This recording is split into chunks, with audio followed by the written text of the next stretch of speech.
All right, committee, this is the October 28th meeting of the Joint Committee on Special Claims Against the State. We're just a few minutes delayed here from starting at our agenda time of 9:30 because we've had some traffic issues and some folks dealing with some things along the way. So we are ready to start now.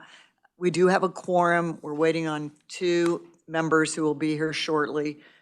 The one thing I would like to remind the committee is that you do have minutes in your notebook, and those minutes we will approve, is it right after lunch? Right after lunch. So if you haven't had a chance to review them yet, you'll have plenty of time over lunch if that's how you like to spend that time. All right, so committee, we will begin with claim number 7431. It's a carryover, and it's, I will ask our legislative staff to just give us a little reminder of why we carried that over. Good morning, Madam Chair, members of the committee. Claim number 7431 was carried over because KLRD was not able to contact the claimant, but we have since gotten a hold of him, and he should be on the phone this morning. Have you dialed him up? Okay, we are calling that claimant.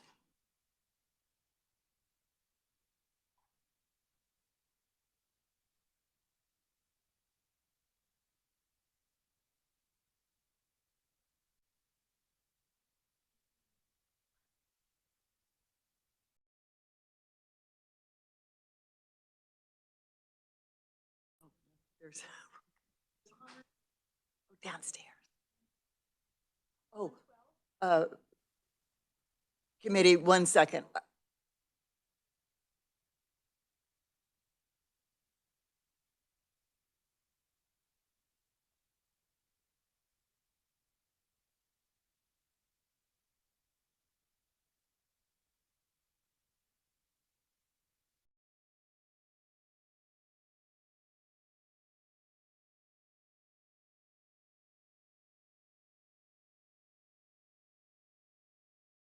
All right, have we gotten in touch with our claimant yet? Okay.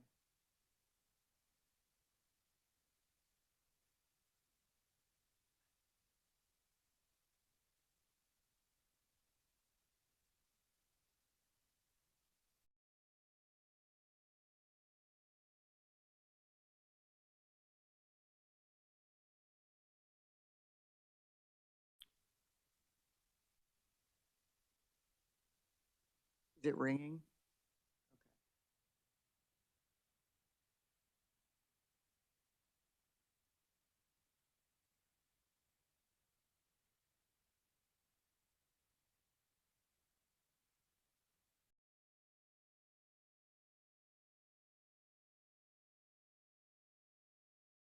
Who exactly are we calling? Are we calling one of the facilities? Personally? If he doesn't answer, we'll come back to him. It didn't go to voicemail, there's no.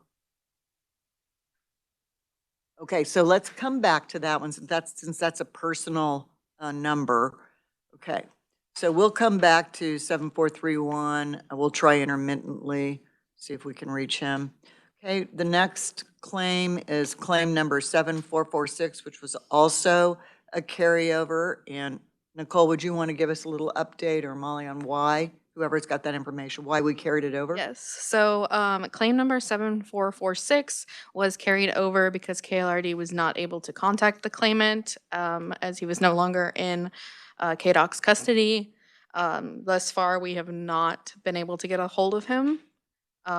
So we do not have a number for him or any contact information. Did we mail him information? Yes, we mailed him something and it was not returned to sender this time, but we did not hear back from him.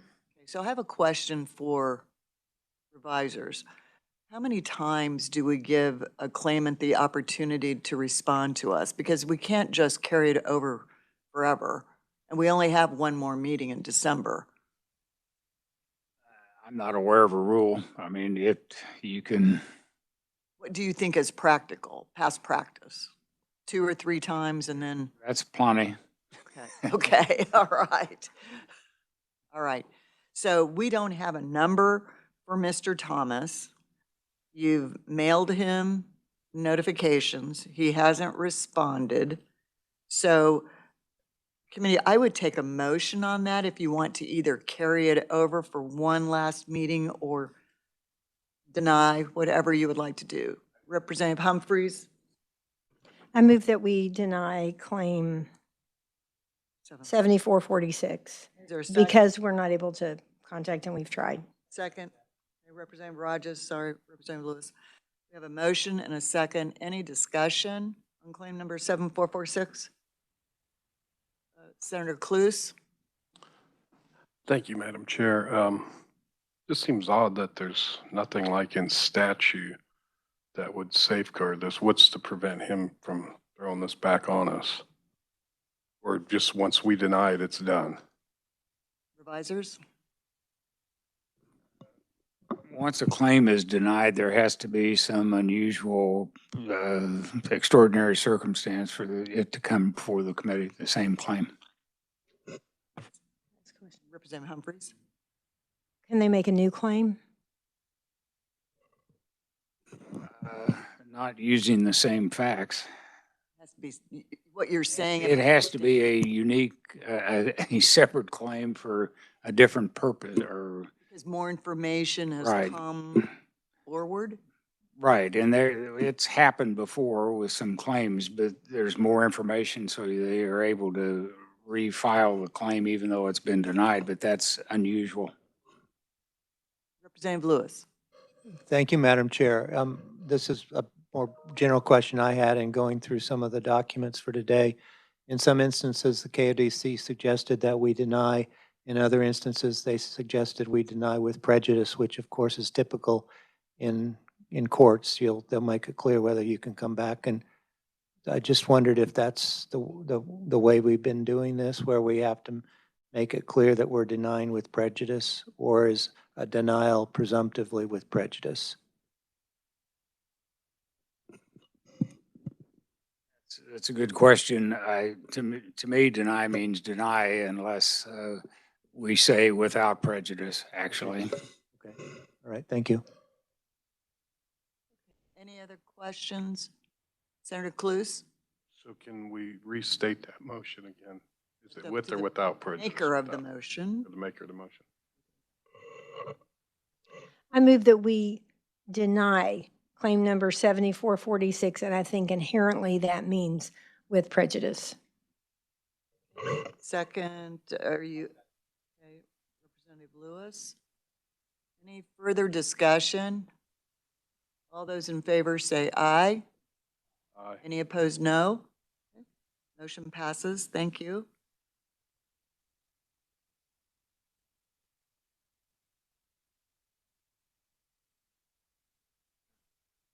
Okay, claim number 7434. This is Grover James, and this was also a carryover. Can we get a little more information on why we did that? So claim number 7434 was carried over because the committee asked the claimant to provide a copy of the glasses receipt. If you remember, this individual had a pair of glasses that was purchased by a family member, and they were broken during a search of his room. However, no copy of the glasses receipt was received by KLRD or by the agency. Thank you. And do we have that additional information? I'm scanning the documents.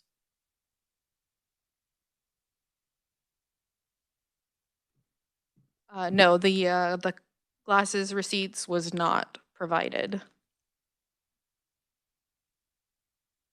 So we do not have the information we requested on this claimant.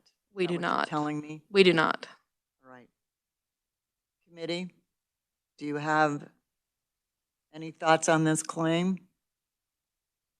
Representative Humphries? Thank you, Madam Chair.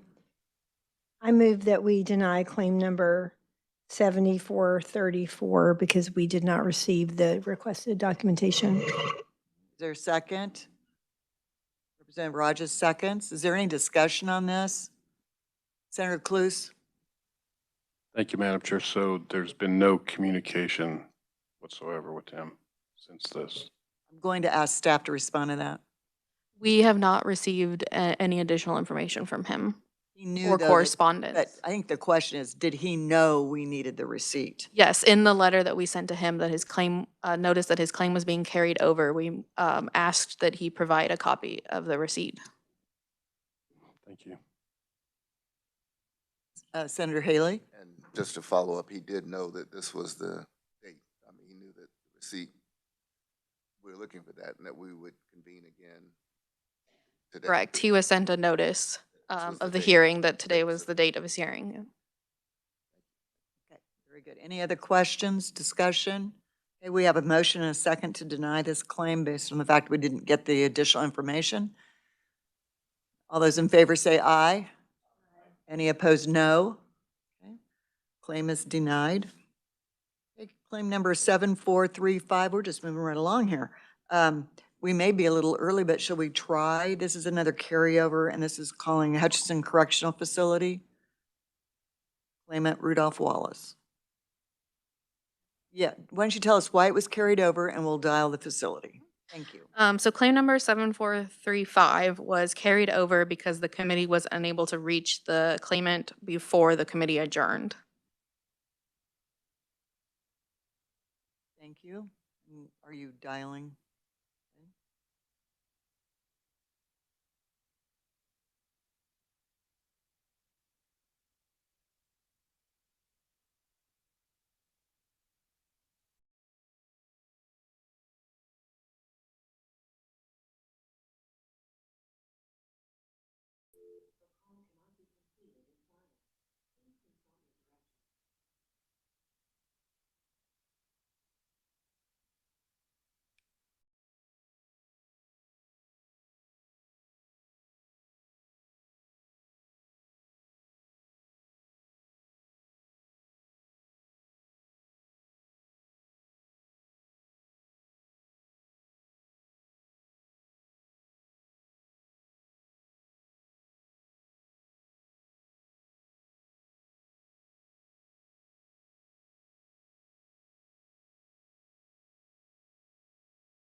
Is there another number that we have? Okay. Might want to turn up the volume on that. It's okay. That way people listening know what we're doing.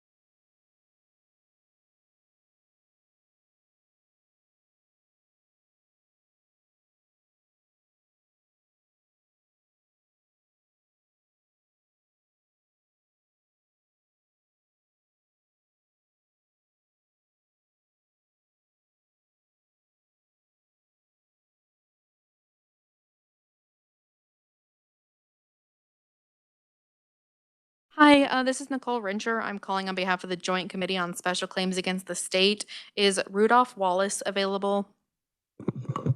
I was told 10:10. Is that not accurate? We are right. This is the chair.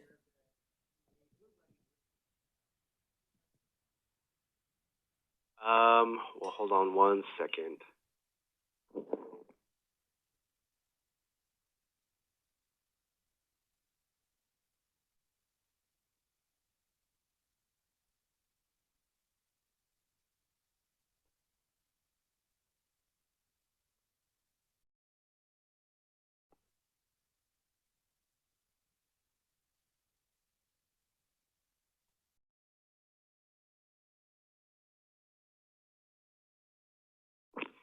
you call me back in maybe 10 minutes?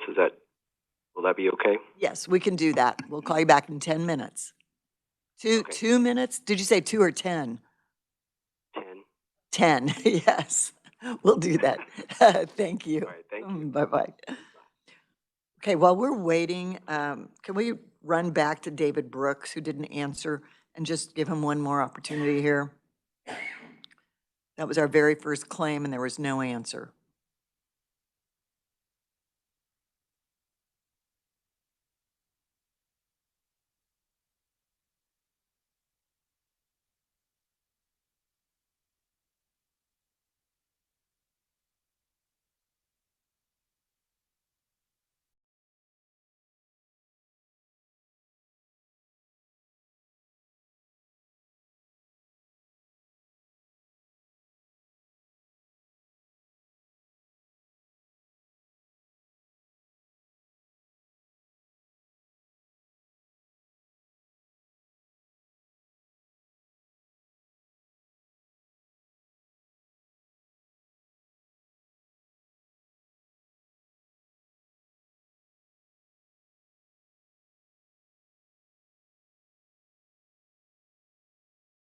Okay.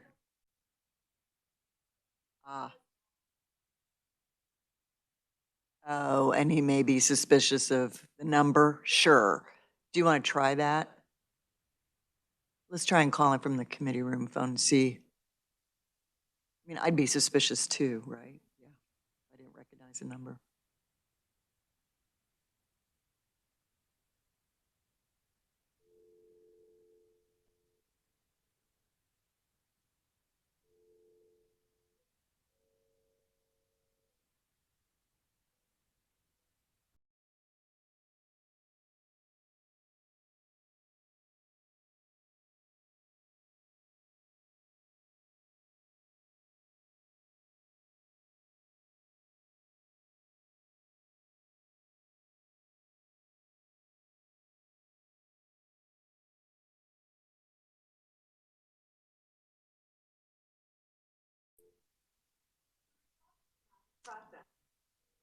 Doesn't like that phone.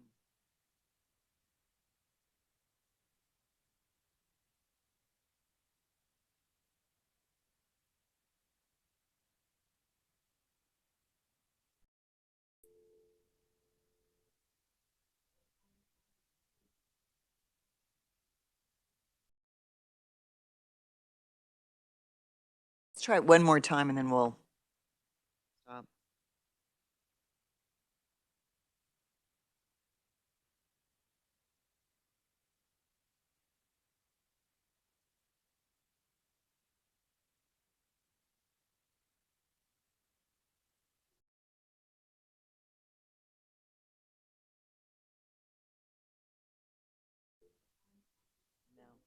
No luck.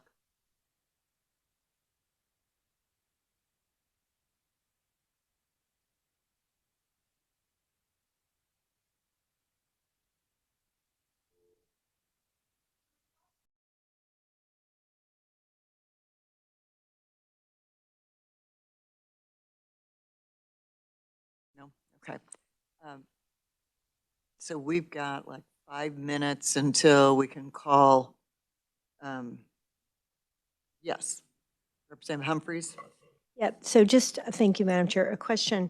You know, when we couldn't contact Michael Thomas Jr. and we had the vote to deny the claim.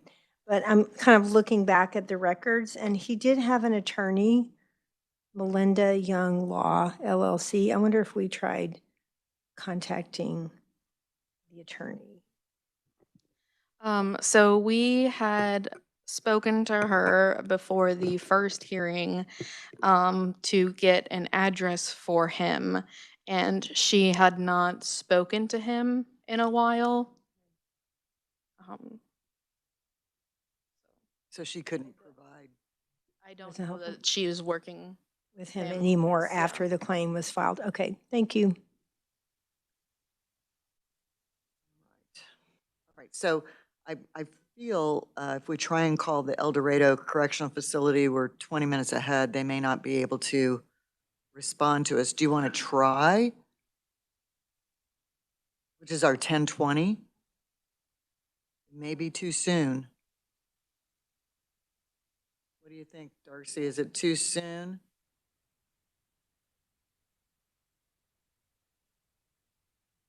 That we're running ahead? Okay, that'd be great.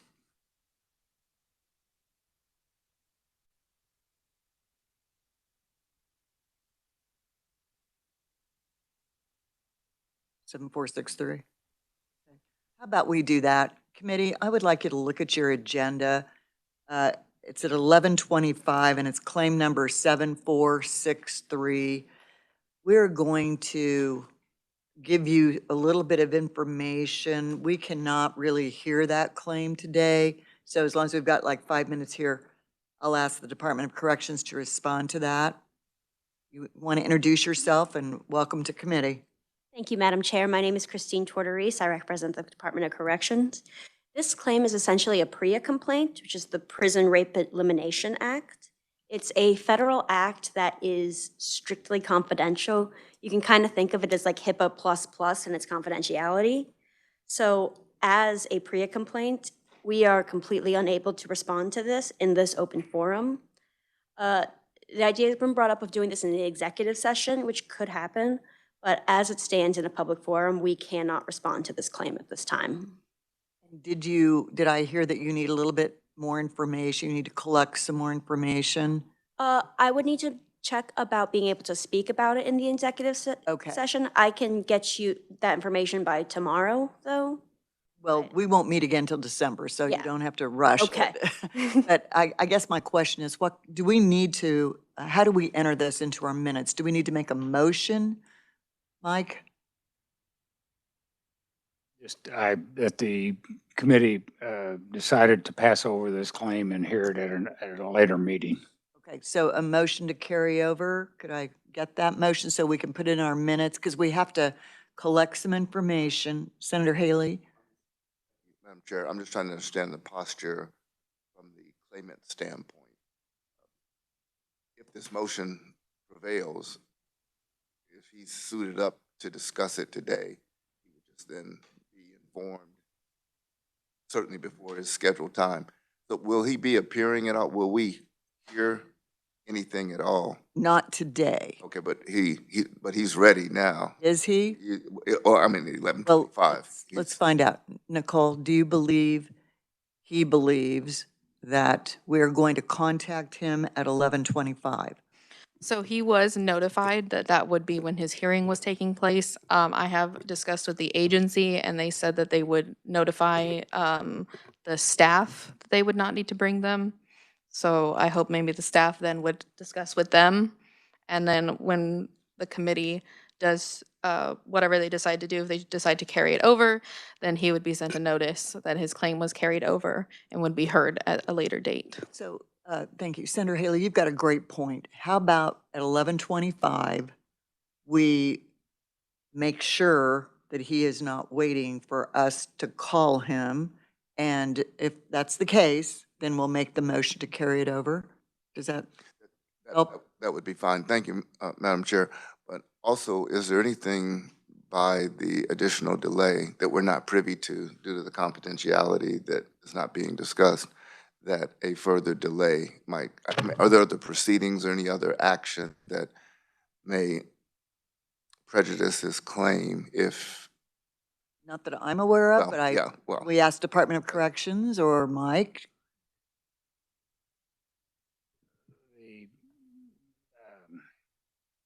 Mr. Brown alleges he was raped in prison. His claim is fairly graphic, and to avoid publicly broadcasting the graphic nature, I would recommend, if the committee decides to hear this claim at the next meeting, that you adjourn into an executive session. And hopefully the Department of Corrections can shed some additional light on this claim. The alleged rape took place over 3 years ago. Their comment, the Department of Corrections comment is, this is not the appropriate form. However, unless something is not obvious, the statute of limitations have already run, so I think this probably is the guy's last resort. So Senator Haley, did that answer your question? It does, Madam Chair. Okay. The statute has run, so it's not going, 2 months are not going to, 2 months more would not make the difference in alignment. Representative Madam Chair. Humphreys? Thank Thank you, you. Mr. Hahn. Ms. Tortorese, I'm wondering, could you spell what kind, you said this is a, PREA, P-R-E-A. okay, and that's, the department has labeled it that as such. PREA is a federal statute. Okay, okay. Great, okay, good. Okay. Okay, and so it's your supposition that because it's PREA, it can't be spoken of in a public forum? Correct, that is what our PREA compliance manager has advised us. Okay, and then, but then my other question to the chairman or maybe somebody is, so why did we not do executive session today just to go ahead and take care of this? So my understanding is there needs to be a little bit more information collected by Department of Corrections before we do that. So you're requesting that we put it off until the next time, carry it over? Okay, thank you I for. can also contact Ms. Rose, the UTM on call with him to make sure that she's aware of carrying it over if that's what the committee ultimately decides. Okay, thank It you. would probably be our best path right now, and we'll meet again in December, and there's no immediate urgency on this, other than the claimant would like to have a hearing before us, correct? I assume so. Okay. Any other questions? Representative Rogers? Thank you. And I want to thank, I'm not an attorney, so, but You have a couple here. yes, I guess more procedure, you know, in the email was sent earlier, okay, we're going to talk about this, we're not, but, and since it is a federal kind of designation now, so, and maybe Mike, I'm probably overthinking this, but when you get the feds involved, is the Fed involved just because of the classification of this, but still the bottom line comes back to us since it has been 3 years ago, and this just now kind of came to light, or has this been kind of simmering for a while? That's what I'm kind of curious. I'm not sure what the background is.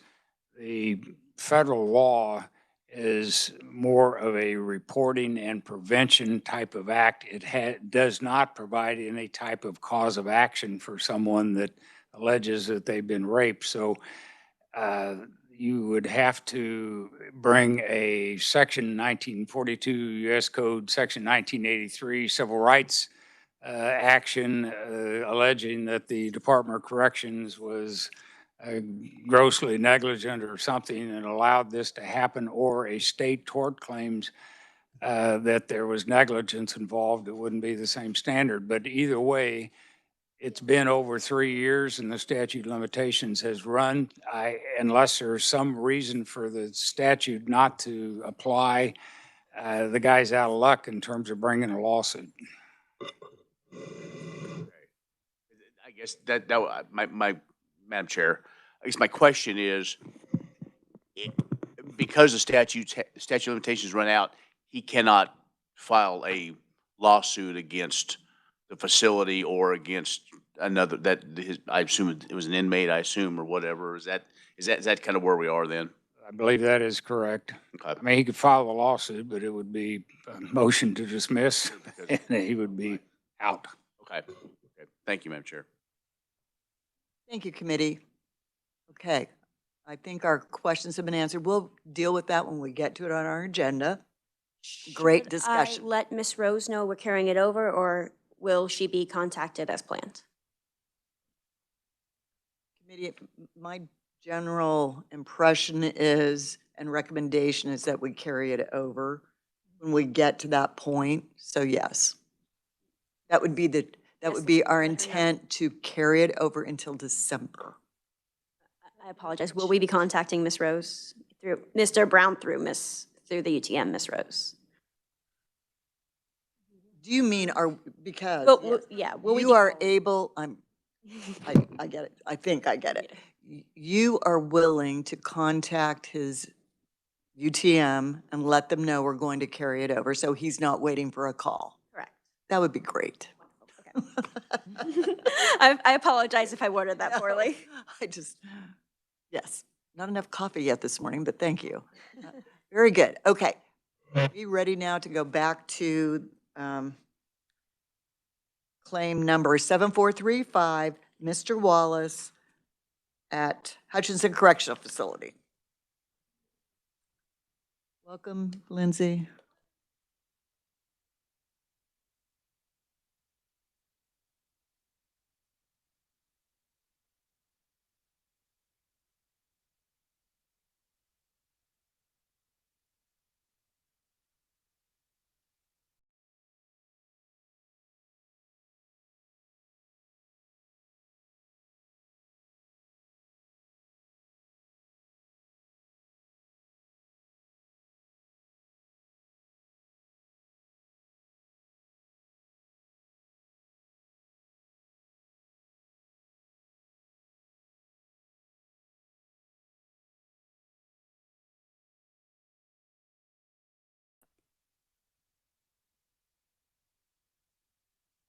We're going to try that again. They hung up.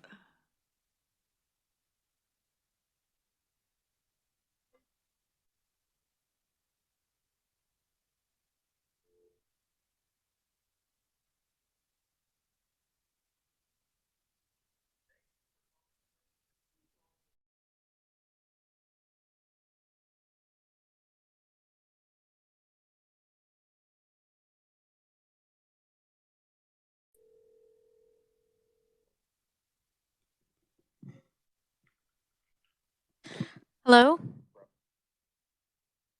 Hi, this is Bravo 1-4. Nicole Rencher calling on behalf of the Joint Committee on Special Claims Against the State. Is Rudolph Wallace available?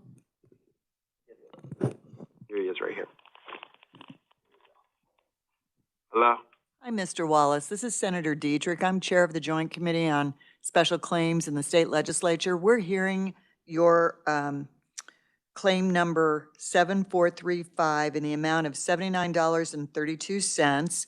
And we have all of your documentation in front of us. We've also got you on speakerphone so we can hear you. Hope you can hear us. We're going to ask you if there's anything you want to tell us about your claim, and then we'll have Department of Corrections respond and tell us what they know, and then we'll give you a decision on your claim within 21 days. Are you good with that? Oh, well, yes, ma'am. Okay, so what would you like us to know about your claim?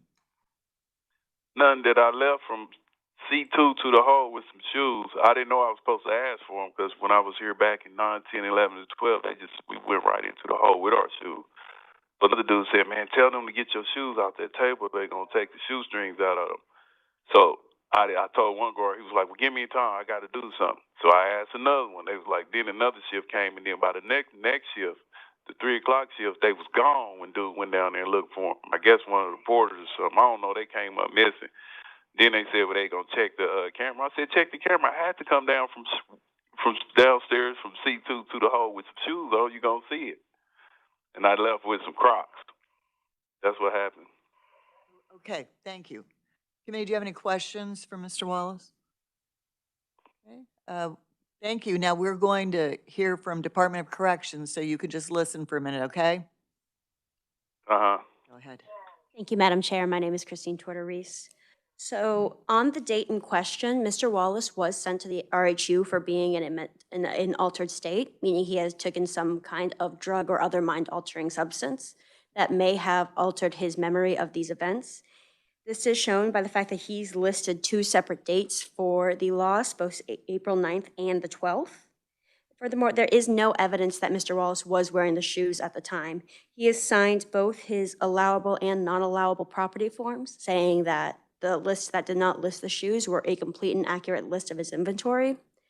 And per the regulations, they have to prove staff negligence. And putting them on the desk to remove the shoelaces is proper procedure, so Mr. Wallace has failed to properly allege staff negligence in that way. For these reasons, we recommend his claim be denied. Thank you. Committee questions for Department of Corrections, Senator Cluse?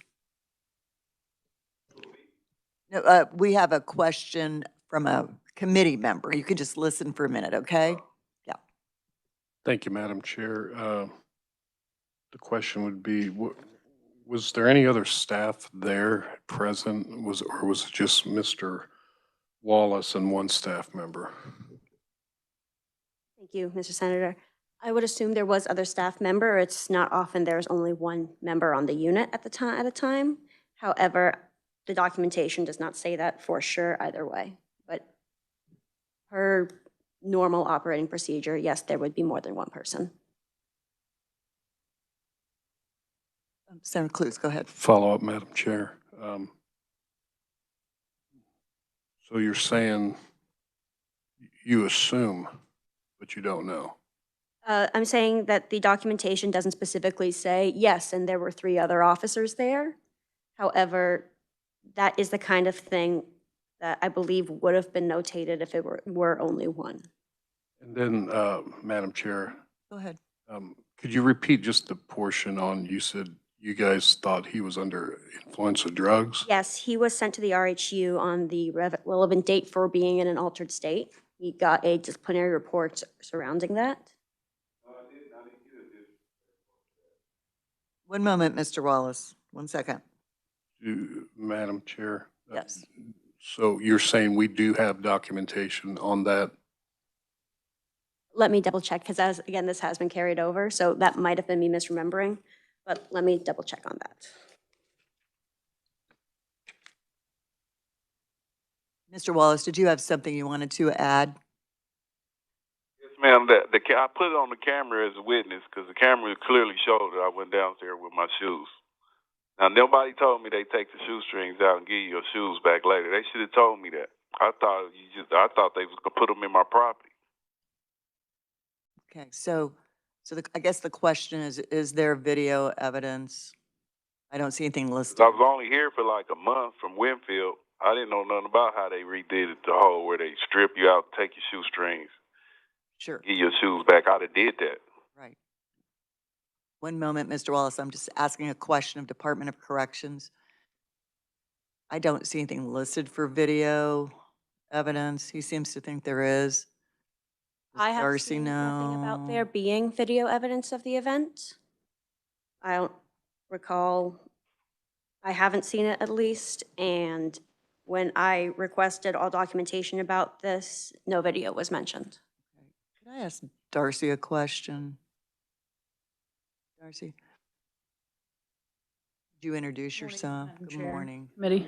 Darcy Holthouse. I am Corrections Manager 2 with the Facility Management Division in the Kansas Department of Corrections. So he's suggesting there's video of the shoes and the shoelaces, and is that typical? It would be typical if we got the request from staff and time to pull it. As you guys know, it only does so many hours worth of video. When I did ask the staff that handles property claim grievances for that facility, they did not have it, but she stated that someone had looked and they couldn't discern what shoes he had on. So we're not sure if it was the Crocs, if it was the shoes he's alleging. He would have had to have walked by them if they were by the officer desk when he left the shower area. There would have been more than one officer present, would have been the officer that was present running that cell house that day, as well as generally 2 escort officers would bring him over to the newer unit. Okay. Does that answer your question, Senator Cluse, about who might have been present? Typical, it's 2 escorts and 1 other. Mhm. Thank you, Madam Chair. And then did we find the other documentation? As far as, No. okay. Okay. Thank you. Thank you. Mr. Wallace, is there anything Yes, else? ma'am. Is there anything else you'd like to add? Yeah, man, I didn't come from no chair. I went right from my room to the hole. So it should just show me going from C2 to A1. That's it. With Okay. them shoes on. And I just put another joint committee claim in for my player. It's been 6 months. I've been trying to get that. And some shorts and a fan. Everything come up missing here. Okay, thank you. Thank you for that. All right, committee, any other questions for either the Department of Corrections or Mr. Wallace? Thank you, Mr. Wallace. We'll get back to you within 21 days with our decision. Thank you so much.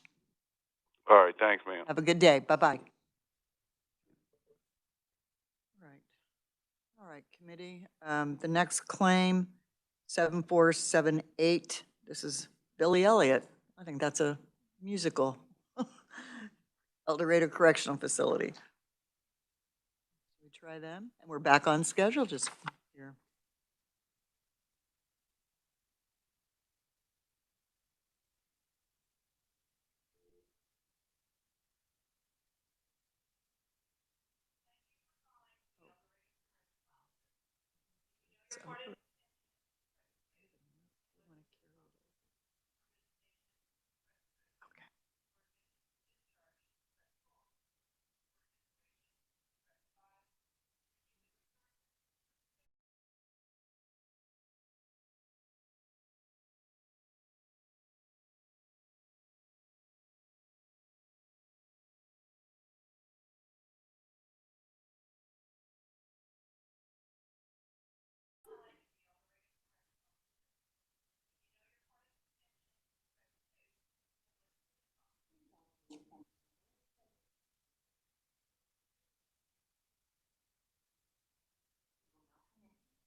Hi, this is Nicole Rensher calling on behalf of the Joint Committee on Special Claims Against the State.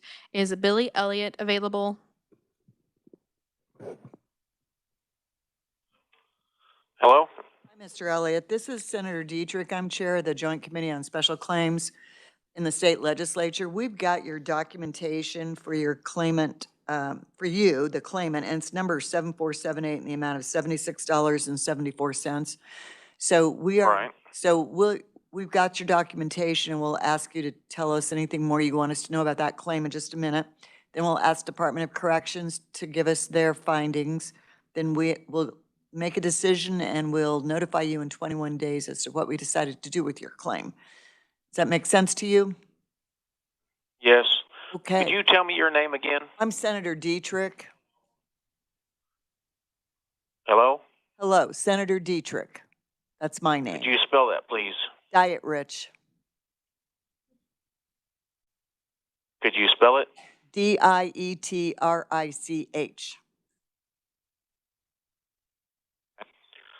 Are you ready? Would you like to tell us about your claim? Yes.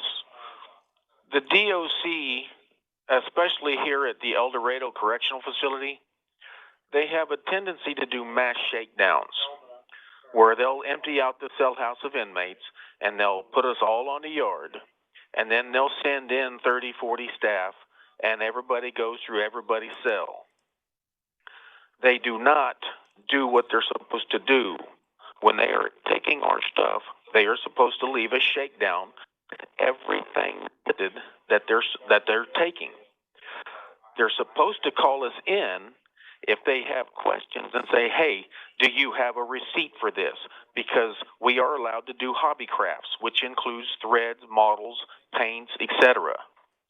They don't do that. They just take it, throw it all in boxes and bags, and then dispose of it. Therefore, we never get any of our property back. I followed what they told me to do. I sent you copies of the Form 9 response from Warden, in which they said to contact the unit team and get with the unit team, and I would be able to get my stuff back. I got with the unit teams. They told me to file a property claim. I filed a property claim. I included lists of my invoices showing where I had bought tape, the cheese, the thread, all of that stuff. As usual, the property claims officer, Miss Perkins, and Miss Cartwright waited months, over 5 months to answer it, and that was only after I sent them a Form 9 asking them, hey, are you going to answer this property claim? Because they ignore and disregard the rules that are applied to them as well as to inmates. Now, if I violate a rule, they write me up and sanction me immediately, but they don't do anything to the staff. And this is getting old real fast. Y'all need to take some action against the staff here. You know, my paperwork, my documentation proves what I'm stating. And they refuse to pay it because, oh, we don't have to. You're just a damn inmate. Well, I'm tired of that. Okay, Somebody needs to start holding the staff accountable. thank you, Mr. Elliott. You know, So your claim for $76.74, cents, is what we're looking at right now. So yes. I think we have enough documentation here. You've submitted quite a bit for us to now hear from Department of Corrections and their thoughts on investigating your claim. Go ahead. Thank you, Madam Chair. My name is Christine Tortorese. I represent the Department of Corrections. So due to this claim being as long as it was, roughly 100 pages, and the time frame we received it, we have not been able to do a thorough investigation of the claim at this time. So we would recommend it be carried over. However, our preliminary, read through of it did show that he had not exhausted on either of the property claims he sent through. So if you don't feel comfortable carrying it over, dismissal for that reason would be appropriate. Thank you. Okay, Representative Lewis. Yeah, I have a question, because in a number of instances today, and in this case, you talk about their failing to exhaust their administrative remedies. What kind of notice do they receive of the duty to do that before they file a special claim against the state? It is in our regulations, and it is a rule of the Joint Committee. Rule 2 specifies that they must exhaust, but it is also on the form that they must have exhausted administrative remedies before coming to this committee. This is excuse me. No, I was just wondering, Representative Lewis, are you talking about? Excuse me, I can't hear. It's too much background noise. Okay, hang on 1 second. We're talking among ourselves. 1 second. Are you asking about Okay. this committee's procedures or their procedures for? I'm asking really about theirs and what kind of notice the inmates receive that they have to exhaust their administrative remedies before they can bring a claim here. Yes. And that's a great question. Maybe Darcy or Christine could answer that. Ms. Holthouse can answer that for you, Mr. Representative. Darcy Holthouse, I'm with Facility Management, KDOC. Not only is it on the paper, what steps they need to go through, the form that they fill out for that, it's also in the handbook they're given. And I know in this case, he is a prolific writer. We get a lot from him, so I would rest assured that he knows the process. I'm not sure what happened. He could speak to himself as to why it didn't come through to the SOC, but we would gladly investigate it if he would send forward the copies. So, yes, go ahead, Representative Lewis. So just to be more particular, does the form in some fashion say to them, you need to exhaust or do all of this within the KDOC process before you can bring a special claim against the state? That is in I believe it's the KAR, which is referenced in their inmate handbook. But is that something that the inmate actually sees without researching it? No, they're to have a responsibility if they want to move something forward. They're provided the handbook with state statutes and CARs, as well as our policy to be able to move things forward as they need. So it's in a handbook that they get? It is. They also have unit team available to them that could answer questions that they have. Representative Lewis, that was kind of my question. I thought the unit team folks are the ones who are supposed to make sure they understand the process. Am I correct or not? They often will send that through even prematurely. They'll tell them, come to the Legislative Claims Committee. Oh. So sometimes they don't always get, or they possibly don't hear the right information. I also know that some of the at the warden level, staff will also write back what they need to do and how they can move it forward if they aren't satisfied with the answer. Thank you. Yes, Representative Humphries? Thank you, Madam Chair. So just, I want to make sure I understood. So the unit leader sometimes prematurely tells them, so they don't know what's in the handbook. So, but I'm wondering if you could bring a handbook, like the next time we meet in December. I would love to be able to just see what that looks like so we kind of know what we're talking about. It's also available online on our website. Okay, but do they read it online or do they read it a They- hard copy? When they first come into RDU, Mm-hmm. they get to sit through a lot of information, and that is included. That's part of it. Included, like they're reading it to them, or is it, Everything they're expected to comply by and where they find information. We go They're over getting all it of that how? as they come into our facility. they're getting it on a PowerPoint, or someone's reading it to them, or someone's handing them something? I'm just curious what it is. A video, okay. And then if there's any follow-up needed, they have officers available in RDU. Okay, and is the handbook, I mean, available after that? Like after they've been in, I mean, Everyone's given one when they come in. given one? Okay, so that's what I'm, so if you could bring one, that would be great. Legislative research may actually have one. Okay, so maybe this afternoon you could show it to us. No, even if we just passed it around, kind of had an idea. Yeah, could you just email us a link if it's online? Yeah, I believe we could do that. That'd be even better, too. I mean, a hard copy would be great, yes, but we'd like to see the Yeah. link. Mhm. Thank you. That's a Thank great you. idea. Thank Senator you. Clues? Yeah, I would like to see the actual Yeah, we're going to bring a couple up. We just don't have enough link in the for manual. every committee. Oh, there you go. We have one right here.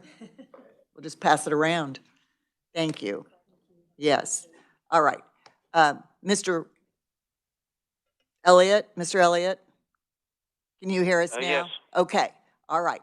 So the department has asked for a little bit more time to be able to research. You've got an extensive claim, lots of pages, lots of material. They need some time to digest all of this, and we meet again in December. So we are planning on carrying over your claim until December, but I promise you, we're not going to forget about it. It won't get lost, and we will deal with it in December. Okay, but before you go, the representative for the KDOC said there's a handbook. That's I would what- like to know where this handbook is because I've never been issued a handbook. Now, I have an inmate rule book. Is that what she's referring to? That is correct. We have one in front of us. That is correct. Okay, now what rules is she saying that I failed to follow? Because I've got it right here, and there's nothing in here about any other policies or procedures. It says you got to report any loss or damage to property within 10 days of discovery, blah, blah, blah. And I've done that. I filed a grievance, and Unit Team Manager Hebner sent it back saying I'm following procedure when actually I did, because the grievance form states on itself that it is an informal resolution. It does not become a grievance until it goes to the warden's office. Okay, 1 second. And We have that's a copy included. Okay, 1 second. Darcy? Yeah, this is Darcy Holdhouse again with Facility Management. Mr. Elliott, what we're referring to is sending it through to the SOC. That last step where you sent it to the warden and then you need to send it on to me, and you can't grieve a property claim. You need to send that property claim through. That's what we're just asking you Okay, to ma'am. do. Send that to Central. But that's where you guys keep jumping off the train. I'm not grieving the property claim. I am grieving the fact that the staff violated policies and procedures. And you guys always say, "Oh, well, you can't file a grievance on an injury claim or a property claim." It's not on the claim. It's on the fact that staff fail to follow the policies and procedures of the rules. Mr. Elliott, that's not what this committee is about. We're about claims against. I understand that, Okay, but so- she went off on another tangent. Okay, well, we are going to carry this over until our next meeting. So I want to thank you for visiting with us today. Well- We have your documentation, and we will the Department of Corrections will look at your claim and see if it meets their requirements. Okay, but before you go, I got one last thing to say. One last thing. If you look at the property claim I filed, it was filed in April 28th, I think. Okay. They did not respond until the August 12th or 13th. They've had 5 months to research it. So what are they complaining about? Because they're lazy? They don't want to do their job? No, Mr. Elliott.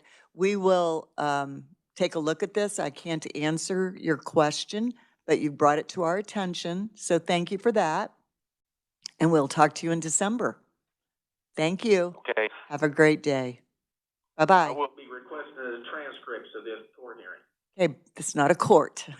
It's just a Senate committee. Well, I will still pay for transcripts.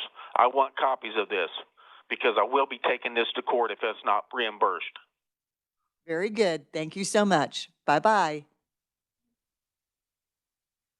Just real quick, I also just want to clarify first, Representative Ludis, if a UTM does tell them to skip a step, I do not raise non-exhaustion. Just so Say that one more if time. UTM or they are otherwise told to skip a step, I don't raise non-exhaustion in those cases, just so the committee is aware when they're told to skip a step. Okay, got it. All right, very good. All right, committee, we'll have to make that motion to carry that over. Let's do at least one more claim before we take any motions here. So we now have claimant 7472, Grant Nixon property loss.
Thank you so much. This is Senator Dietrich. Can Mr. Nixon hear me?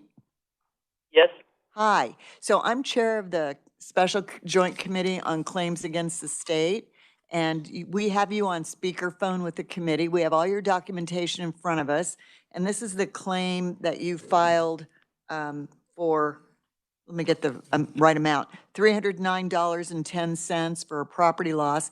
So we will give you a minute, in a minute, to tell us about your claim, and then Department of Corrections will give us their view of the situation, and then we'll decide what we're going to do with that claim and let you know within 21 days. Does that work for you? Okay. Yes. Okay, so what would you like us to know about your claim, Mr. Nixon?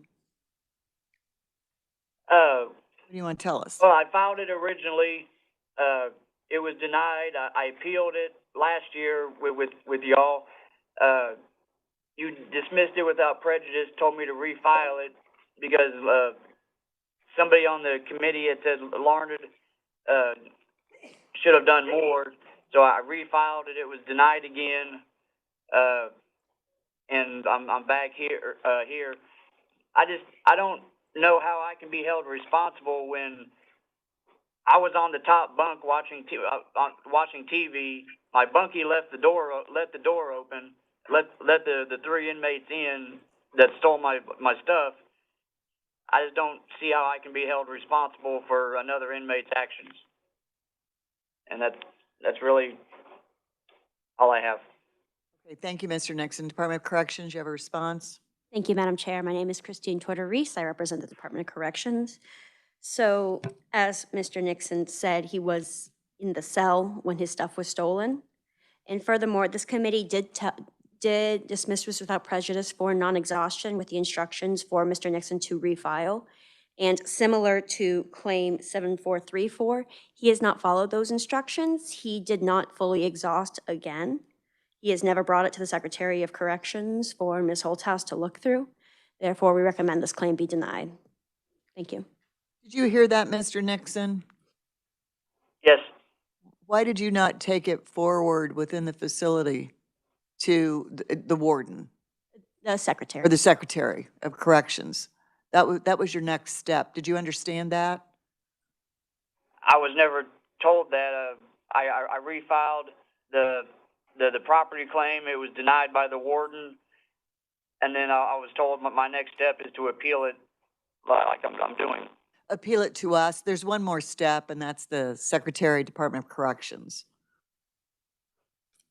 I never knew that. I was never told that. So we're going to ask you to do that before it comes to us, because we're the kind of like the last opportunity for you to appeal your claim.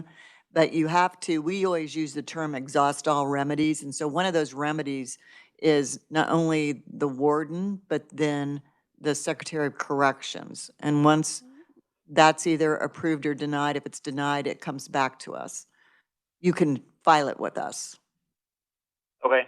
Okay? So we meet again in December. So if you can turn this around that quickly, we'll hear this in December if it doesn't get approved by the Secretary of Corrections. Do you understand what you need to do? I filed the appeal with the Secretary of Corrections, and then if that doesn't get approved, I resubmit the Claim. I need to resubmit everything back to you? Yes, that would be correct. Okay, Can you do that? I can do that. Okay, thank you. Thank you, Mr. Nixon. Thank you. Have a good rest of your day. Thank you. Okay, before we call our next claimant, we've got 3 claims. Would you like to vote on those before we call the next one so you don't forget what we've been hearing? So claim number 7435, that was Rudolph Wallace. That was a property loss, $79.32. Thoughts on that? Senator Haley, and then you have a question or motion? Actually, this is the one with the shoelaces, shoes. I think he kind of made a good point, but I mean, I'm just waiting here. I mean, Okay. I mean, the procedure was such, and his knowledge, or what he was told from one facility to the next, I kind of think he kind of made his case, but I'll defer to better minds than Senator mine. Clues, I can't see you. Did you have a question? I'm sorry. No, not a To lean the question. other direction. I'm just along the same lines. I felt like there were some things mentioned, and then specifically Under Armour block running shoes. It's pretty specific, and then not having the drug documentation. The video's kind of a long shot anyways, but I would probably make a motion to approve this particular claim. Did anybody have, okay, so why don't you go ahead and make your motion and then, oh, okay, can you restate it? Did everybody hear it? You make a motion to? Yes, to approve this claim. Okay. We have a second. Senator Haley also seconded. All right. So it's in the amount of $79.32. Discussion? Got a motion and a second. Discussion? Representative Humphries? Yep, just to kind of put it on the record, I was also going to move that we accept this claim because it's clear, you know, there was the inventory, he had the shoes, but then they didn't do the inventory. And apparently there's no other shoes except for the Crocs. And I just think he had shoes. So what happened to them? And the burden of proof is on who? I know probably it's on the person making the claim. But, you know, the answer from the department was there's no proof that he had the shoes on when he was walking down into the hold. And so I feel like you know, I don't, it's just hard for me to think that he was barefoot, or I don't know what it was, but I don't know, again, who the, you know, the burden of proof is on, but I felt like there was enough questions on this one that and it was so specific, and he didn't have lots of shoes, that I wanted to go ahead and pay the claim. Okay, so the only thing I needed clarification on, I have a motion and a second. We've had discussion. Are we moving that this be paid from the agency's existing funds? Is that the intent, Senator Clues? Thank you, Madam Chair. That's kind of normal, isn't it? Not always. Not always. Sometimes we charge it to SGF. Well, I think their funds, it's so minimal. Department of Correction existing funds. Is that acceptable to the second? Okay, so we have a motion and a second. All those in favor say aye. Any opposed, no? Okay, we have one no, and motion carries, so we will accept that claim. Okay, next, we had claim number 7478, which we talked about carrying over because Department of Corrections needs some time. Is there a motion? I'm looking at you, Representative Rogers. Okay, move to carry that over. That's all right. Yeah, I move or Carry over. carry over claim 7478. Do we have a second? Second, Representative Humphreys. Any discussion on this? Senator? We hope to have this heard at the next meeting. That's what there's some Yeah, urgency to here. The next meeting or December, whatever, Yeah. with the right language is, yes. Okay. Any other discussion on this claim? Okay, carrying it over. All those in favor say aye. Any opposed, no? Okay, we'll carry that one over. Okay, and next, turn my page here. We have claim number 7472, that's Mr. Nixon. Question, or motion? Yeah, James Lewis? I move that we deny the claim for failure to exhaust administrative remedies, and that's without prejudice to come Deny back to without us. prejudice. Second, Senator Clues seconds. Any discussion? All those in favor say aye. Any opposed, no? Okay, we'll carry that one over, or deny it without prejudice. Okay, I think we're ready. 7466, Edward Spear III. Thank you all.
Are you dialing?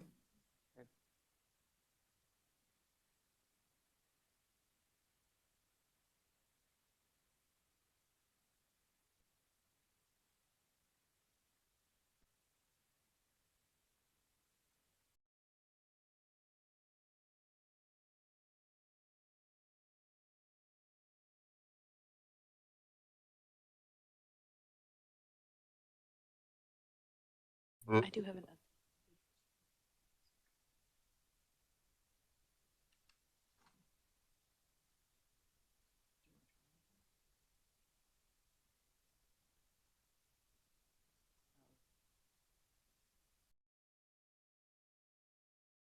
We're still dialing Mr. Spear. He's in the facility, isn't he? Oh. Okay.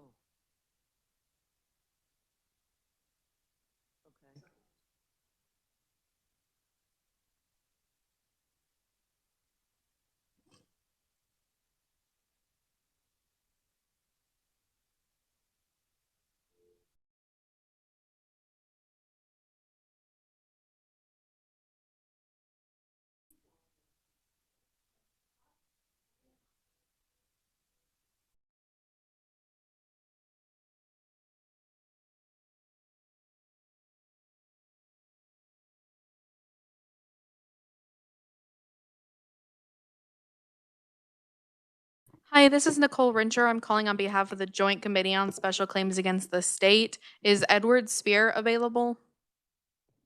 Yes, Hi, is this Mr. right here.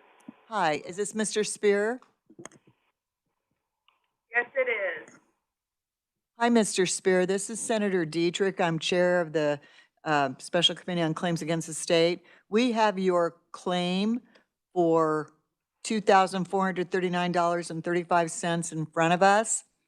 We have you on speaker. We have you on speakerphone. Can you hear us? Kind of echoey, but yeah. Okay, thank you. So we've got your claim and all of your documentation. We'll ask you to tell us a little bit about it in a minute. And then we've got Department of Corrections who's also here and they'll respond to your claim. We'll ask any questions that we have of you or Department of Corrections. We'll make a finding on your claim and get back to you within 21 days. Okay? Okay, Mr. Spear? Yeah, Okay. yeah. All righty. Is there something you would like to tell us about your claim?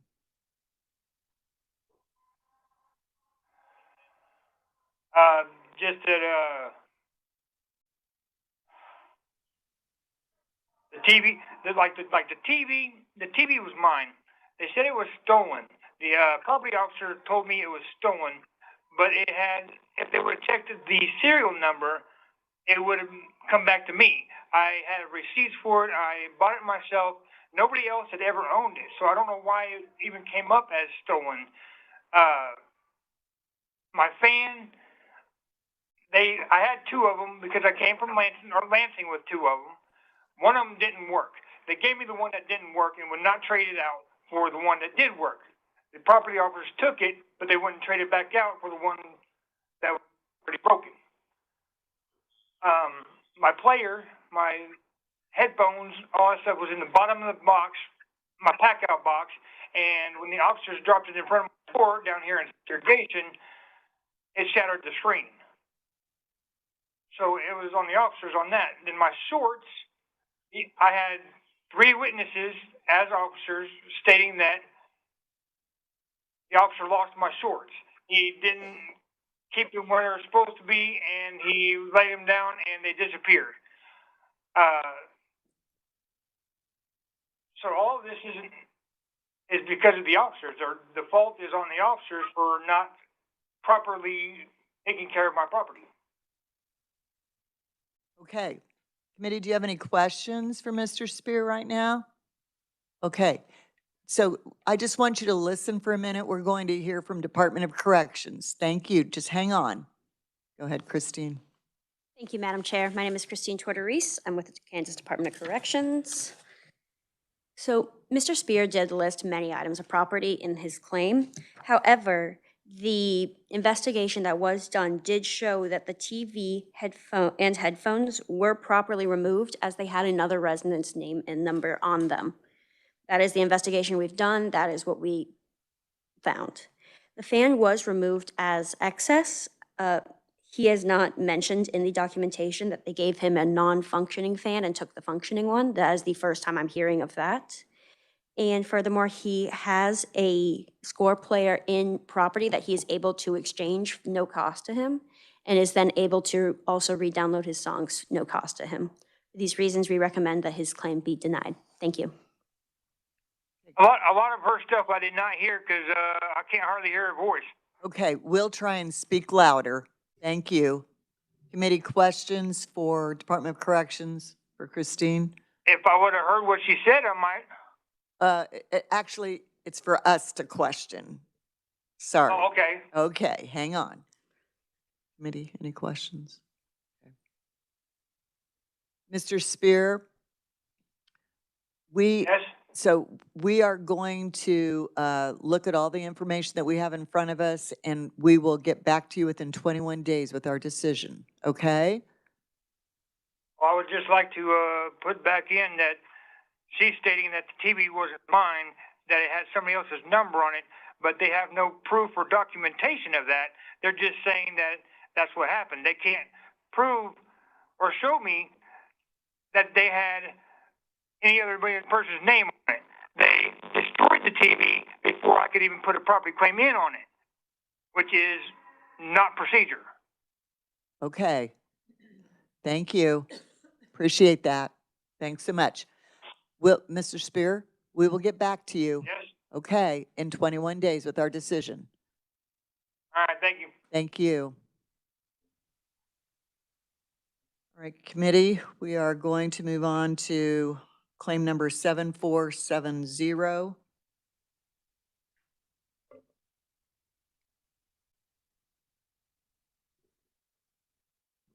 This is for $852.06. So, Madam Chair, members of the committee, claim Stanley Woolley, the claimant, is out for court, and I do not believe that he is back in KDOC custody. So are you recommending we do this in the afternoon, or? I'm just saying, as of yesterday, he's been out to court for months. As of Months? yesterday, he was not in KDOC custody. He is in Harvey County. I don't have the contact for that, as it's not a KDOC facility. Okay, so should we roll this over to December and try and figure out where he is and how we can get in touch with him? It doesn't look like we can do it today. Does that make sense, committee? Okay. Yes, Representative Humphries. So he's at the Harvey County Jail, is what you're saying, instead of the Department of Corrections facility? That is correct, Madam. Okay, thank you. So we know where he is. We're just not able to get in touch with him right now. Yes. Okay. Thank you for that clarification, Representative Humphries. Yeah. Yeah. Does that work? December? Okay. All right, we'll do that. We are going to move 7470. That'll be a motion to carry over into December. I keep saying December, and I don't remember what date we're meeting. Is it the 8th or something? December 2nd is the next 2nd. meeting. Okay, well, that's coming right up. I mean, think about it. Very good. I know, isn't that something? Okay, do you think, it's 11 o'clock, let's try claim number 7464. We said we'd call them at 11. That's $200,000 personal injury, Caston Hudgens. Madam Chair, Yes, Senator Clues? before you dive into that, can I just get clarification on something? Yes. From whom?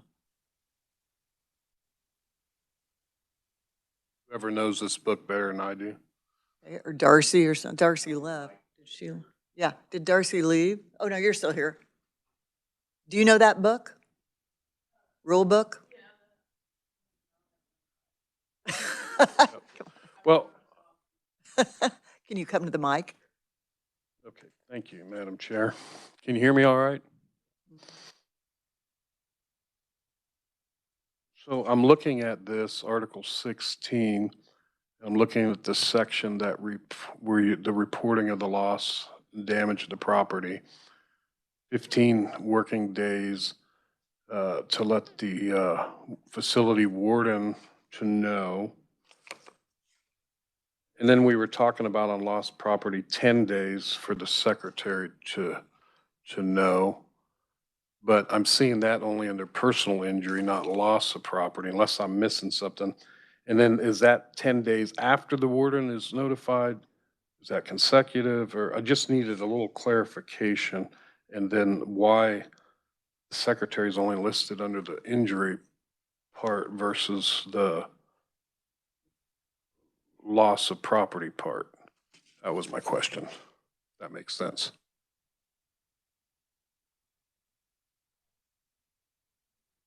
Oh, I'm sorry. 15 days on property loss, and 10 days on personal injury. We will be changing that to 15 days across the board, but that's not accurate yet. And then they have, depending on the claim, they have up to, I think, 48 hours to, then once they get an answer, to move it to the next step. Depending on whether your property claims, your grievances, your. So, Madam Chair. Yes, go ahead, keep, yeah. Okay, so, I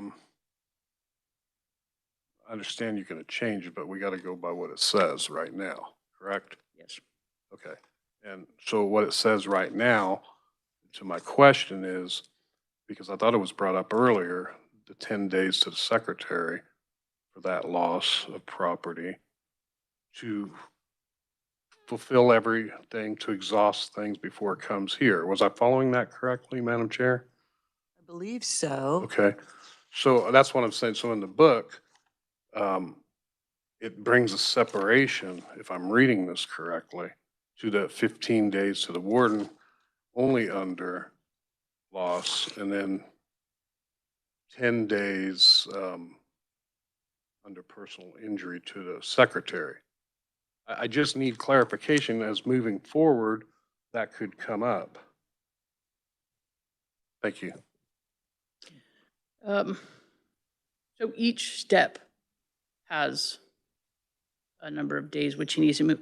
The overall thing, he needs to tell us, or she, within the 15 or 10-day period of the loss, they need to notify us through property claim. Then it's their responsibility to continue to move it through the system.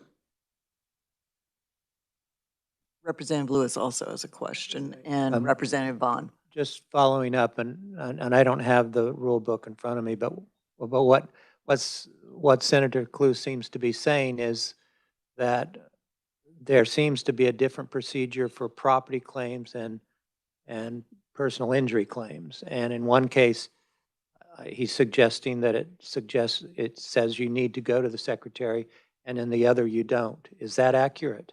No, they need to all go through the warden and then on to us if they want. Yeah.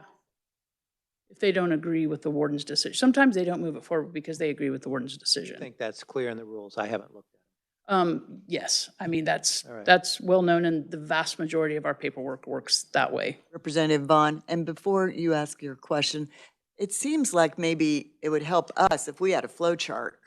Like, if it's property, this is the path you follow. If it's personal, this is the path you follow. Just because we get confused. We only do this 3 and 4 times, a year. And it would just help so we could even check it off so we know. Senator Clues, then Representative Vaughn. Sorry. And I don't mean to carry this on, but maybe the revisers can look at that, because when I'm reading, it seems to be a distinction. I hear what you're saying. I'm not doubting that's the policy, that procedure you're following, but I need some clarification just reading the short end of those two. So we understand, how can we make resolve these things if we're not interpreting this right? It's my thought. Thank you. Representative Vaughn. Thank you, Madam Chair. So I did read the rules, and I guess it sounds like maybe it's further in the back of the book, but when I was reading through the property law section, it talks about you have the 15 days to, submit, and the claim has to be made within a year, et cetera. But then I did not see a point where it says if the claim is denied, you can appeal or must appeal to the secretary. If you appeal to the secretary and that's denied, then you appeal to the special claims against the state. Those additional steps I could not find in the rules book, and I wonder if that's where a lot of the confusion is coming from inmates. I didn't know if you had additional insight you could provide, or if I'm just not maybe looking in the right place. It could be in the posted IMPPs. I would have to look. The IMPPs are posted in every housing unit. They're also on the tablets that the inmates all have.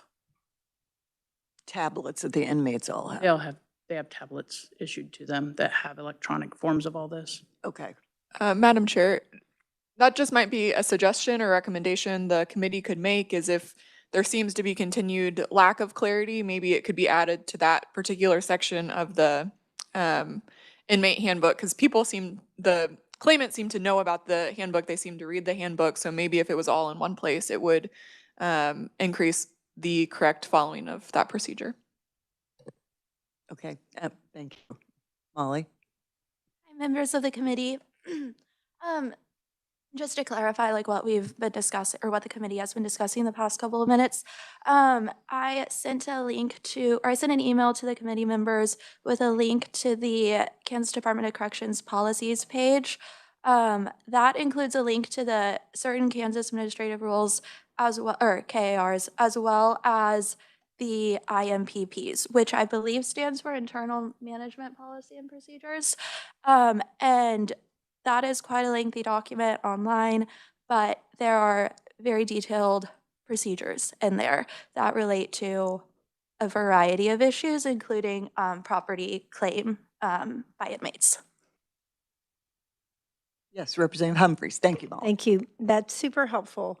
So what I understand is the property, when we're not talking about personal injury, just for a second, the property claim part, however many days you have to make your claim, it doesn't say in the handbook then if it's denied that you should appeal to the secretary. I mean, we couldn't find that in there. What maybe it does say somewhere in there is internal procedures, then you might have to do some sort of internal procedures. I read it. So I guess that's the IMPP. So it sort of refers to something else that maybe they know about. But I'm looking at one of the claims, I don't even know who it was for, but it's on page 279 of our packet. And it says, ask your unit leader to assist you in filing a legislative claim. The procedure is in your inmate handbook. It's kind of really not, unless we're missing it somewhere. I mean, it might say, here's the procedure, plus there's some internal things that you might, I'm referring to the IMPP, then they can get on their tablet and look at this lengthy document. I just think it'll be, maybe this is just an area where we can make it more clear what the procedure is in the rule book. So that, I mean, it sounds like you're amending it anyway to be 15 days. So maybe it could be super clear. That might be our request. That'll make our job easier, and yours actually, because we won't have to question you about it. Okay.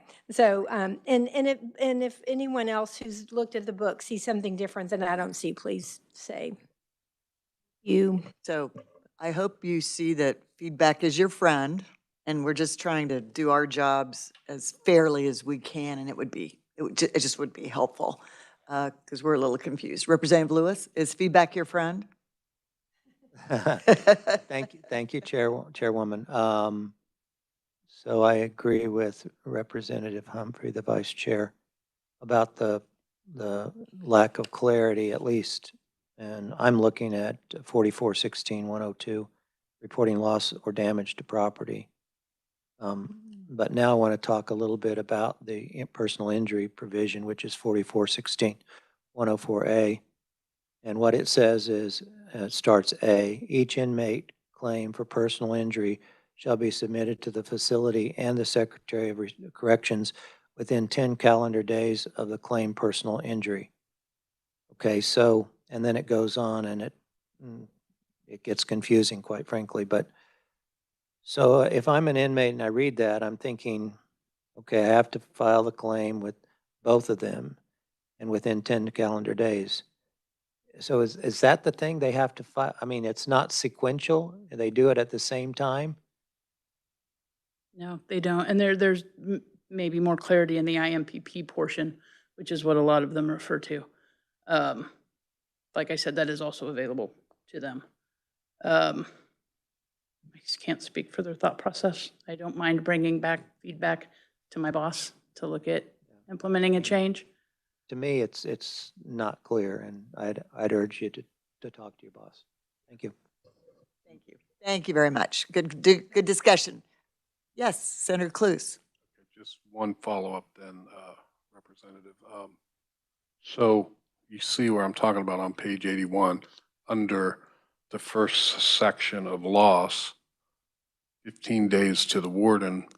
There's no mention of secretary under that, and then you go to the other statute on the other page. So I am seeing that correctly, right? Yes, I think I agree, and I think Okay, Representative that's all I wanted Humphries to know. made the same point. Yeah, we all agree on that. Okay, very good. Good discussion. Thank you so much. Thank you, Darcy. Okay, I think we're ready to call claimant Caston Hudgens, 7464. $200,000 personal injury.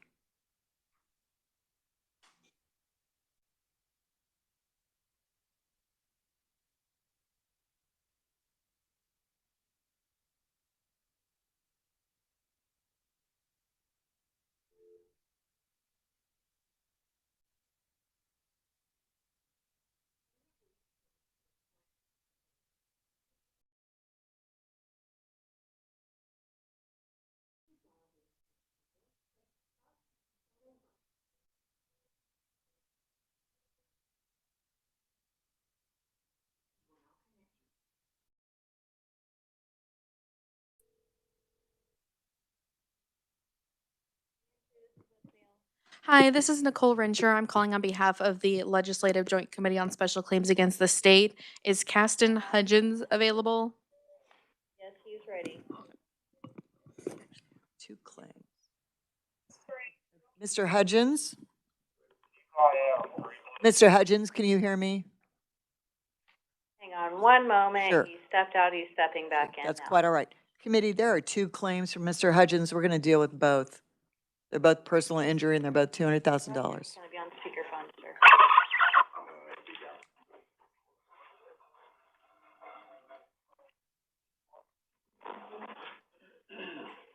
Mr. Hudgens? Hello? Hi, Mr. Hudgens? Hi. This is Senator Dietrich. I'm chair of the Special Committee on Claims Against the State. And you have two claims here for personal injury. They're both $200,000. One is number 7464 and one is number 7465. So we're going to deal with both of those since we have you on the phone at the same time. Is there something that I'm going to ask you in a minute if there's something you want to tell us about your claims. And then we've got Department of Corrections here who will respond to your claims. We have you on speakerphone so you can hear the questions and answers. We will then make a decision on your claims and get back to you within 21 days. Okay? Yes, ma'am. Okay. So again, you've got both claims here. What would you like us to know about these claims? And you don't need to reveal information that would compromise your privacy rights. We have the written documentation in front of us, but you are on speakerphone and we are being recorded, just so you know. Okay. Go ahead. I honestly don't know where to start. I'm just a little curious of what information that you would need. What more would you need that I can provide right now? Well, I don't really need any more. I just was giving you the opportunity. If you wanted to say anything to us, you could. That's all. I guess the only thing that I could say that's different is, I've sent all of this to the Secretary of Corrections twice, and they've sent it back, and, Why did they send it they've back? sent it, Why? they've sent it back this time, which was on the first time I wrote was, 8/7/25, and one was 9/9/25 when they sent it back. See, the first time they gave me the denial of the injury claim, it was like probably 16 days past the deadline to file the appeal. So I wrote to corrections and let them know that, hey, I received this past the deadline to even appeal it, and I had the CO and the mailroom and everybody verify it and you know, basically document that it was handed out late. So I'm thinking that's why they sent me the same denial of the injury claim. Again, they sent it to me twice. So what I done was on the second one, I sent all of the stuff that I've filed all the way from square one all the way to the very end, so that they would be able to see it, trying to follow the chain of command, and also put in grievances and numerous electronic grievances that I filed and escalated, and emergency grievance that was sent to and all these grievances are just disappearing. I'd put a grievance on a grievance on a grievance, and it just of the grievances that have never been replied to, or so that I can follow the chain of command from the clinic on up to the Secretary of Corrections. I was waiting on their response before I filed the appeal, but the appeal, it never came. So I went and filed it, and I filed a appeal of grievance to the Secretary of Corrections, and they thought I was refiling the Joint Claims Committee information, but I was just showing, no, I filed that months and months and months ago. I was just showing you that I've already filed that and been through this process. But she says right here, Darcy Halthus, I think it is. She says, I cannot process or send it on for you, so it is being returned to you without an attached answer. And I was pretty sure that I needed that answer to continue on for the legal purposes. Okay, very good. Thank you. So if you'll just listen, we're going to have a response from Department of Corrections. We're ready for you. If you just tell us which claim you're going to respond to. I will respond to claim 7464 first, because that's the order I have in my binder. So thank you, Madam Chair. So for this claim, Mr. Hudgens is claiming that he did not receive proper post-surgical care for an injury on his hand.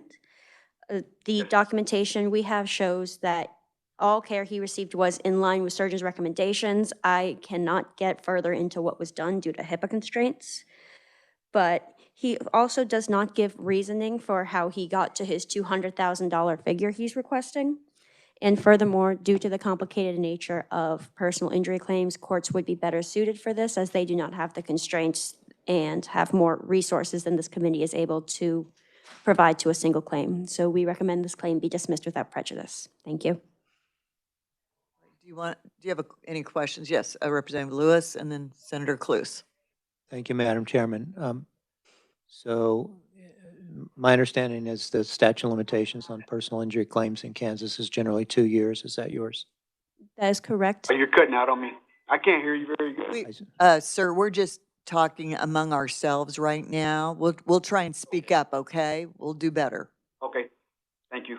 Many times, though, personal injury like this does toll until they are out of KDOC custody. Okay, well, in any event, this injury appears to have occurred or is alleged to have occurred in January of 2024, so this inmate would have an opportunity still to file a lawsuit. Recourse. Now, if I might. Sure. This may be a question for the revisor. Let's just assume that this inmate, we ask him to file a lawsuit, and he either files it or doesn't. Let's say he says, I really don't want to.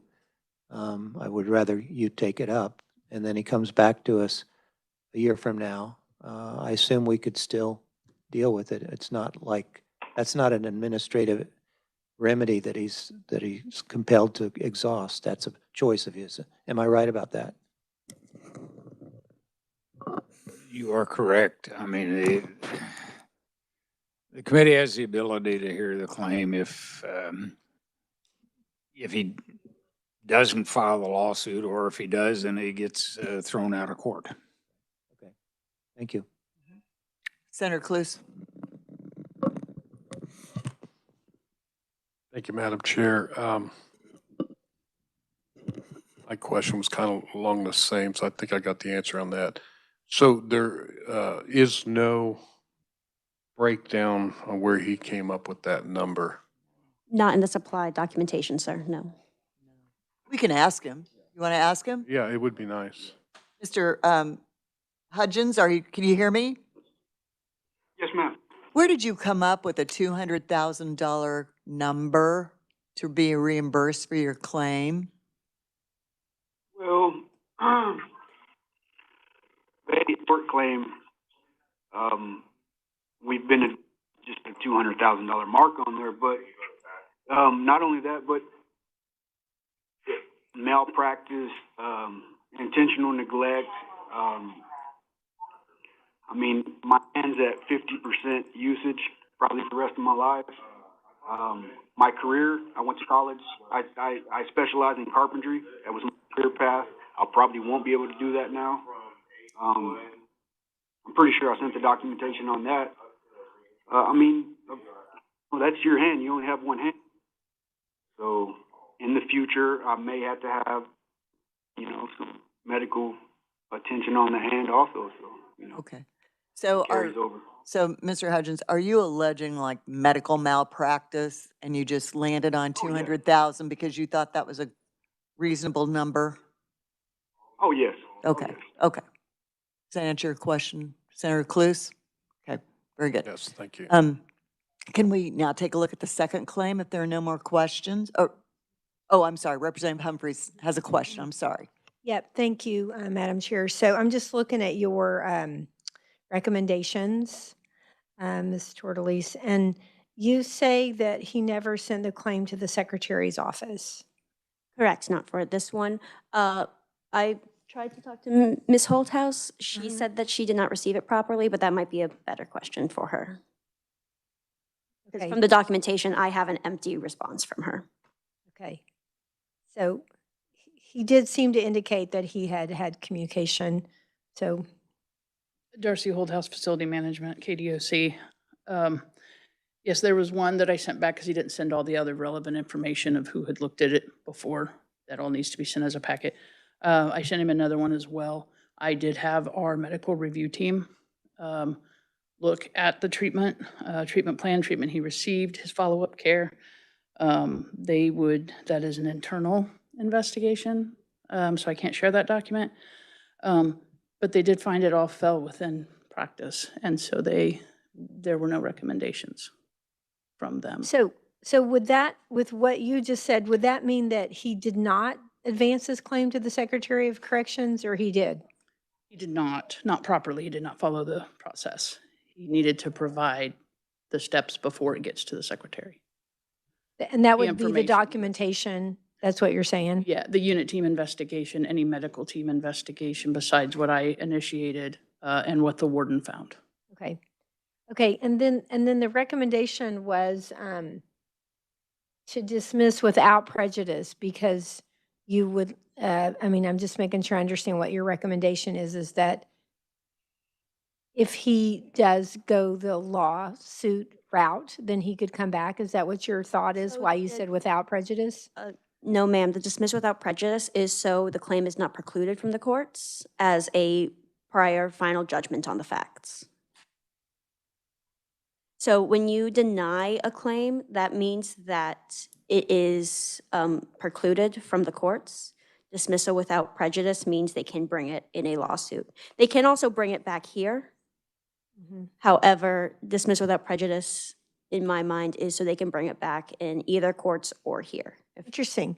I didn't know that our determination made a difference if they can actually file suit in court. Not automatic. It depends on how much you got into the facts. So like in this one where I say, hey, can't talk about it, it wouldn't necessarily because it's not a ruling on the facts. However, say if it was like a property claim where we fully discussed what happened, it's denied. And then they choose to try to file based on that. the denial would count as a final judgment on the facts of the case. Interesting. Okay, I mean, that's interesting that the courts would consider our decision in that way. Okay, well, thank you for that explanation. Yes, ma'am. Any other questions on this claim? 7464. All right. Let's take a look at claim 7465. Mr. Hudgens, this is also a $200,000 claim. Did you arrive at that number the same way you did for the first claim? Yes, ma'am.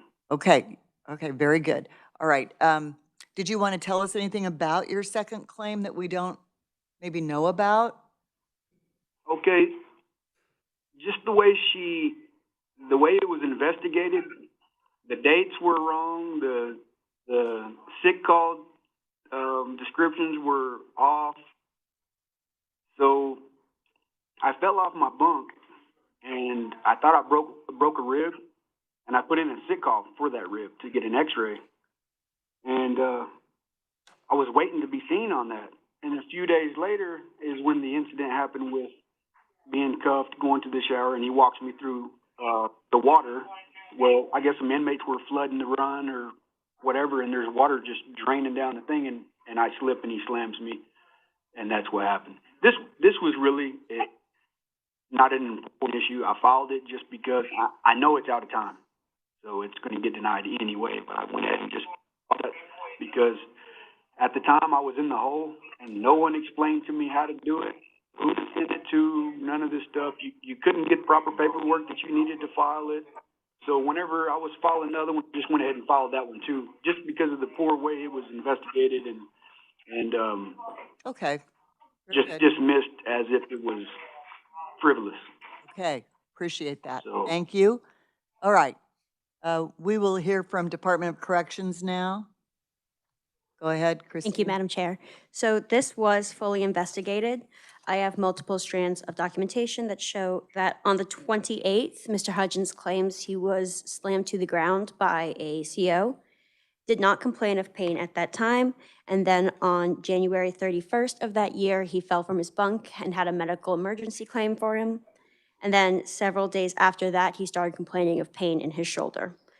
After the investigation, it was determined that the fall from his bunk was a superseding cause to any pain he may be suffering, and therefore his claim was denied the facility. And as he mentioned, he does not have specific facts for how he got to the $200,000 figure. It is just something that he essentially came up with. Furthermore, similar to the other one, courts would be better handled for this matter as they don't have the constraints. He is within his statute of limitations as this happened early in 2024, so he does still have a few months. Thank you. Questions, committee? All right. All right. Mr. Hudgens? Yes. Is there anything you want to say to us? We're going to close this hearing here. We have the information. We've heard from you. We've heard from Department of Corrections. Is there anything you want to say to us before we close the hearing?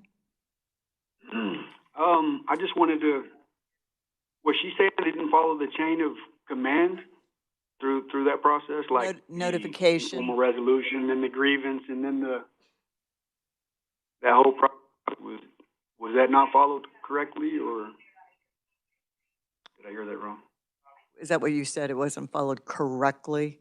I did not speak about exhaustion for this one, but I can double check. Process to file.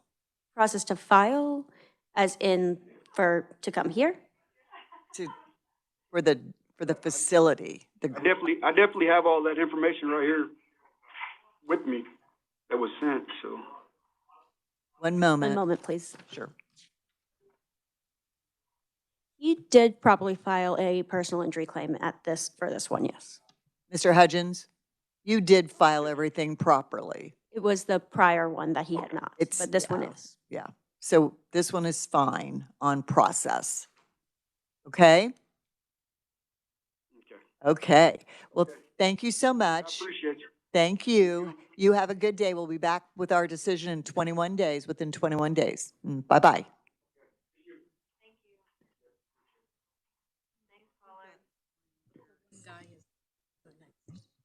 The same phone number.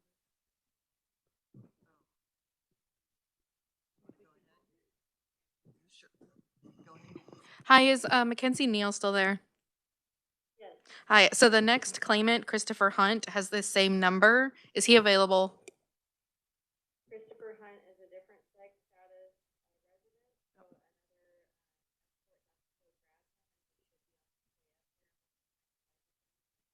Okay, we'll give you a call back in 10 minutes then. So this is a little bit of a pause here.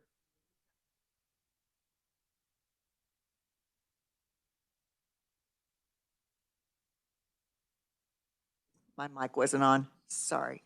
Mr. Spear, 7466. Stanley Woolley, 7470. And then the last two we just heard, the claims from Mr. Hudgens, 7464 and 7465. So let's start with Mr. Spear. Property loss, $2,439.35. Do we have a motion on that? Representative Humphries?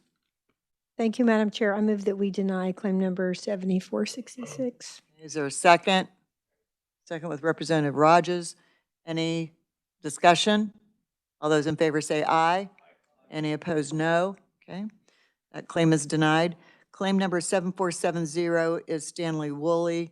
And this is the one where he's in Harvey County, and we need to perhaps carry it over. Motion, Representative Vaughn?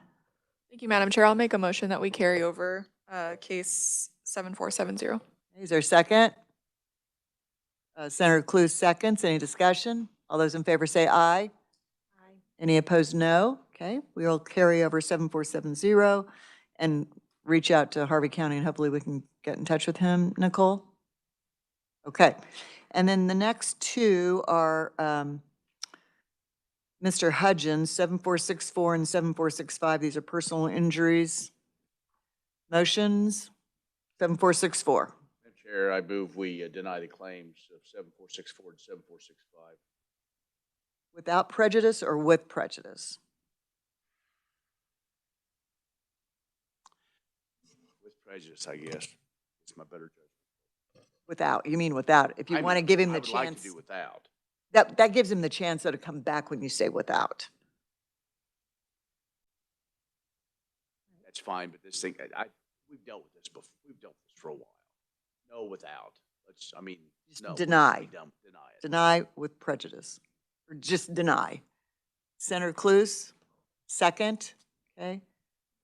Discussion. Right. Representative Lewis? Yeah, I think I'm going to oppose that motion. I think it should be without prejudice. On both or just one? Well, I'll speak to the medical malpractice claim in particular. You know, I agree with the department that, one, we don't have the information to make a judgment about whether there's medical malpractice because they haven't given it to us. And even if they did, quite frankly, I'm not in a position to do that. I do think it's much better handled in court. So I think we should deny that without prejudice. And Mr. Hudgens can pursue that remedy if he so chooses. And if he doesn't, he can come back to us. But quite frankly, I would have a hard time assessing this claim. It is pretty complicated. Are you making a substitute motion? Okay, I'll make a substitute motion to deny claim number 7464 without prejudice. Okay, I have a motion, a second. Any discussion on that? Let's just take 7464 by itself then. Motion, substitute motion is dismissed without prejudice. All those in favor say aye. Aye. Any opposed? Are you not opposed? That's fine. Okay, all right. None opposed, so we will deny or dismiss without prejudice. Okay, claim number 7465. This is the other personal injury falling off the bunk. Motion, Representative Humphries. Madam Chair, thank you. I move that we deny claim number 7465. Second. Representative Rogers, seconds. Any discussion? Okay. All those in favor say aye. Aye. Opposed, no. Okay. Claim is denied. Can we skip down to 7463? This is the rape case carryover. The suggestion is we carry this over. We need to do a little bit more research on the federal statute, and then we'll hear it in December, go into executive session, and keep the privacy of the claimant. Ready for a motion? Oh, I'm sorry. Senator Haley. So we will not be discussing that or sharing that if the claimant is available for his scheduled time today. They've already made him not available. Oh. They've contacted the unit and said that we are going to carry this over. So he's not waiting for us. Okay? All right. So motion a second. Did I have a motion? Oh, I'm sorry. I'm ready for a motion. Okay. Yeah, Representative Humphreys. Thank you, Madam Chair. I move that we carry over claim number 7463. I second that. Second, Representative Lewis. Any discussion? To December, It'll be to December, yeah. the next meeting. Right. Any discussion? All right. All those in favor say aye.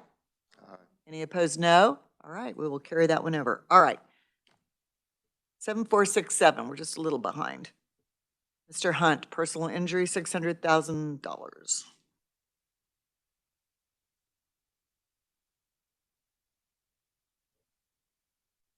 Thank you, committee. We're making good progress.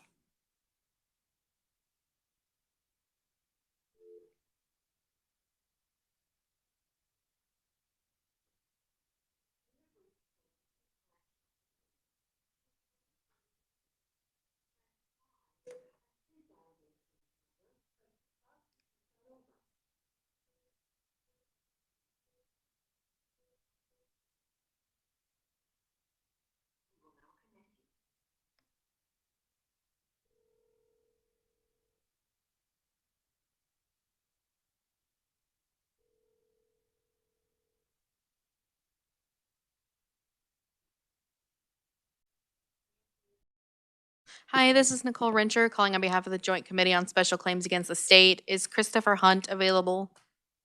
We're still waiting for Mr. Hunt to be escorted. Is that I think we'll just call you back if that's okay.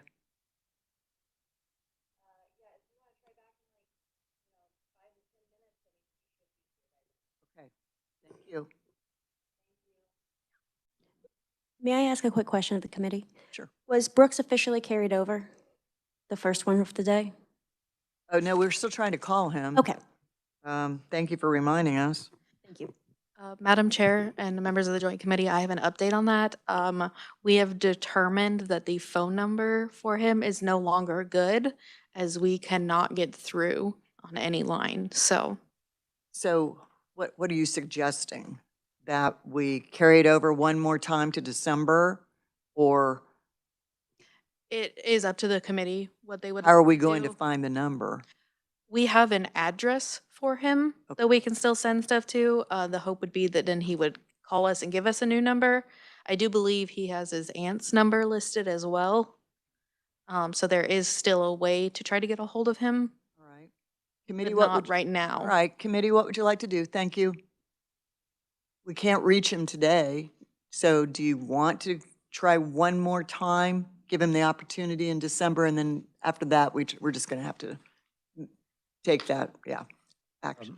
Madam Chair, I move that we carry over to December and give the Last time. claimant one more chance. Is there a second? Senator Haley seconds. All those in favor of moving Mr. Brooks, claim number 7431 to December one last time, say aye. All those in favor, no. I mean, all those opposed, no. Okay, we will do that. Thank you. Thank you for bringing that to our attention. I turned the page. All righty. So do you think we can do Isaiah Parker? Can we try Hutchinson Correctional Facility, 7461? Mr. Parker should be ready, yes. Okay. We will give them a call.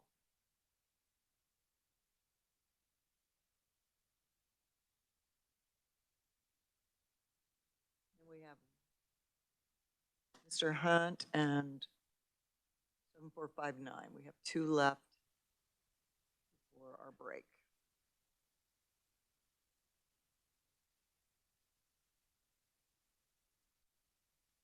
Who remembers the date of our December meeting?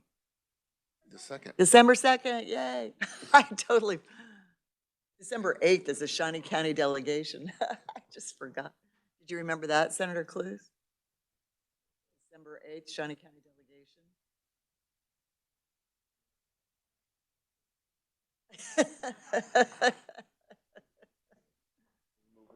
November 7th.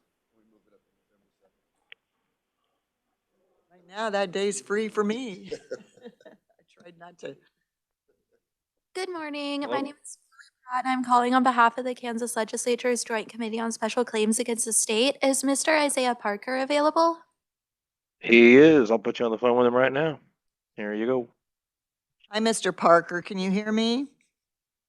Yes, I can. Hi, this is Senator Dietrich. I'm chair of the Joint Special Claims Committee for the state of Kansas. We have your claim number in front of us, 7461, in the amount of $461.47. It's a property loss claim. We have all of your documentation, and we will ask you in a minute if there's anything you want to tell us about that claim. We also have Department of Corrections here, and they will give us their view of the situation. And then we'll make a decision and get back to you within 21 days. Okay? Okay. All Okay. right, you're on speakerphone. We can hear you. Is there anything you want to tell us about the claim? About the claim, yes, I would. Short story to what had happened. I got stabbed on Father's Day over 17 times. Because of that, they had to throw me at what they call OSR. OSR is when you sit in disciplinary until you get transferred to another location. That's how my stuff originally came up missing.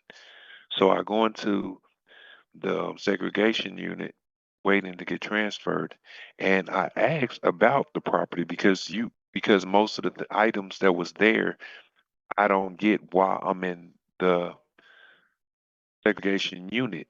So all I could do was ask about it. They kept telling me, "Oh, it's there. Oh, it's there."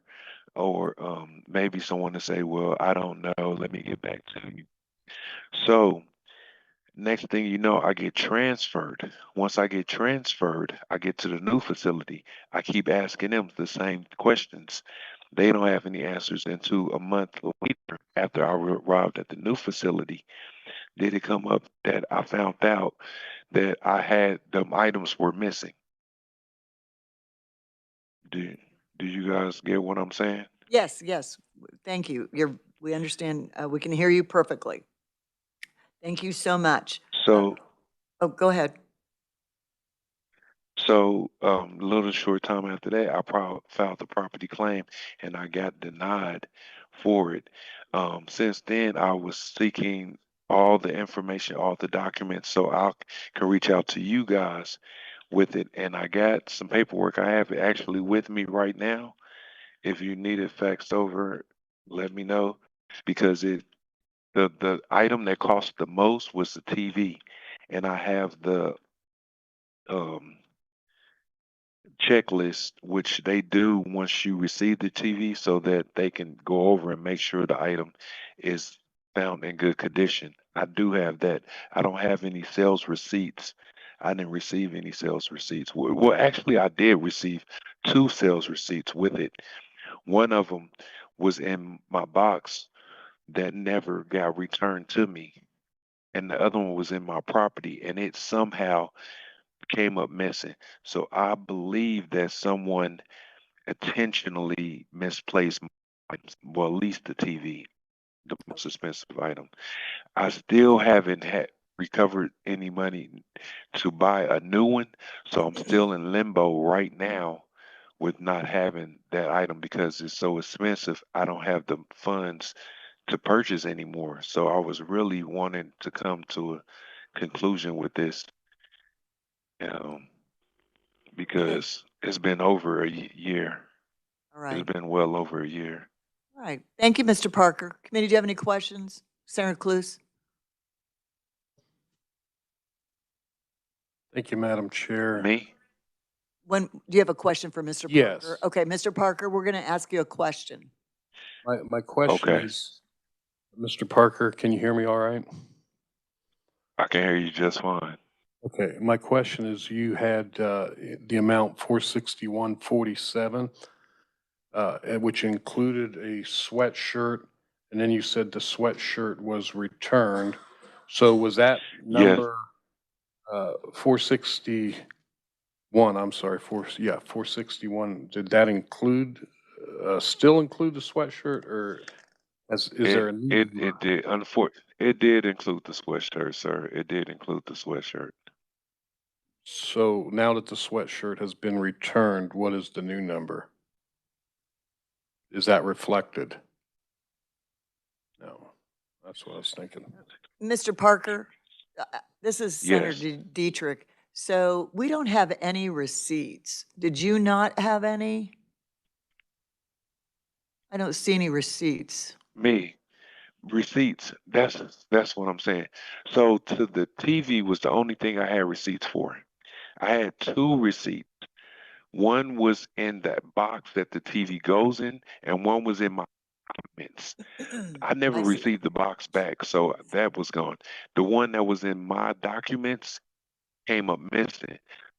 I believe that someone intentionally took the item. They took the TV, Okay, intending to do whatever they did with it, because the receipt I had in my documents was all gone.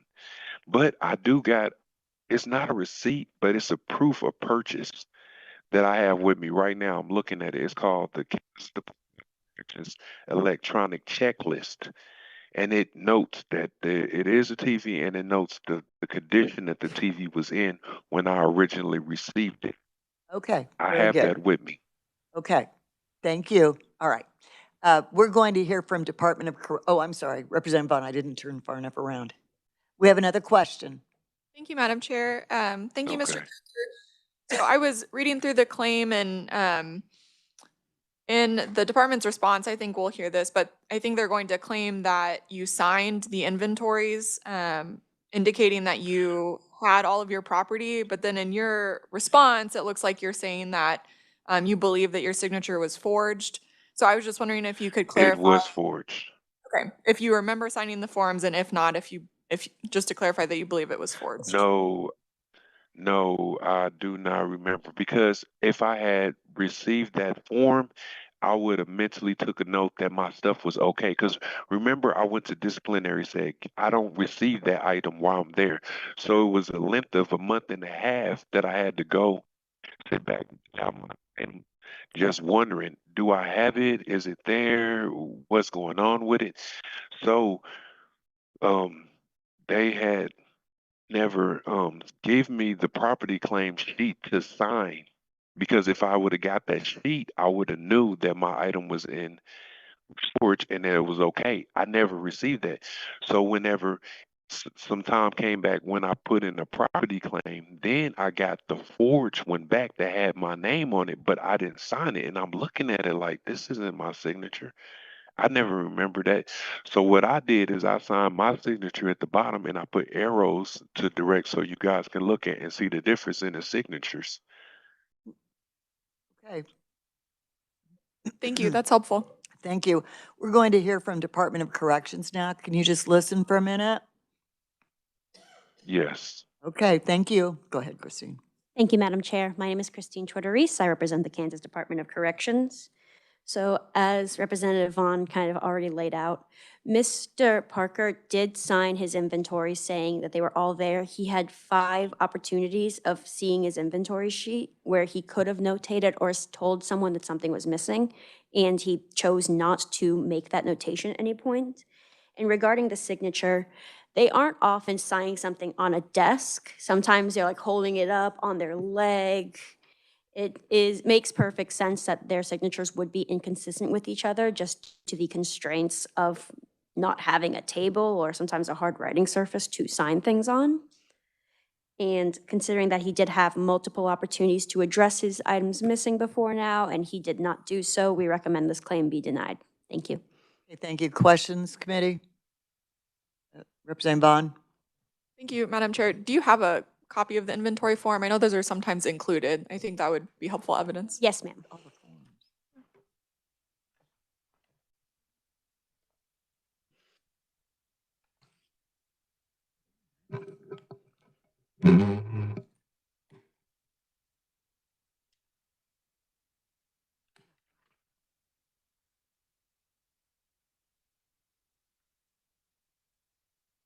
I'm just checking if I have duplicates or if this is a separate form.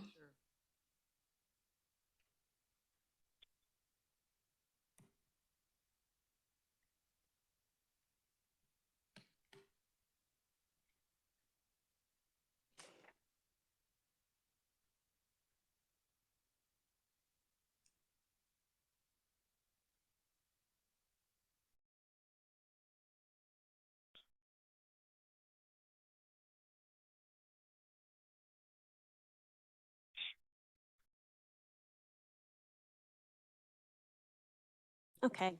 Who do I give this to?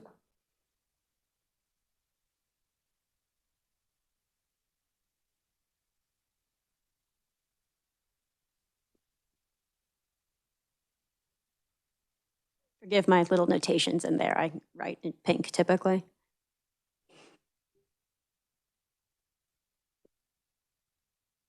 Does that answer your questions, Representative? Thank you, Madam Chair. I was curious to look at the signature. I mean, I'm not a signature expert. There are some similarities. So I was just curious to kind of see, but I may pass it around for other people's knowledge. Okay, so is there, the conclusion from Department of Corrections was to deny the claim. Do you have any other questions of the department committee? Okay. Mr. Parker?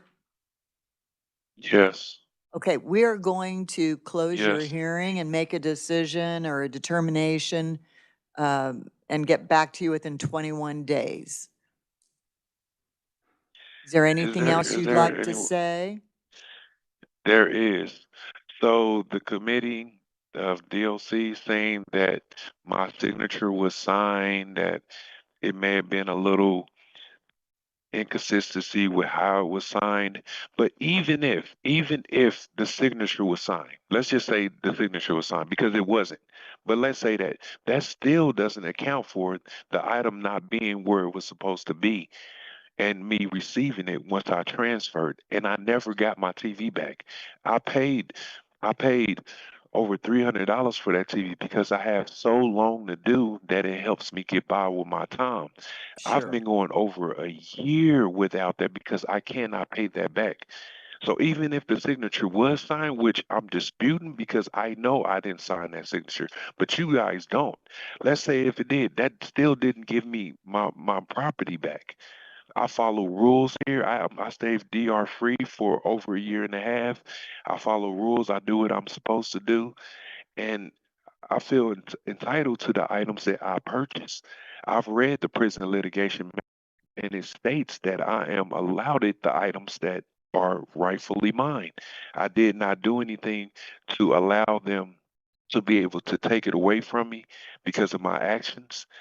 And I feel that I've been wrong within this process. The only Okay. thing that DOC could say is that, well, you signed your signature saying that you received that the item was no, I never signed a signature. And even if I signed a signature, I never received the item itself. The Okay. items that's listed, the one once I receive my sweater back, I let them know then that, oh, I got my sweater back. Thank That's you. retrieved out of all the items, ma'am. Okay. Thank you, Mr. Parker. And thank you for visiting with us today. We are going to close this hearing and we will get back, our decision will get back to you within 21 days. And I would like you to have a good rest of your day and thank you so much. You guys so Bye. much, and you have a blessed one. You too. Bye-bye. Bye.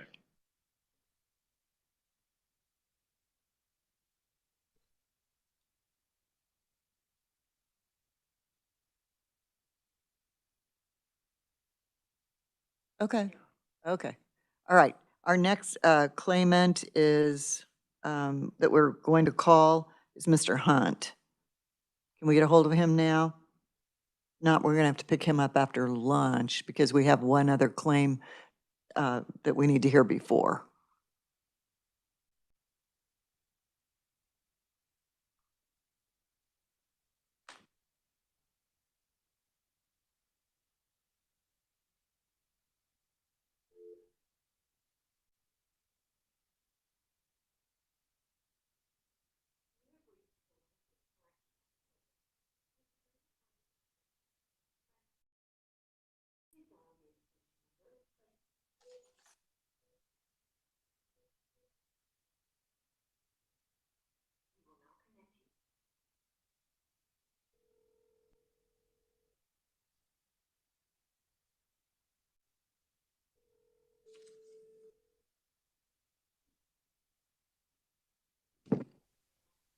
Hi, this is Nicole Rencher calling on behalf of the Joint Committee on Special Claims Against the State. Is Christopher Hunt available? Hey guys, so I just contacted the captain's office because he's still not made it. It is in the middle of chow time, so I think that probably interfered with him being escorted, but I was told that he's on his way. I just don't have an update for you guys because they had to use one person to escort Mr.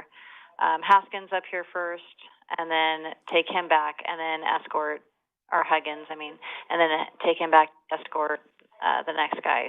So that's what the holdup is, so I apologize, which So this is this just is keep Senator. being told that he's on his way here. Okay, so we're not going to be able to wait for him because we have another claimant who has a deadline that we've got to get to. Can we move him until this afternoon? If we gave you a time, would that be easier? Could he be there this afternoon? If we can avoid that, I'd like to, just because we did start late, and Mr. Hudkins was up here waiting for 30 minutes because we were told that we had started a little bit early, so I think that threw off the next guy being escorted up here, if that makes any sense. I understand you guys have a timeline too, but I do not have the availability this afternoon, unfortunately. I could maybe see if somebody else Okay, could, but here's what what- time frame were you thinking? Well, we could do it right after our break where we should be back by 1:30, 1:35, or we could do it at the end of our meeting, which is 3:15, 3:30. If we can, we can't, I cannot do it past the 3 o'clock because that's Okay. count time anyway here. Should for we do the, facility. So, should we try but if we moved it to 1:30-ish? that 1:30 Okay, time, I think let's we try could that. make that one Okay, work. let's do that. We will get back to you around between 1:30 and 1:40. How's that? 1:30 and 1:40. Sounds Somewhere in good. there. I will let the officers know. Thank you. Thank you for your help Thank with you. that. Okay.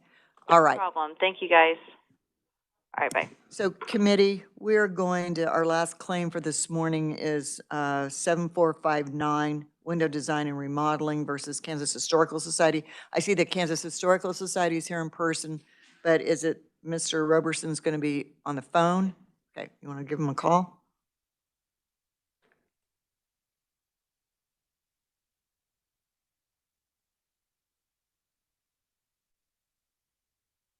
I do also want to let the committee know that there was a video sent in by the agency. It was in a follow-up email. Were you able to access the video I did at home? Did you see that at all? No? Okay.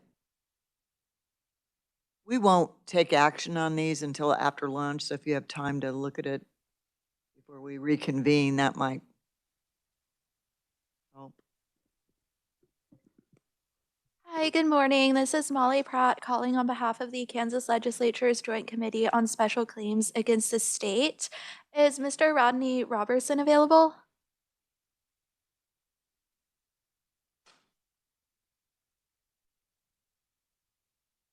Is Mr. Rodney? This is Rodney.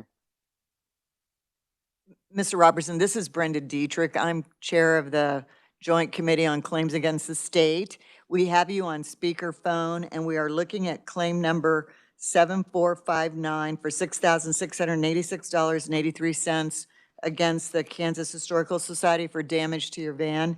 So, or trailer, I mean, sorry. So Yes. we have you on speakerphone. The committee is going to listen to the claim. We will hear the response from the Historical Society. We may ask a few questions. Then we will Okay. take action on this claim and give you our decision within 21 days. So, first of all, we have all the documentation in front of us, including estimates and what happened to the trailer. Is there anything more you would like to tell us about the claim? Well, I emailed the company because we sent this to you guys, I believe, back in February. I don't know why it's taken so long, but we sent it back in February, and since then, of course, you all know there's been price increases across America on everything. So I reached out to the Caravan Trailers the other day, and I forwarded an email to Mrs. Richter or whatever.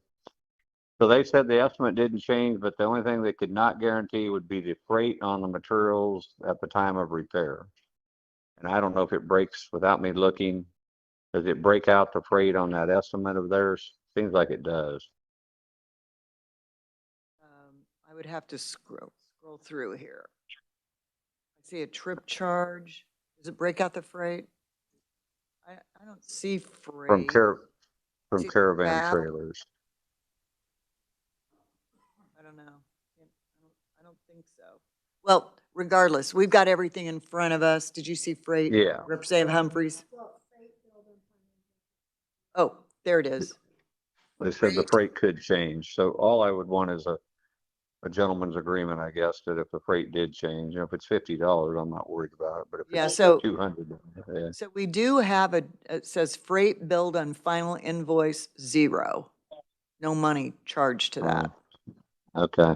Okay, all right. Well, Well, I'd probably want to put, I'd probably think, to be fair to you guys, you'd probably put $300 to $500 in there as an approval if you're going to approve stuff now or not approve, so that we at least have a number that we all are agreed to of some sort. Because they are billing for the freight, yeah. So, Mr. Robertson, just so you know, we have to have documentation in front of us. We can always carry over a claim into the next meeting, but we have to have documentation. So hang on to that thought though for a minute, because we'd like to hear from the State Historical Society, and we also want to know if anybody on the committee has a question for you. Are there any questions Okay. for Mr. Robertson? Okay. We do have a question, Representative Humphreys. Hello there. So just double checking, it looks like you did not file a claim with your insurance. Is that correct? No, I have not filed an insurance claim with my insurance company yet. Okay. All right. Thank you. And, Any other questions? All right. and if I did file an insurance claim, they're going to turn around and file it against the state of Kansas. So I'm trying to avoid, that process. Okay, thank you. Yes, welcome. Would you identify yourself? We've got the State Historical Society here, so we're just going to listen to their response. Okay. Yeah, my name is Matthew Chappell with the Kansas Historical Society. Welcome. And thank you, Madam I don't think we've ever Chair, had the Committee. Historical Society here before. This is new for us, and it's all great. I am providing you the breakout based on the estimates. I did send in the original stuff the video. Yes. This is the back corner of that trailer that we have video kind of evidence of, yes, we did hit that trailer. So as an agency, this would be a modified, I guess, claim we would agree to of $2,961.21. I kind of broke this out in my crazy way with the taxes and labor based on the 3 invoices, including paying for half of the travel to window design and remodeling over to Kansas City for all the work. Okay, so I did watch the video, and you can see the panel falling on the trailer on that corner. And so what you're saying, if I'm understanding this correctly, that this would be the part that you feel you're responsible for. Absolutely. This would be our portion of the trailer that we agree as an agency to compensate for. Okay, questions, committee? Representative Humphries, did you have one, Representative Vaughn? Oh, okay, sure. So, thank you, Madam Chair. Just so I understand, this part on the front panel where it says decks, pergolas, and so on, you're asserting that your panels did not cause that damage? Is that right? That is correct. Okay, thank you. Representative Vaughn, and then Senator Cluse. Thank you, Madam Now, Chair. wait a minute, I'm One confused moment. about what you're asserting. Okay, we're going to come back to you in just a second, okay? Okay. 1 second. Go ahead, Representative Vaughn. Thank you, Madam Chair. This is a question for research just on process, so if we need to loop back to it later, we can. But I am wondering, as Representative Humphries alluded to, whether what the process would be for an insurance claim. So assuming the claimant filed an insurance claim, does the state have insurance that their insurance would request that reimbursement from, or how does that work for the state? And then second question, if this fell outside of the realm of insurance, is special claims indeed the right place for this claim to come, or would it be small claims court? We would have to look more into that. Does the reviser have a thought? Or Molly has a thought? I was just going to say, if the committee would like, we can look back at previous claims that have had a similar fact pattern, to let you know like what information was provided and the information the committee sought and how those were decided by the committee. But for a more legal response, I will let Mike speak.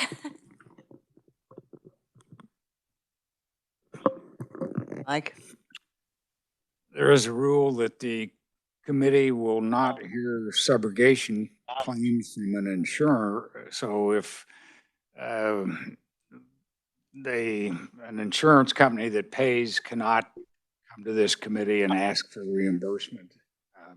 I don't know if that's even your question, but it's the other thing in terms of going to small claims.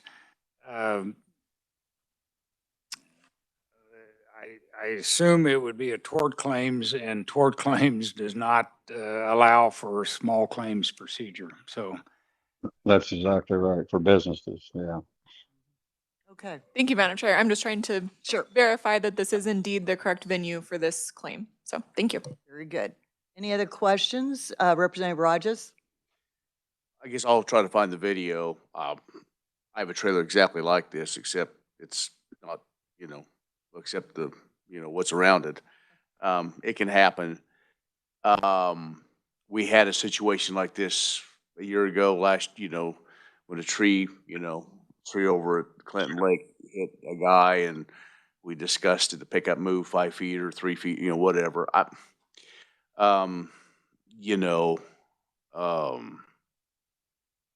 I tend to believe Mr. Roberson, but let's look for sure. It is unfortunate these things happen, but that's kind of the way it is, and that's part of some of the state's responsibilities. What I see right now, and so what I would is Mr. Roberson still on the line? You're still on phone, aren't you? Yes. Yes. There is a possibility that we could, because Chairman Dietrich brings up a good point.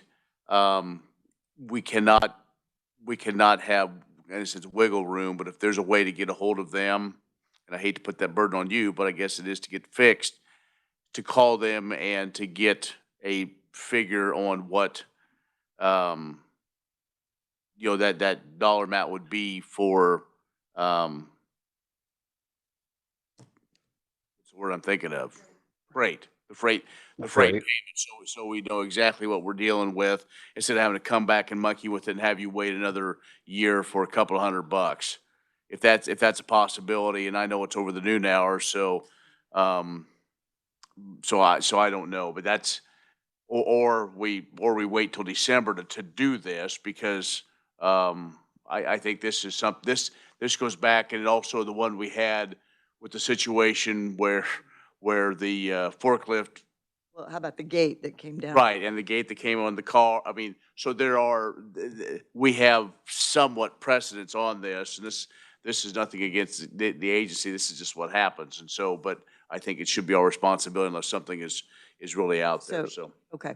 Any, good points, yes. Any other, Senator Cluse? Thank you, Madam Chair. So this is state-owned property, just, right, and then, Yes, it is. okay. And, so, State Historical Society building. It's their building. I guess it's not, the trailer's not. no, I know. Yeah. I know the trailer's not. Property. Right. The building is state-owned, I'm just reaffirming that. Okay, so we're self-insured on most stuff, right? Right. State? I can't answer that. I don't know, on some properties, we self-insure to a certain amount. I don't know that. So would this come from Historical Society, Would. their budget, or SGF? It would come from, because they were negligent. So in the past, it came from Parks and Wildlife when that trailer was damaged, if I'm remembering this correctly. When it's the gate that fell down and damaged a car, the facility. Yeah. Their capital outlay dollars or whatever they decided to charge it to. Part of the issue that I think you all need to do is you need to take a look at the video and see the panel falling on the trailer. So we're not saying that didn't happen. That would be correct, Madam Chair. It's just that the remainder of the damage is what you're questioning, around on the other side of the trailer. That would be correct. Yeah. And if I could, Madam Chair, if I could kind of somewhat answer, the state does have insurance for the facilities that have basically, my understanding, deductible of like $5 million. And we do pay that insurance, which is, ourselves for the agency, $45,000 to be a part of that, but not on the small items. If it was a $5 million trailer, we might talk about that. That would probably be an SGF request. Right, and Well- that's kind of what Alright. my Okay. understanding was, just from other committees, but in particular, then you guys will eat this out of your budget. Yes, sir. Okay, thank you. Representative Vaughn. Thank you, Madam Chair. So just to clarify on your last point, we were kind of raising the question, should this be run through insurance, and then, state insurance of some kind would reimburse for that? But you're saying in this case, you do not think it would be eligible because it's a small item. Is that correct? That's for the buildings, is kind of the insurance for the actual physical buildings, not the liability, my understanding, not the liability for the incidents that occur. I mean, if the building were to be hit by a tornado, that's what that insurance is for. I understand. Thank you. Yeah. Any other questions? Mr. Roberson, did you have a question for us? Well, yeah, I have a question about the damage that, I guess what I'm hearing is you guys don't think that the panel damaged the front of the trailer? The panel you think didn't it just hit the damaged- panel didn't hit the front of the trailer, it hit the side of the trailer. We have that I on haven't video. seen, I haven't saw the video, so I would like to see your video because Sure. Frank, my guy that was there working, said that it was a huge wall that come out of there, and he said that's the damage that was done. I didn't make things up. How about we send you the video so you can see it, and it's very clear. It's very obvious the panel fell on the trailer on the corner. Very obvious, okay? Yeah, Send you're that saying to the you. back corner or the front corner? Back corner. And so how are we going about arriving at the amount of damage? Because if the back corner, that entire side of the trailer has to be rewrapped, and the Yeah, front is just a little panel. So we will talk about this when we're going to recess, and when we come back, we'll make a determination on the claim.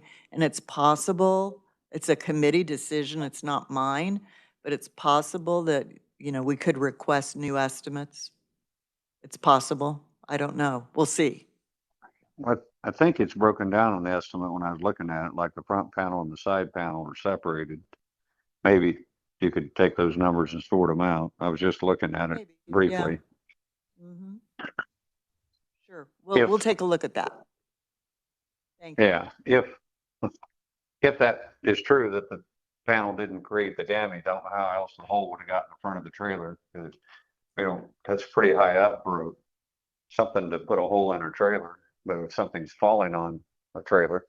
And just so you all know, this isn't your average trailer that you buy at Home Depot or Lowe's. This is a custom built trailer with 9-foot sidewalls, special axles, special struts inside the walls. They're closer on center because we tie heavy loads to them. And it's got heavier gauge aluminum, and the aluminum panels are more expensive. So it's not your $4,000 trailer that you can buy anywhere in town. These are $15,000 to $20,000 trailers new. Got it. Okay. Okay. Yeah. Very good. All right. Any other questions, committee?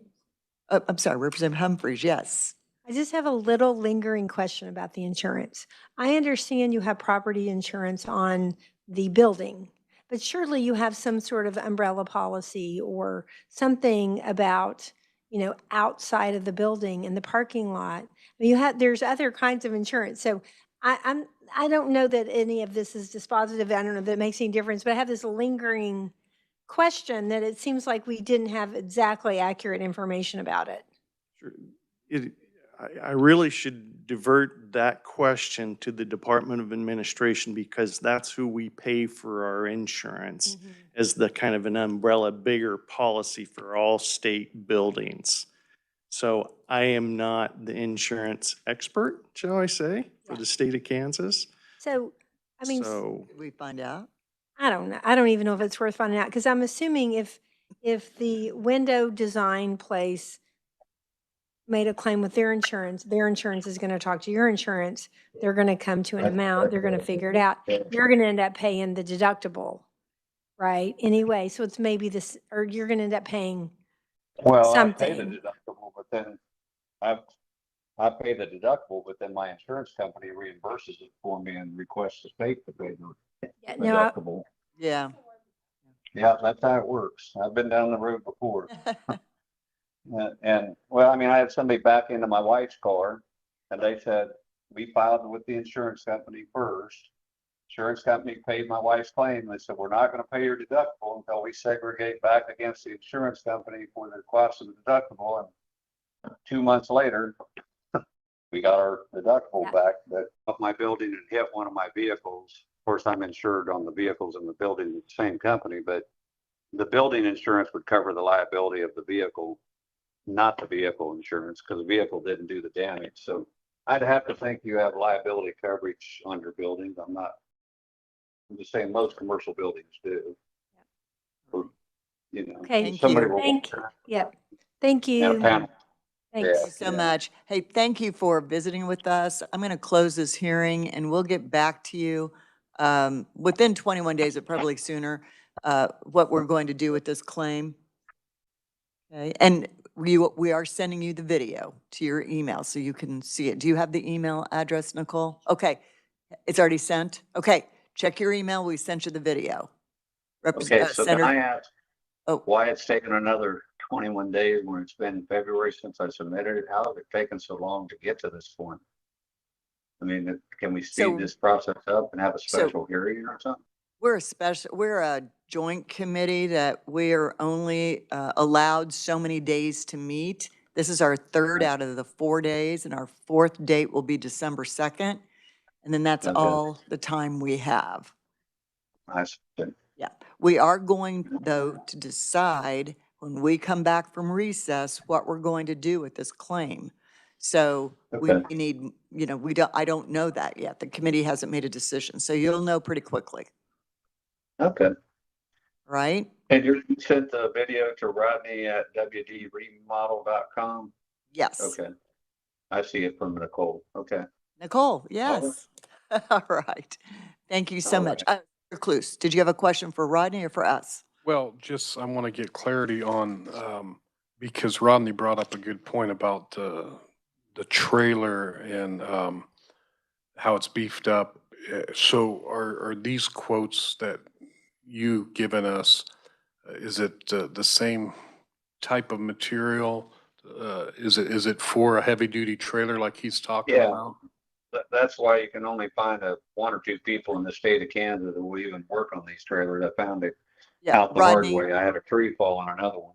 Yeah, Rodney, we're asking the question of the State Historical Society, so hang on. Oh, I'm sorry. That's Okay. all right. Okay, I'm sorry. Yes, those are actually based off of the estimates that Mr. Robertson gave and how he had split it out in his estimates on what was the front and what was the rear. So those are all based on His on estimate. his estimates, right? Okay, and okay, just leaving out splitting the out. part that, Leaving you out the guys front felt. end, Okay. only doing the back side you can see in the video. Okay, then that makes sense. Appreciate it. You're welcome. Okay. All right, everybody. All Thank you right. for your time. Thank you so much. Committee, we will break for lunch because I want to be able to give you plenty of time for lunch. And then when we come back, we will take action on these last three claims. We'll approve the minutes and then we'll call our first person. All right? Okay. And I encourage you to take a look at the video.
They have to push that.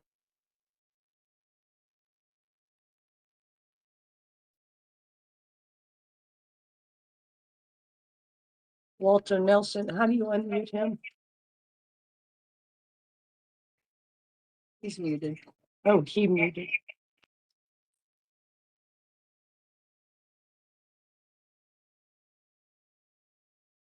Please set that back down there.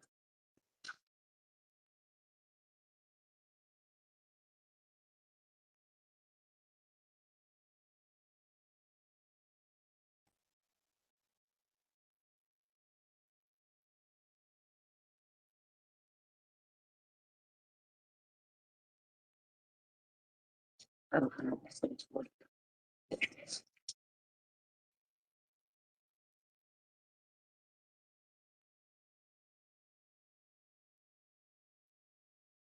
Mhm.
All right. Good afternoon, everyone. We are reconvening the special committee, Joint Committee on Special Claims Against the State.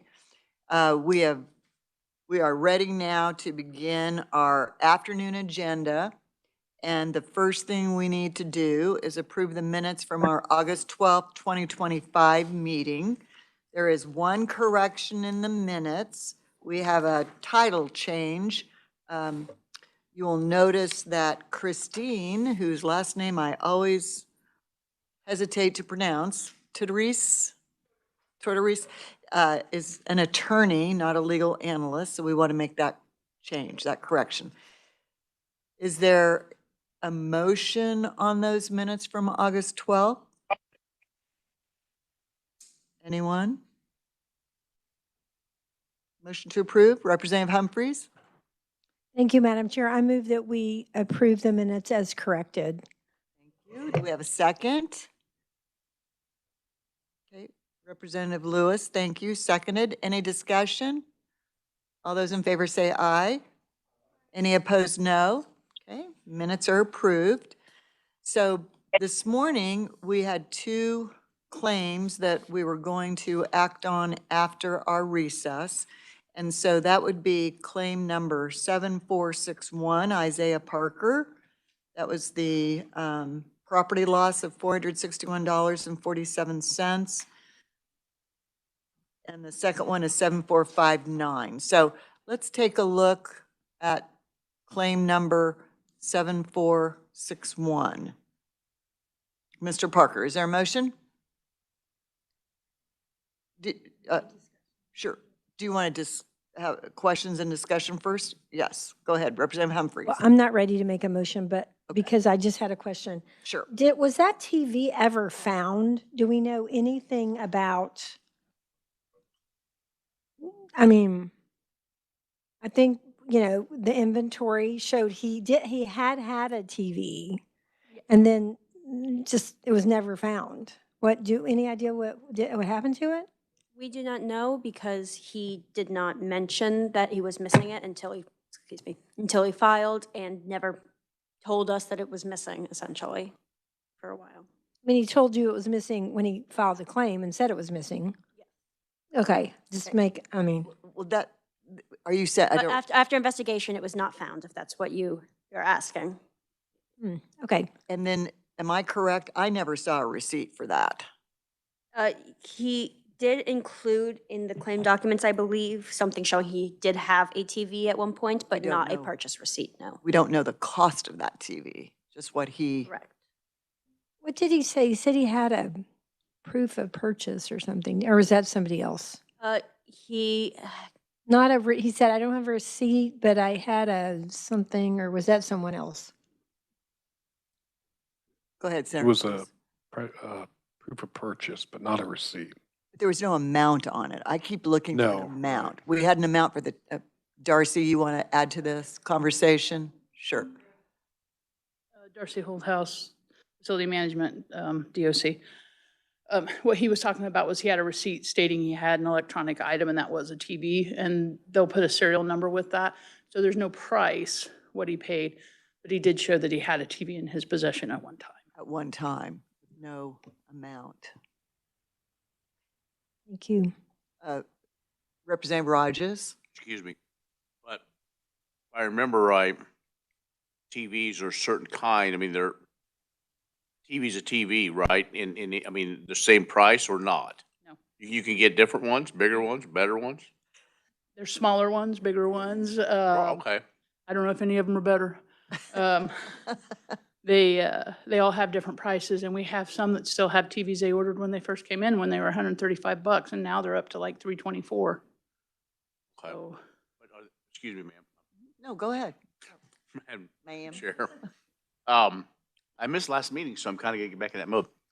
So, okay, so I guess but do inmates, guests, whatever, have to have clear TV, right? So, I mean, they're special, they come from the commissary in a sense, don't they? And so if we knew, I don't know. I mean, I'm not trying to drag this thing out. I'm just trying to make sure we kind of have a good understanding, because I was in the assumption that, like, as I toured Stockton and Norton, they all had, same size TV, and that was it. So, okay, we've come a long way.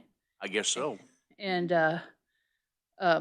I could look back in his history and see when he last ordered a TV, and I could look for an appropriate amount.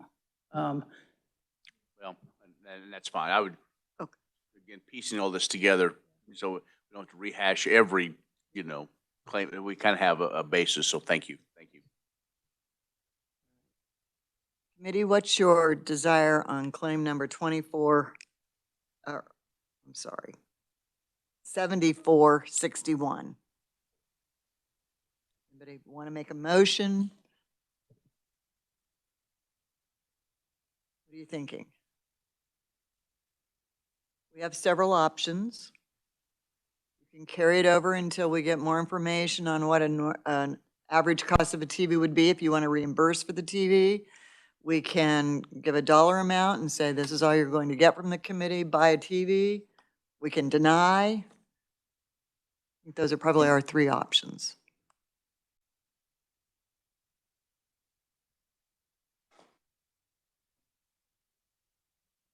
Okay, Representative Humphreys.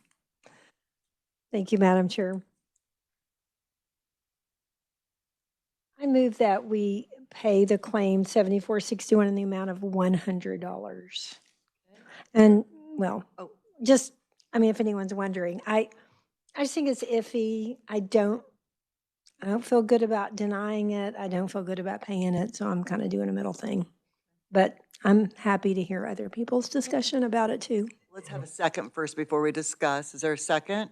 Senator Cluse, seconds. Now discussion. Any discussion? Representative Vaughn? Thank you, Madam Chair. I was also feeling really conflicted about this one. I understand the DOC's position that the inventories were signed, it's not on the inventory, et cetera. But I also believe the claimant when he says, you know, he doesn't remember signing them. They're not, it's not, you know, he claims that he let them know as soon as he realized it was missing. I do sympathize with him. You know, he was stabbed, so it was not his fault that this took place. And then, you know, he was gone for a long period of time. And so you know, it's not his fault ultimately. I don't think that his property went missing. And so I have sympathy towards that and would support paying part of the claim. I do wish we had a receipt for the value of the TV, but I think that's a good compromise. Senator Cluse? I would probably just kind of ditto that. Is a TV hard to kind of lose track, you would think, of a TV. So if $100 can get them another TV or close, I think that's a good gesture. Okay, any other discussion? All right. I don't think $100, I mean, if it's a $300 TV, I mean, he claimed, you know, he said, I've been without it for a year, I don't have the money to get one. So I don't know how, you know, $100 to $100 credit. I mean, you could go for something else. You can get a Vizio at Walmart for $49.95, 32 inch. So DOC will let us go to Walmart and buy TVs for our friends. I'm just. Yeah. Yeah. See? Yeah, see? So, I guess as we're discussing, and then we can decide what to do with the motion. I would, so I'm not doing substitute motion yet, but something along the line of,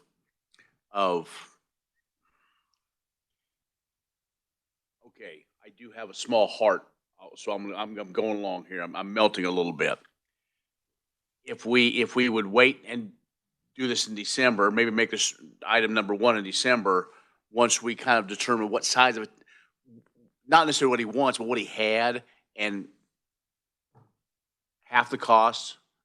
I mean, I'm trying to come here because, to me, $100 is it'd be like paying a guy $20 for Air Jordans, which we had that I think a year or two ago. So, Do you want to make a substitute motion? well, I'm not sure yet. So, Representative Vaughn?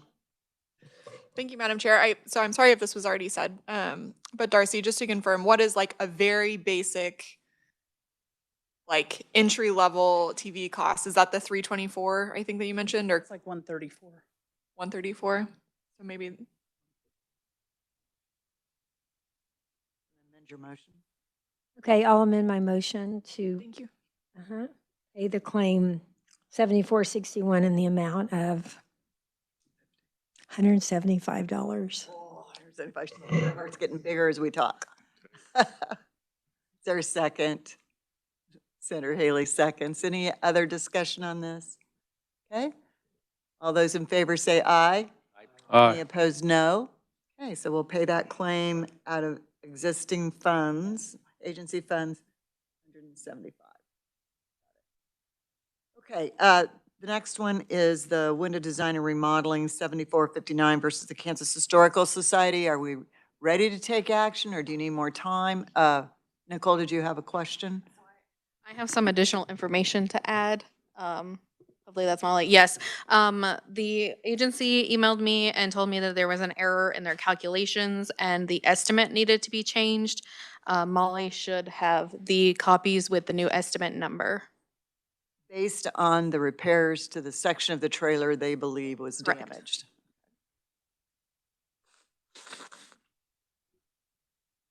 Who has got the flash drive of the video?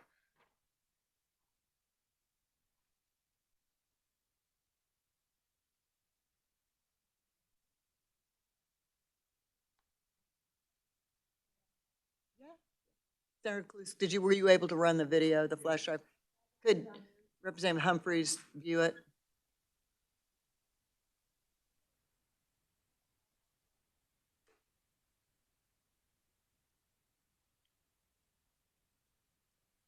So the Historical Society's new amount is, that they feel they are responsible for, is $3,366.21.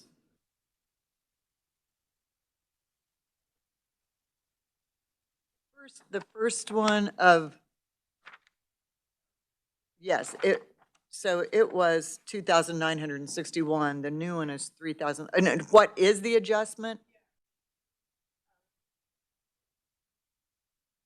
I don't see. They just said there was an error in their calculations. And they added it up. So, yeah. Everything looks the same. I think they just added it, totaled it wrong.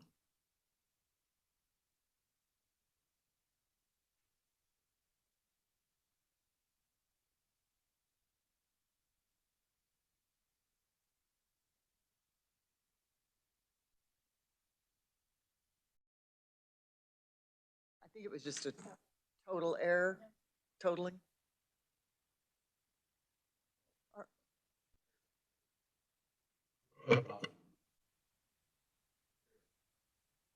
Chair, sorry. Yes. Caravan trailers, what we saw in the paperwork was that they had all the repairs, and so they took that out. They either took off too much or something. So Senator Clues, were you finished, Representative Rogers? Senator Clues, did you have a question or a motion? Just a statement first. Statement, okay. Yes, thank you, Madam Chair. After viewing the video, I think it was more in that particular area. So this quote looks good to me. $3,366.21. Okay. Anybody willing to make a motion? I'll just make a motion that we pay the $3,366.21. Okay. We have a motion. Do we have a second? Second, Representative Rogers, any discussion? Representative Vaughn? Thank you, Madam Chair. I only wanted to bring up the insurance question. If we got any clarity around whether we have an umbrella policy for the Department of Admin. In my mind, that if it is eligible for that, I would see that as maybe a rule 2 where all remedies have not been exhausted. But if this is the correct place for this particular remedy, then I'm in support of the motion. Okay. Do we know? We don't know, Representative Vaughn. Senator Clues?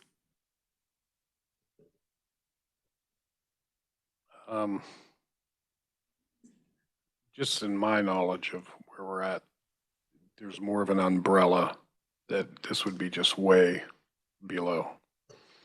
Oh, yeah. So the question I would have for the motion maker is, are you wanting to charge the $3,366.21 to the agency, which is the Kansas State Historical Society, or to SGF? Since you're Vice Chair of Ways and Means, I think that's an appropriate question. since you put it that way, I will divert from SGF at the moment. Okay, to the State Historical Society. All right. Any other Yes. discussion? All right, you've got a motion and a second. Okay. I kind of have an issue with it not coming out of the historical societies. Oh, I thought you said SGF. No, he said. Okay. He is. Yeah, oh, I see what you're saying. We were- Perfect. Okay, thank you. Thanks. Okay, great. All right. All those in favor of this motion, say aye. Any opposed, no? Okay, motion passed. All right. Thank you. I'm sorry, yes, Representative Vaughn. Thank you, Madam Chair. Just maybe a quick request. I know we've had a couple of these types of claims before, and it would be nice for the future to know what is the standard procedure if damage is done due to or because of some kind of state building or property. Who is the responsible party? Just maybe some clarity around that would be helpful for the future. Thank you, I agree. So staff and revisor will ask you if you will help us with that. Okay, we've got two claims people waiting on us, so let's take 7467, Mr. Hunt first. Hopefully they're still there. They're having some staffing issues.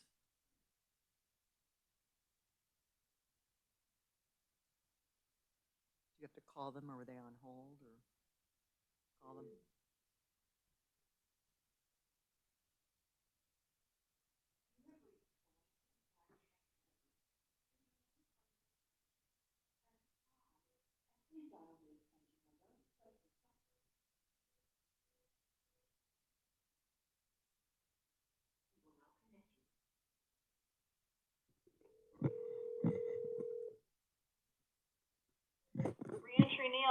Hi, this is Nicole Rencher calling on behalf of the Legislative Joint Committee on Special Claims Against the State. Is Christopher Hunt available? Yes, ma'am. He can hear you. Hi, Mr. Hunt. This is Senator Dietrich. I'm chair of the Special Committee on Claims Against the State. We have your claim in front of us. It's in the amount of $600,000 for personal injury, claim number 7467. You're on speakerphone. We have the committee here. We also have Department of Corrections folks here.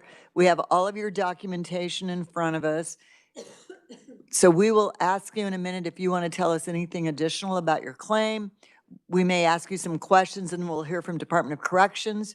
And then the committee will take action on this claim and we will give you the decision within 21 days, okay? All right. All right. Is there anything more you want to tell us about your claim? I'm not 100% sure if you received everything because as I wrote in my last communication, it took me 3 times to get it to you. The first time, I never heard anything back, so I submitted it again. The second time when it came back, the cover sheet was gone and the notary page was gone. And so that's why I had to resubmit it. But when I turned it into the unit team, it was notarized by the unit team. So I don't even know how somebody went in there and took it out and y'all didn't have it. So I submitted for the 3rd time. That's what I had been going through the whole time I was there. Issues with follow up with my physical therapy. Issues with seeing not just that legal mail. That's why I included the email from attorney David A. Kelly from Lee Summer. I included that where it showed that certified mail that was sent out to him had been sliced open and he said sloppily take back up. Long story short, he said he never even received the mail. And so he even stopped communicating with me as my power of attorney, just the liaison in between me and him since he was having the mail and the phone situation. So it isn't just one thing that was the issue. It was everything that was legal as far as my progression. I was getting a hindrance for it. If I wasn't being thrown in the hole, I was being shaken down or I was being harassed by the same person that I put a central monitor against, which is the CEO who tore my tendon completely off the bone. And I didn't even have contact with the guy. He didn't even have a reason to try to do nothing to me. When I talked to the warden had said he didn't know nothing about it because nobody had filled out the paperwork that the policy and procedure dictates, and they covered it up for 6 months. And it was in between Unity Team, Centron, and whoever the administration up front was. It's like it was 2 different governments. You know, it was the people that was behind on the lower level doing one thing and administration up front not knowing everything was being done. Okay. But I was suffering in the middle because now I got permanent damage. Okay, Mr. Hunt, thank you. Thank you. I think we do have everything in front of us. It's a pretty lengthy packet. So, are you currently working with an attorney?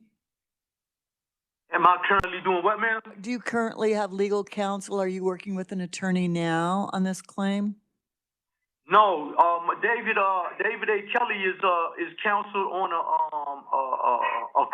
criminal my charges and whatnot. He already got me on that. I just let him know everything that was going on. All right, I just wanted to clarify that. Thank you. Okay. Committee, do you have any questions? Are you ready to hear from Department of Corrections? Okay, Mr. Hunt, Yes, ma'am. can you just listen for a minute? We're going to hear from Department of Corrections, okay? All right. Go ahead, Christine. Thank you, Madam Chair. My name is Christine Tortorise, Kansas Department of Corrections. So as Mr. Hunt said, he makes multiple claims in this one legislative claim, including assault by an officer, obstruction, lack of medical care, unsafe conditions, property damage, property loss, and interference with his mail. He's also submitted multiple untimely property claims. And the timeliness requirement is to ensure that we can do a proper investigation. By failing to timely submit these, he has, in effect, prevented our investigation from moving forward. Furthermore, he does not detail how he got to his $600,000 figure he claims and submits no supporting documentation for the television he claims he lost. Furthermore, for his personal injury claims, courts would be better suited as they have more time and resources to dedicate than this committee is able to a single claim. And for these reasons, we recommend that this claim be dismissed without prejudice. Thank you. Okay, committee questions? I could barely hear who it was. Could you tell me who I was speaking to? Who was speaking? Yes, it's the attorney, the legal counsel for Department of Corrections. Just Okay, giving. I heard something about I didn't tell them how I came to the figure amount. I did. I told them exactly. I'm a journeyman by trade. I cannot even lift anything. I have medical lifting restrictions. I can't even lift up an ice cooler because I can't even turn my arm. I have no bicep. Okay. So there's no way that I could function on any job. I got turned down for jobs because they said I wasn't medically fit, that I had medical restrictions. So how am I supposed to support myself and my family when I can't even work any longer? That's how I came to that figure. If I'm suffering pain and I got no medical and no medicine for 6 months while my bicep is rotten inside my arm, even though the surgeon even said itself that he told them to bring him to me so they could have fixed it, and he put it on the form that I included from the doctor that they sent me to. Had they brought me, it could have been solved, but there was nothing that he could do. That's why when you look at medical, you see that it says pre-op, what my condition was, and post-op, and they're the same because he couldn't do nothing. They let me sit for 6 months. And they was trying to shuffle me back in and forth between, like he didn't have no claim. I put the paperwork in there when the unit team wrote me and said, you don't get no more physical therapy. It's done. Don't ask me for no more. I never asked that unit team in the first place. The unit team even a part of the process for going to the clinic. The clinic has to do with Corazon. And I wrote Centron. I wrote the sick call to Centron. The unit team doesn't even answer the sick call. If he did, then he violated the HIPAA Act. Because how is it the medical is communicating with your team about what's in my medical file, but they tell you we can't even touch your sick call because of the violation of the HIPAA Act. Well, what was going on? It's communications in there, handwritten notes from the unit team and otherwise telling me about it shouldn't have never known from my medical file dealing with the injury. So that goes to show you that the people who was in the infirmary were having communications with the unit teams and the friends of the same CO that I was filing against. So how is that illegal? Mr. Hunt, thank you. I appreciate that. I think we have enough information in front of us with the documentation that you've presented. We will make a decision later today probably, and then we will get back to you within 21 days as to what that decision is. Okay? Okay, look, I thank you for your time. Thank you. I've been fighting this for 3 years, as y'all know, right? All right, well, you have a good rest of your day. Yeah, you too. Thank you. Thank you. And I think we're holding now for Mr. Blaurock, which is claim number 7480.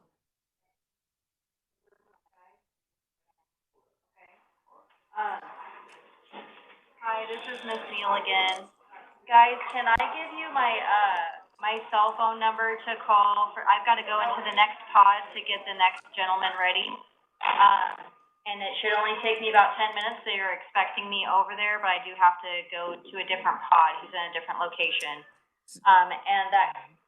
You guys probably were already provided the number, but can I give it to you again? Yes, and you want us to call you in about 10 minutes? Did you say? Yes, we can do that. All right, and do you have that number, or do you need it? Nicole, we have it. We're good. Okay, perfect. I will head over there and get him ready. Thank you. Thank you. Now let's call, so we'll call back on that one. So we need 7473, which is claimant Cynthia Wiseman. Property damage, $3,683. Good morning. Good morning. Cynthia? Yes, ma'am. Hi, Cynthia. This is Senator Dietrich. I'm chair of the Joint Committee on Special Claims Against the State. So can you see us? You're on WebEx, so we can see you. Yes, ma'am. Hi. So you're in front of the committee, and we have all of your documentation in front of us on our laptops. So we will ask you if you have anything more you want to tell us. And then we've got the Department of Corrections folks here who will also respond with what their findings are. And then we may ask you questions, and then we will make a decision and get back to you within 21 days. Okay? Perfect. That's perfect. Okay. Thank you. So Cynthia, this is claim number 7473 in the amount of $3,683.04. So what would you like us to know about your claim? Well, also I have a couple other people here with me and I would like to include them as well. Joanna Cassisi, Casisi, and Stephanie Owens Tackett.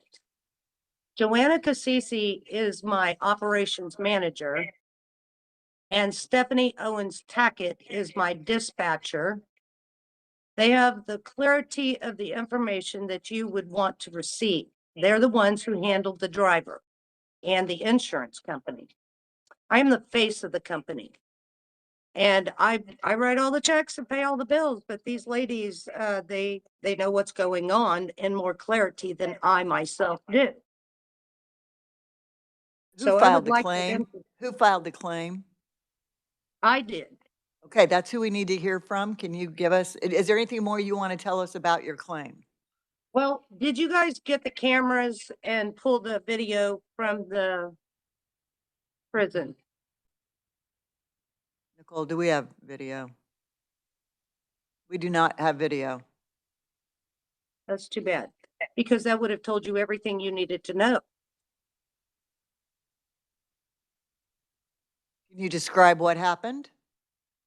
The driver was at the gate and they send him through 3 times, 3 at a time. And the driver was motioned forward to go through the gate. And the person in the gatehouse closed it on the So the truck. gate The fell back on the 3 truck. panels. Yeah, it scraped the back 3 panels.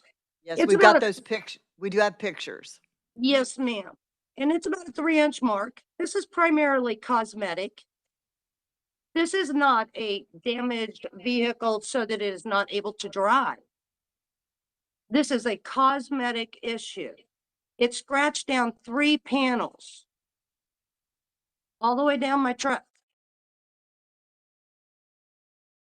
Okay, thank you.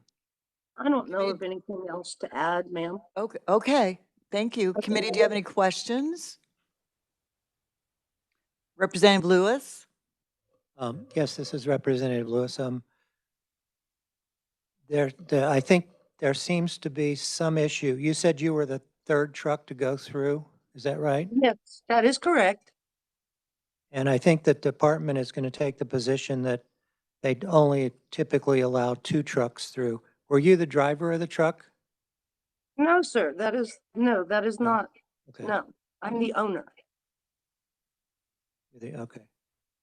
I guess I'm trying to determine whether I or have- not the driver was aware that they only allowed 2 trucks at a time.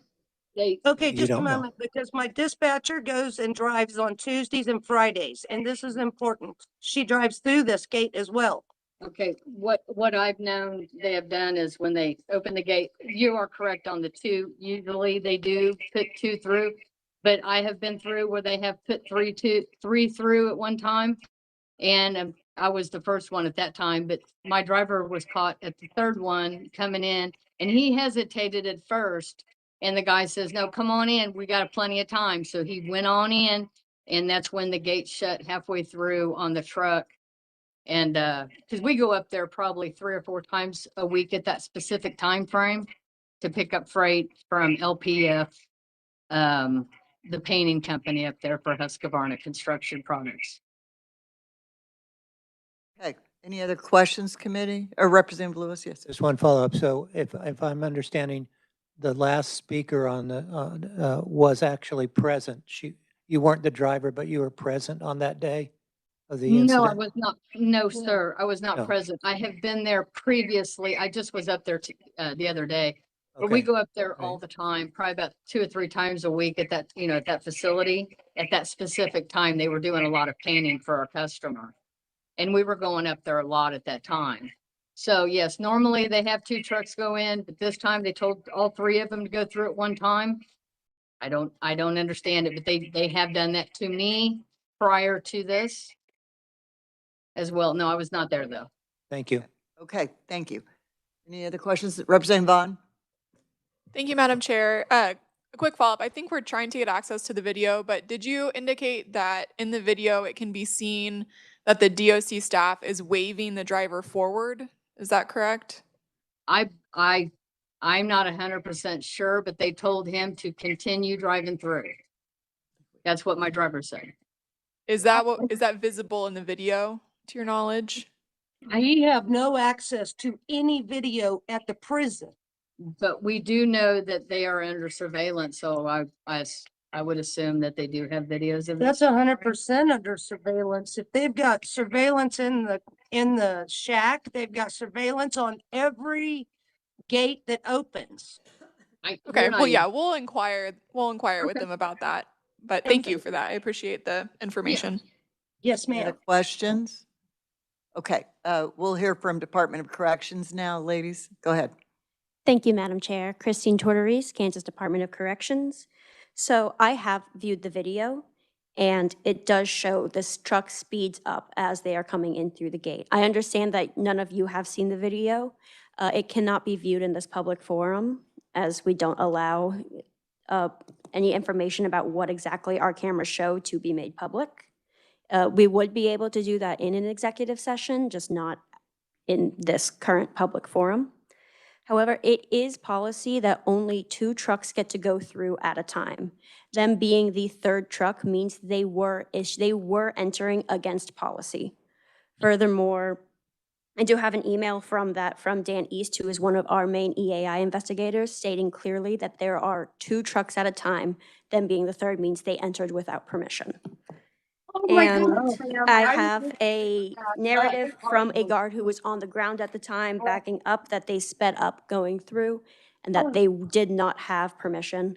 There is a slight delay from hitting close gate to it starting to move.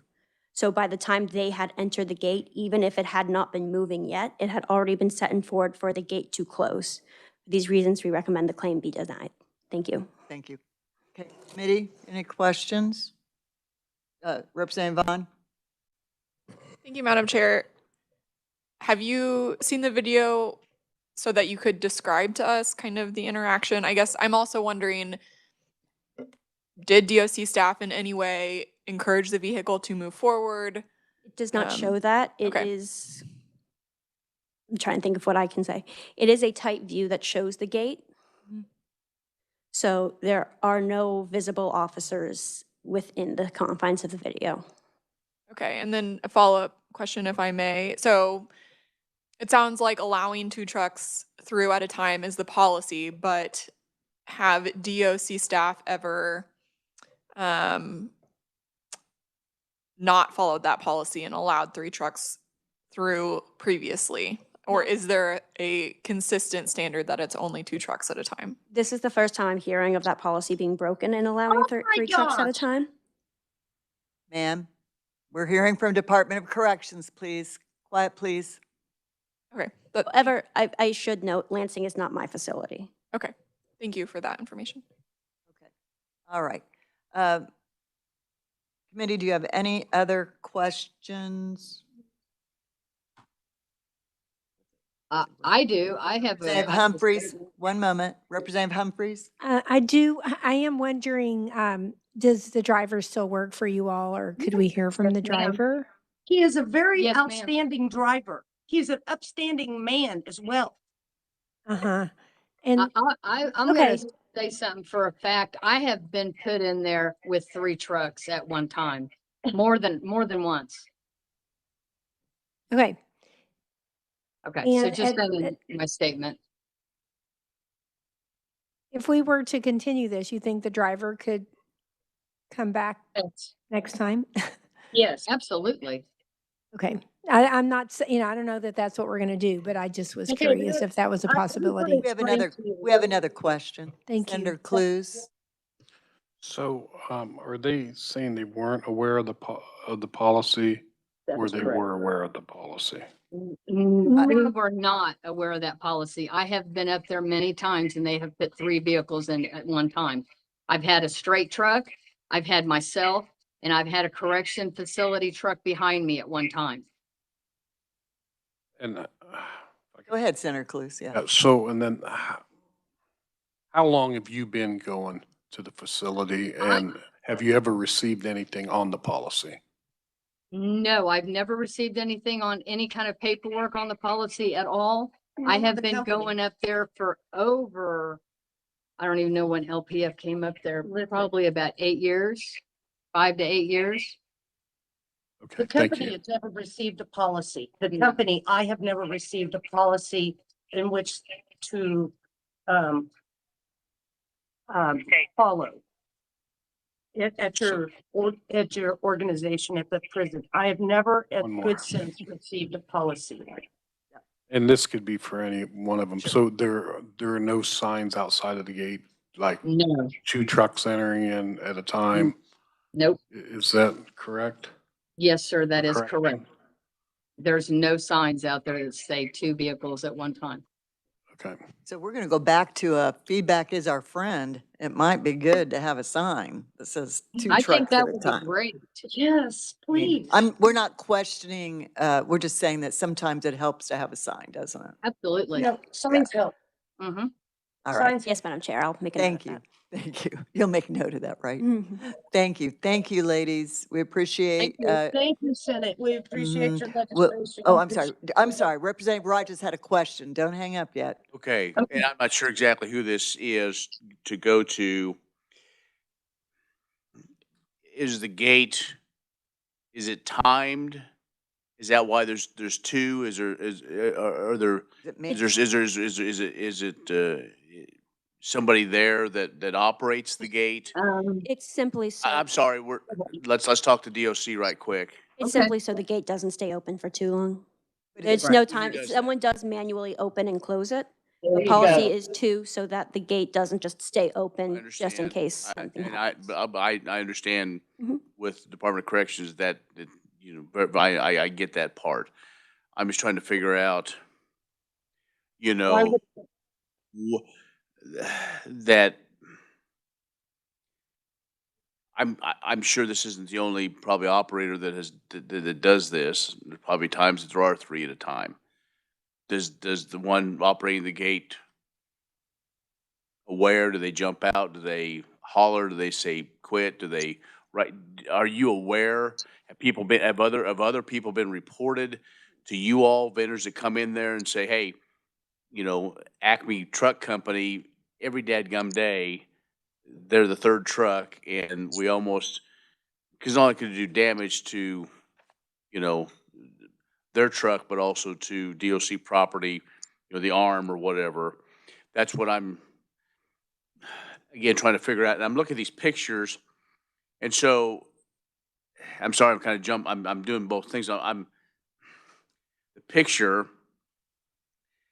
I talked to the gals.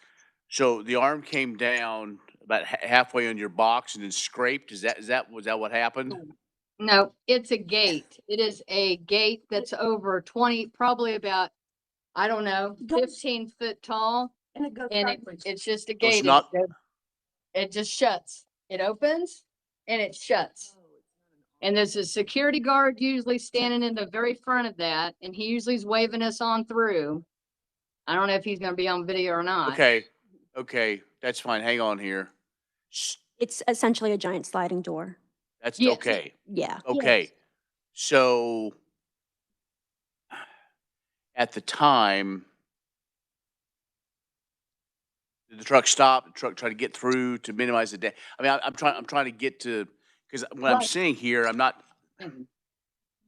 again, I'm trying to see the damage. I see, I'm not sure what I'm seeing on the box truck here. The And I trailer- understand the gate part, but to me, something would have had to give, right? Yeah. Yes, sir. The truck continued to move on. It did not slow down or in other way visibly tried to mitigate its damage once it was hit by the gate. Okay. And I do believe it stopped once it was fully in, but not until it had passed the gate. And then the gate, Madam Chair, the gate had no damage? It had some minor damage, but it wasn't Still able to operational? be fixed with a hammer. Okay. The guard on the ground who, it was CO Christopher Young. The footage does not show him, but he said that he was on the ground. He had called control twice for the gate to close, and after the second time with delay did the gate start to close. Good Sense truck sped up to make the gate as it entered. Gate started closing and ended up closing on the rear portion of the box truck. After the gate struck the vehicle and stopped, he was able to have control reopen the gate. At that time, the vehicle proceeded in. Then he straightened one of the hooks that it bent, and that was fixed the same day. Okay, Madam Chair, I'm sorry. Go ahead. Okay, so now you say control, I assume the eye in the sky controls it, or does that operator control? I am not certain where that is, because he said he had to have control open it, so it might, Ms. Holthouse can probably give you further information. Okay. The Old House Facility Management, KDOC, there is a remote.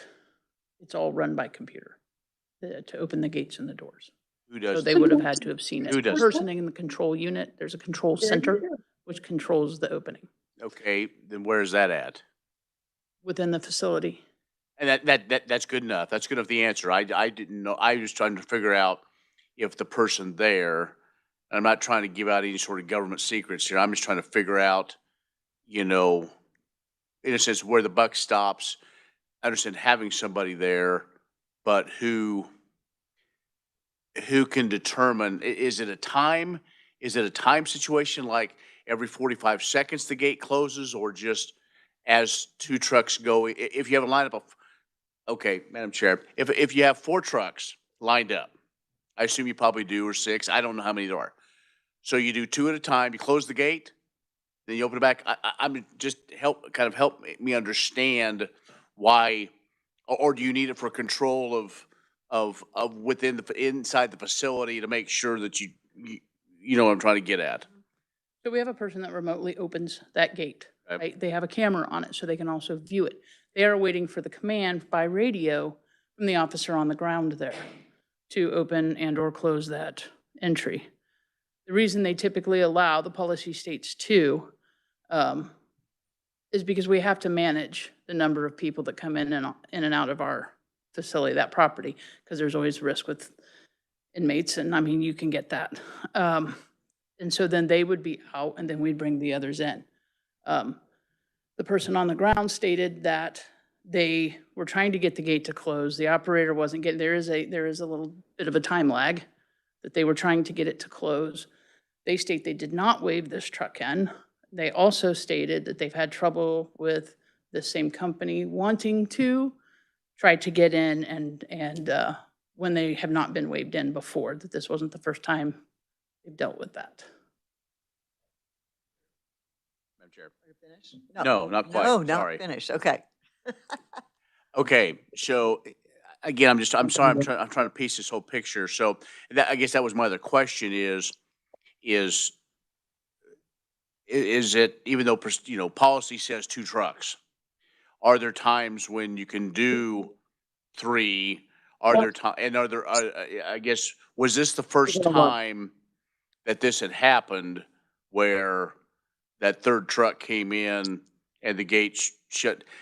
That's what I'm trying to figure out is how come whoever is listening for control didn't jump out and say, halt? That's what I'm trying to figure out, rather than Some of it may be timing, do we have staff that need to go home? Are we gonna have the staff to help this? Are we trying to get people in so they can unload and get back out? Availability. No. I don't know that. That's not, no. I think you're going down a different path than I'm going. Oh, okay. Thank you. Because if there are 2 or 3, maybe this has or hasn't happened. We can do whatever scenario we want to, but my point I'm trying to get at is how come? Surely this isn't the first time this has happened, And so what I'm wondering is how come whoever's waiting there at the gate, didn't step inside and say, stop, and how come there wasn't, if they can, if control can see down, why they either didn't, make a note, have that discussion, 'cause I'm assuming after this event, there was an investigation. Was there discussion of other, looking at other policies as far as, again, I'm sorry to go down the weeds, Madam Chair, but I'm trying to, figure out how to avoid something like this again. Sure. I'm like you, I'm not certain that it hasn't happened before, that we haven't allowed someone else in. I know what the officers and staff told us, one being the major. I think she stated he was EAI. Dan is actually our major for that facility. They said to not come in, that they did not motion them in, and that there was a pause in trying to get the gate to close. There is a time lapse. So they radioed a second time when they saw the truck coming, not stopping. That's when the gate started to close, as they were coming through it. If the truck was, Madam Chair, if the truck was coming through, can't the gate stop? There's a delay. I understand that, but if you saw the truck coming through, if the gate was not moving, or why would the gate start if the truck was halfway through? Well, when you're right on the gate and it's not closed yet, and you start moving through and there's a delay and you'd tried to close it, Okay. but between that lag time, they started moving through anyway. Then there's more lag time to stop that gate. Okay. Well, I know. Okay. We're not done, but this probably needs to also be talked to the Corrections Committee, because I would think there should be a safety gap as well. That if something like that happens, something shuts down, there are bells and whistles, and this is a and again, maybe I watched too many Tom Cruise movies, but it would seem to me that I think there's some missing pieces here, I believe. So thanks for thank you for your indulgence, Madam Chair. One more question. Yes, Senator Okay, Clues. sorry, I'm not going to keep us long, but so what you're saying then is, because what I've seen in big gates like this, a lot of them have sensors on it. So if there's something that gets in the way or still in the way, as a third truck coming through, it would automatically stop. Does it not have that? Well, then that's something we need to bring up to corrections. Thank you. It's probably an additional expense. It probably hasn't been in the budget, I would imagine, but it would have prevented something like this, right? So, yeah, thank you. Thank you so much. Also, though, a big part of that gate is to keep people from escaping, essentially. So having something that if it's blocked, it doesn't close, can hinder that purpose of the gate. To put it a bit bluntly, I guess. Yeah, Representative Vaughn, last question. We have other people waiting for us, is why I'm concerned. Sure. Yeah. Maybe this is for discussion later, but I think we're all trying to understand what took place in the video, and perhaps it would make sense to carry it over and view the video in executive session to get a clearer idea of what actually happened. I am curious, was the gate actively closing when the truck was moving towards it, so they knew it was closing? Some of those things that I think if we could see the video would provide clarity. Fair enough. Thank you. Very good. All right. Ma'am. Thank you. Madam. We're going to close this hearing. Is there one last thing you'd like to say? And then we're going to close the hearing.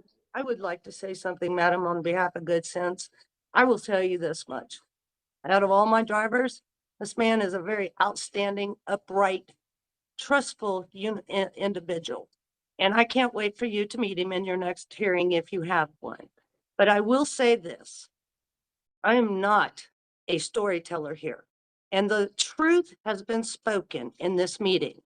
My driver yielded, and then he sped up because he was motioned to come on through. So when you see him in the video speeding up to go through it, that was a motion from someone on the ground, and they told him to go on through. Okay. That's all Thank I you. have to add. All right. Thank you so much. Appreciate that. Thank you. Thank you for being with us today. Yep. Have a Thank good you, rest of ma'am. your day. Bye-bye. You too. Thank you. Okay, we're going to close this hearing and we will come back to this. Thank you. Thank you. Claim number 7479, that is one that was asked to be carried over. Did you contact her? Did you tell me something about this or not? This is the one you had mentioned, yes. This is not a carryover. She's waiting for us to reach out to her by phone. Well, she may not have asked, but I think Department of Corrections asked. Is that they did. correct? So we should, We requested that Keen, 7473, we requested that one be carried over. That is a complicated case. She has talked about litigating with us before. And it was also one of the ones we received about 2 weeks ago. That is a haven't had lot. enough time. Correct, ma'am. Okay, so she is waiting though, so let's call her and let her know that we have a request to carry it over so we have more time to investigate. Okay, would you go ahead and try her then? Yeah, we should definitely let her know what's going on. Thank you.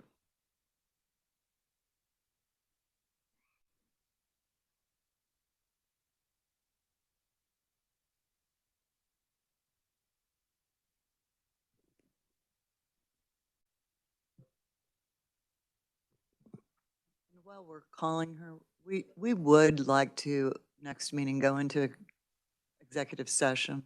We have 2 items we'd like to talk about. We'd like to see that video. Yes, ma'am, I can make that happen. I'm a bit unsure on how executive sessions work, but I'm sure I'll figure it out by December. Cameras are off. Yeah. It's just us. Okay, so otherwise, the same, just without the cameras? And audience and Yeah. lights.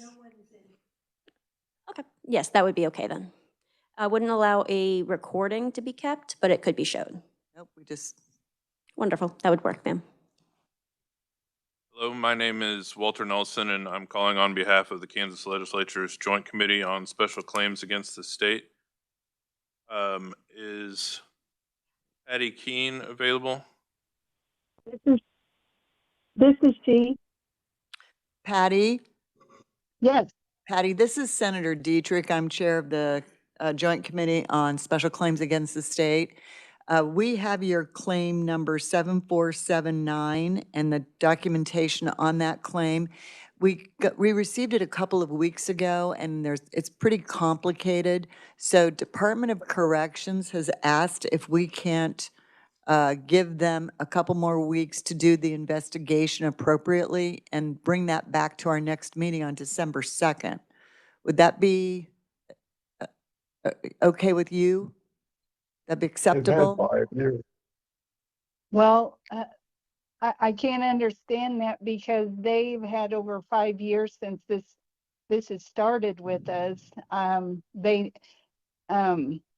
when they came up with the amount of money that they offered me, I'm sure that they had all the details that I had submitted and that they were aware of. So I don't understand that another month is going to help them understand what I've already given proof, and a lot of proof to my case. Department of Corrections, So would you like to respond to that? Yes, as, while we have been aware of the facts for this for a while, it's new as a legislative claim, so we haven't had time to kind of put everything together as an argument. Furthermore, I'm not the one who Ms. Keene has been working with, so I would personally also need more time to familiarize myself with the facts, to formulate an argument, and also make sure that that is, whatever I say is good with my superiors, because I know this is an issue we've been working on for a while. So I would also not feel comfortable speaking on it without it being okay through my higher-ups. Did you hear I'm that? not sure who, yes, ma'am, I'm not sure who she said I was working with. I haven't been working with anybody. Against may have been a better term, I apologize. Okay, that's the new legal counsel at Department of Corrections. So if this has been going on for 5 years, this person's not been there for 5 years. I think that's, you need to, her name is Christina, and she needs, as I understand it, to familiarize herself with all of these issues. You've got a very lengthy document here. Does that make Yes, sense? ma'am. Yes, yes. And it's not that we're not willing, it's just we want to make sure we have the time to be able to analyze all this information ourselves and get feedback from Department of Corrections and from you. What if I say, no, I'm not comfortable with that because of the length of time that they've had to go over this and the amount of letters that I've not only sent to the governor and to other people along with this case. And also when I Mrs. was Keene, are you currently working with an attorney? No, ma'am. Okay, so And here's the reason why, excuse me.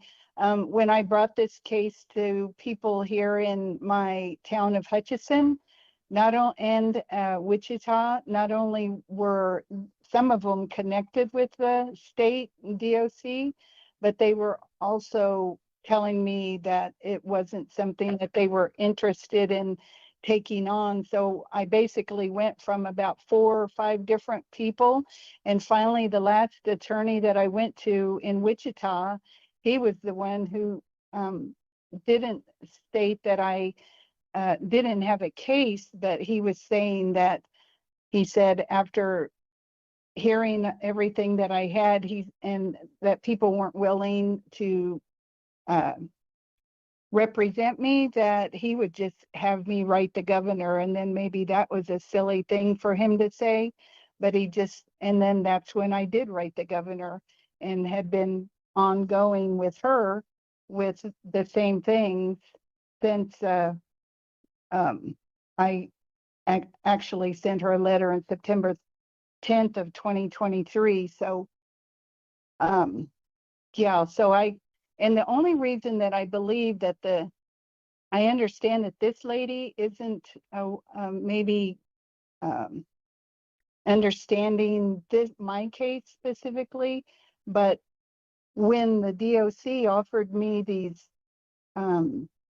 settlement amounts in 2024, I don't know how they would have even come up with that had it not been for I think, the influence that the governor's office pushed for them, because before I had never received any interest from the DOC, no letter, no communication at all. I understand. We Besides the we settlement. just need to learn as much as we possibly can about this, and I think it's only fair that Department of Corrections and the new staff also be able to learn as much as they can, so that when we hear and we have the time to listen to your issues and Department of Corrections response, the fact that you're offered a settlement, but you must have, did you deny that? Did you not accept it? I did not return the letter because once they offered me a weird amount of 10,000 and some odd dollars after I knew that I had put in 23 years as a supervisor, that was almost like a slap in the face, almost the same way as when they removed me as a supervisor via a 3-line email that I received from Misty Croker, Deputy Warden of Programs, who used to be my supervisor before she was promoted to that. I mean, after 32 years of total service with the DOC, my supervisory tasks were eliminated the day after I had filed with the union who originally brought this issue to my attention. Mm-hmm. Okay. And the day after All is right. when they removed me from my supervisory tasks. And Christina Peach was the one who called me on the phone, and my husband was there listening. And I told Christina he was listening to the conversation, because originally she said she couldn't get a hold of me and she had tried several times. And then when I asked her I wanted to know who the person was who came up with that amount. And I also asked her who was the person who removed me from my supervisory duties. And that's when she told me it was Dan Clausen in Topeka. So Mrs. Keene, you can see how complicated a situation it is that you're describing to us in just a few minutes we've been talking to you. I will promise you that we will put the agenda together for December 2nd.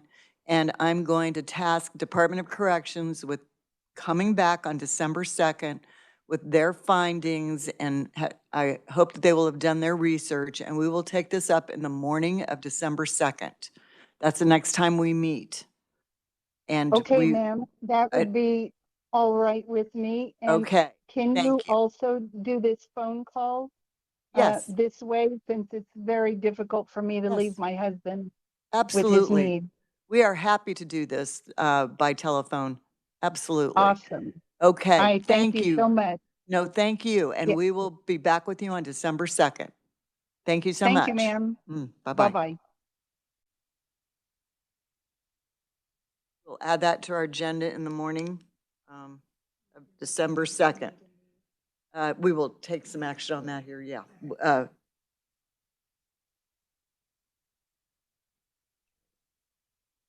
So, Yeah. Madam Try Chair. Blaurock now? Yes, Senator Cluse?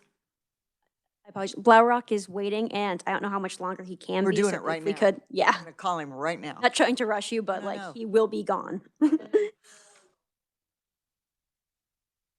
Who is ready right after that? Oh, there's 7476. an emergency. 7476, claimant Kwame Hill. Okay, my goodness, we're just kind of like out of order. Okay, not a problem. We can do it.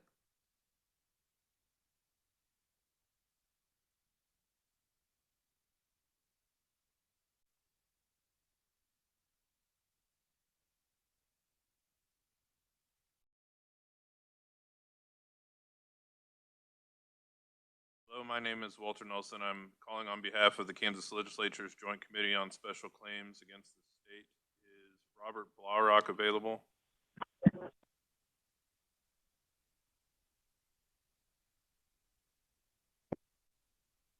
Yes, Robert Blaurock is here. Mr. Blaurock,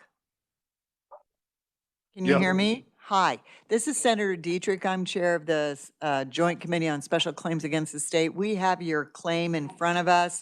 It is a claim for $200,000, and we will, as I say, we've got all your documents. You're on speakerphone. We will ask you if there's anything more you want to tell us about your claim. Then Department of Corrections will give us their view of the situation. We may ask a few questions. Then we will make a decision on your claim at some point today, and we'll get back to you within 21 days. Okay? Sure.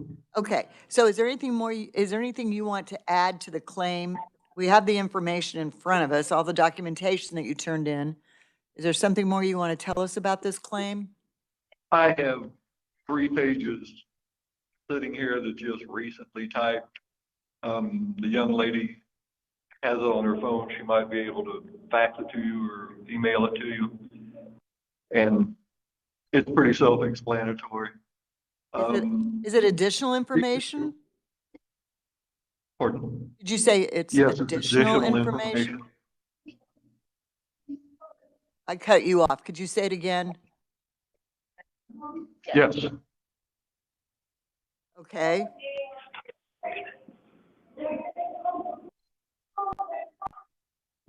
So you have a request of $200,000, right?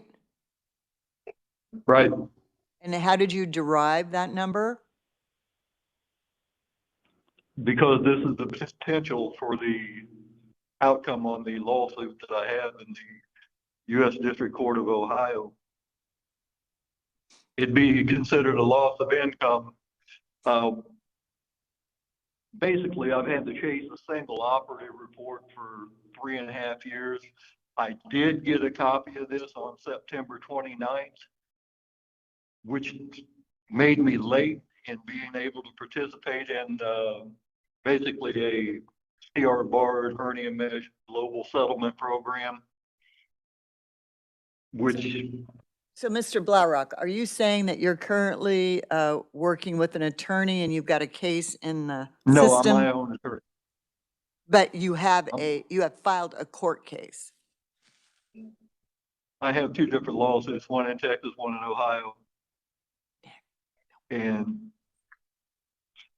like I said, I've tried really hard to get this operative report from several people here that work for Centurion. They didn't answer Form 9s or grievances, two different types of different medical release forms, HIPPA forms. About 2 months ago, instead of receiving a check from Reisman Thies Green LLP in Washington, I received a deficiency notice missing this one single piece of paper. And because of the lateness, I had to get this piece of paper from an advent up on the East Coast. Because of the lateness, it might have thrown me into an appeal.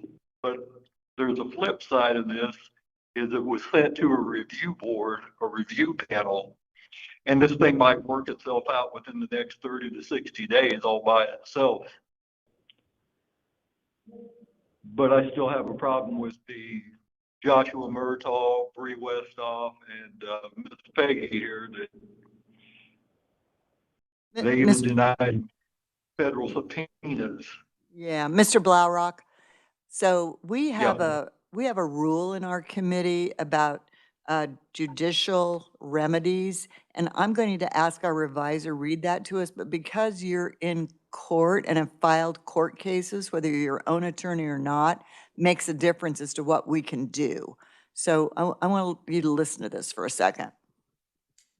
Yeah, so Rule 2 of the Joint Committee on Special Claims Against the State does give the committee discretion to determine that before a claim will be considered on its merits, that a claimant should exhaust administrative or judicial remedies that may be available to the claimant. And upon that determination, the committee shall deny the claim without prejudice to it being refiled. So it sounds like this claimant is in the process of a judicial remedy. So the committee rule does state that the committee should deny the claim without prejudice to allow that judicial process to continue. And then the claim could be brought back to the committee pending that judicial review. Did you hear that, Mr. Blaurock? Yep, fair enough. So we will wait to hear whatever your court case, whatever that determination is, and we'll deny this without prejudice, which means you can bring it back to us once you're finished in the courts. Yep, thank you much, folks. Have a good day. Thank you. Bye-bye. Do we have anybody else waiting for us at Hutchinson? This is Lance.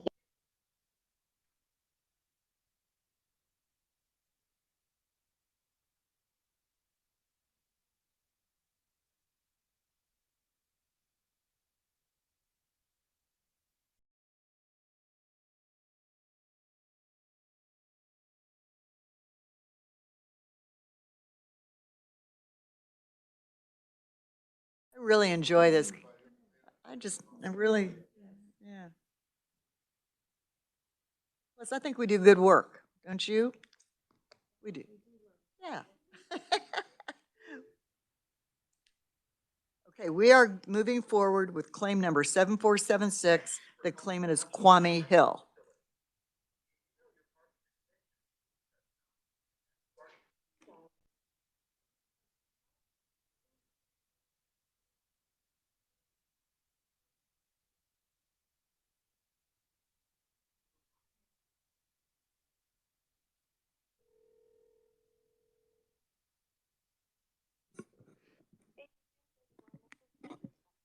Hi, this is Nicole Rencher calling on behalf of the Legislative Joint Committee on Special Claims Against the State. Is Kwame Hill available?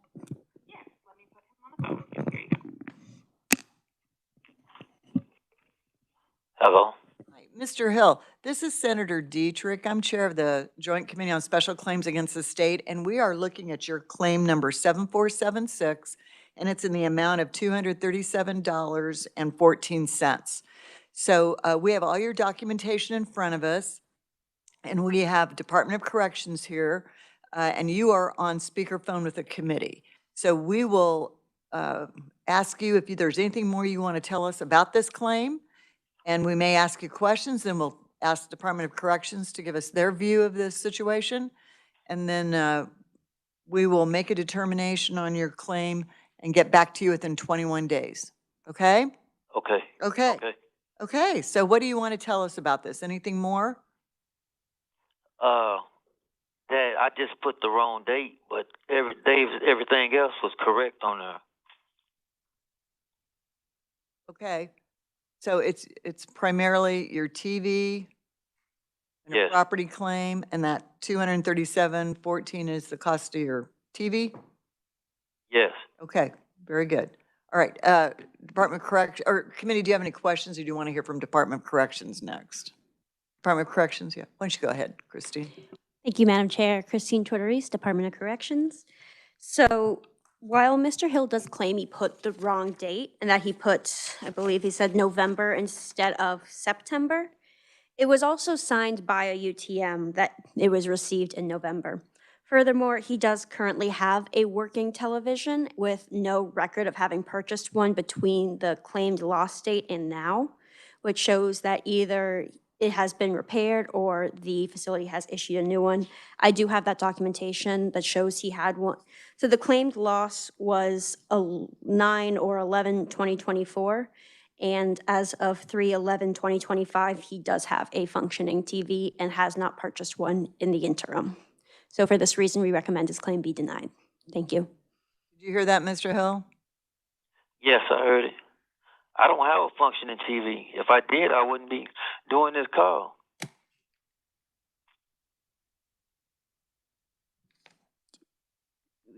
Go ahead, Christine. If the committee would like to see it, I do have the inventory sheet showing that he had one in March of 2025, a functioning 13-inch TV with a serial number. What happened to that TV, Mr. Hill? That was the one that's broke. Half of it is broke, and the other half you can see, and that's messed up. The whole thing broke. Okay, I see what you're saying. It does list there was a broken one in February of 2025, and that it was removed from the cell because of the shattered screen.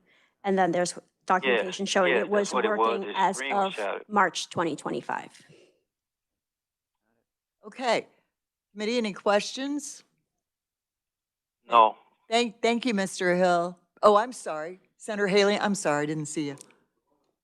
Madam Chair, so the one with the screen is gone. Is there one there or is there one not? Is it there or isn't it? March of 2025, there was a TV there. Right, but that was the one with the shattered screen. So there were two? No, sir. Functioning in March, broken in February, but he had a functioning one in March. One with the shattered screen. February. Was February. So it was replaced. That is what the documentation shows, yes, sir. So can you ask him, or can we ask Mr. Hill? Is he saying, I mean, it either is there or it isn't there. Is there currently a television in your quarters, Mr. Hill? No. No, there is not. Has there been one? I mean, even if, I don't know, do you have somebody who else is in your quarters? I mean, is this a single? I am unaware of how Mr. Hill is housed. Do you have a cellmate, Mr. Hill? Yes. Does your cellmate have a television? Yes. Okay.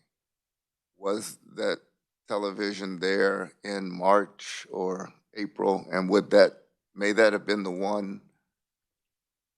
No. Okay. You see what I'm trying to say, Madam Chair? It's either there or it isn't there. And it's either his or it isn't his. I'm going to turn to Department of Corrections. I don't have any documentation about a cellmate or what it does. I do have, a signed property form from Mr. Hill from March of 2025 saying that he received a working television. Let's see. I can pass this around if you wish to see it. Yeah, you're Okay. I just want to briefly say, Thank you. So very briefly, Madam Chair, if you'll indulge. Yes. So Mr. Hill, can you hear me? Yes, I can hear you. Okay, we've been handed something here that says you signed off on having a television, 13-inch CT. I haven't signed anything. Well, okay, we've got something from the department here that says this is your signature, and it says Kwame Hill. It's dated, there's one dated 2/3/2025, and then another one 3/11/2025, and it does have the name Kwame Hill legible. And But I haven't signed anything about a TV. okay, well, Thank you, Mr. Hill. Appreciate that. Yeah. Committee, any other questions? Mr. Hill, thank you. We're going to close this hearing and we will get back to you with our determination within 21 days. Okay, thank you. Thank you so much. Have a good day. You too. Okay. Committee, can we stop now and take some action on these so we don't forget? We're getting to the end because we have some folks who either aren't available or no longer in DOC custody. We can't find them. So we'll talk about that in just a second. So if we go back and we look at claim number 7473, that is the Good Sense Services. What is the will of the committee on 7473? Representative Lewis. Yes, Madam Chair, I'm going to make a motion that we carry this over. There seems to be some factual disputes here that we haven't been able to resolve. It would be nice if we could have the testimony in December from the driver, as well as the operator of the KODC involved, and also that we could, in executive session, look at the video.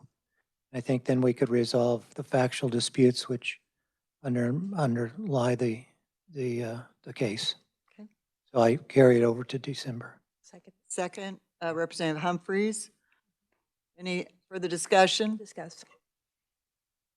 I think what we heard was that the video doesn't show any humans. You know, it's just the gate and the truck. So, but still great. I think it'd be helpful to have the video.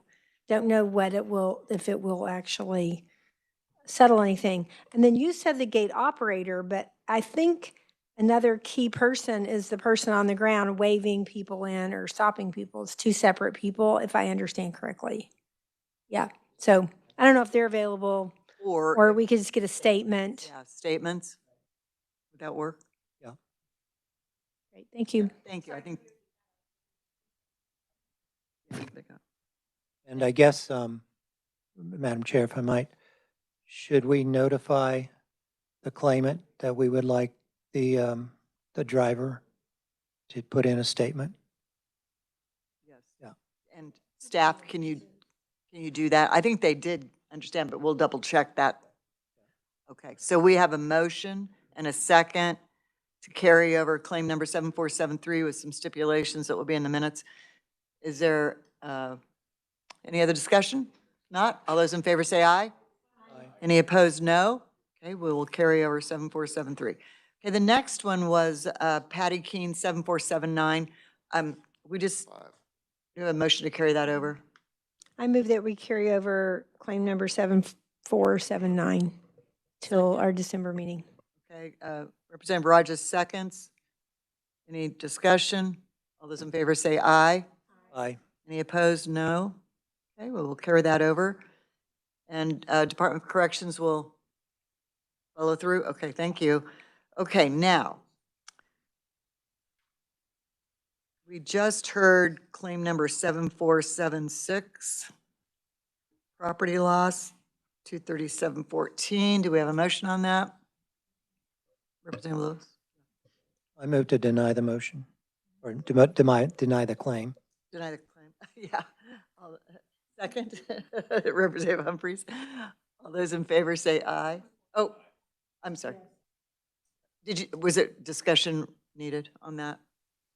Okay, all those in favor say aye. Aye. All those opposed, no. Claim denied. Okay, let's go back up now. What happened to 7453? That is Gregory Shearer. Oh, I forgot. I'm sorry. Blah Rock. His name, Blah Rock. That's claim number 7480. Thank you. Do we have a motion on that? Representative Humphries? I'll move that we dismiss a claim without prejudice according to Rule 2. Is there a second? Second, Senator Cluse. Any discussion? Representative Rogers? I know. We got a half We're hour. I'll good. try to be quick. Okay.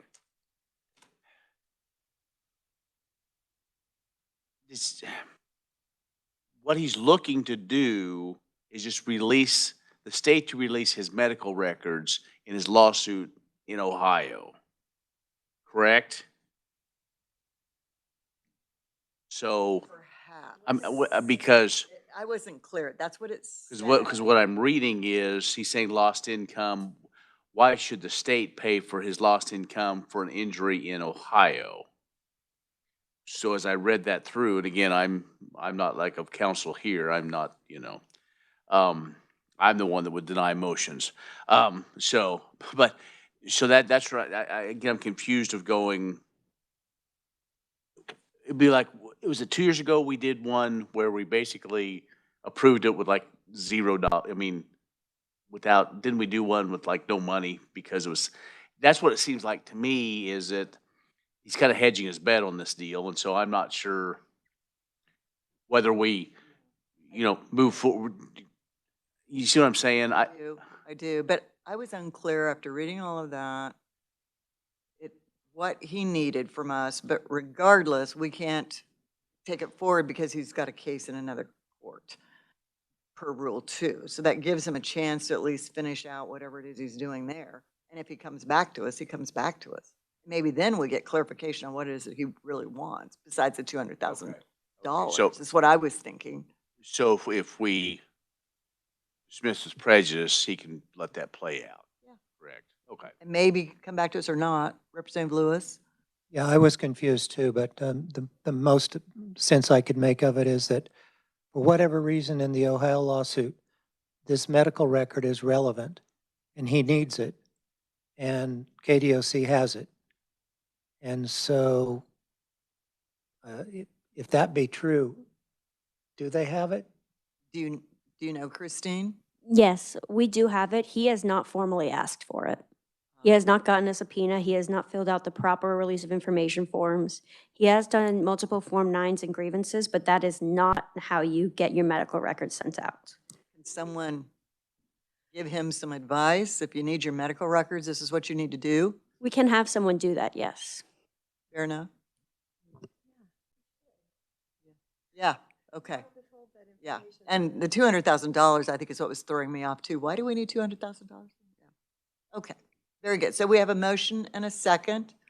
Any further discussion? All those in favor say aye. Any opposed, no. Okay, got that one covered. All right.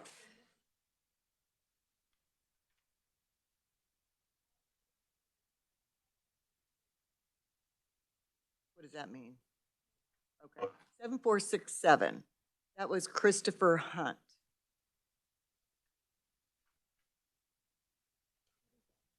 We did him right after lunch, 7467. He was right before Blaurock.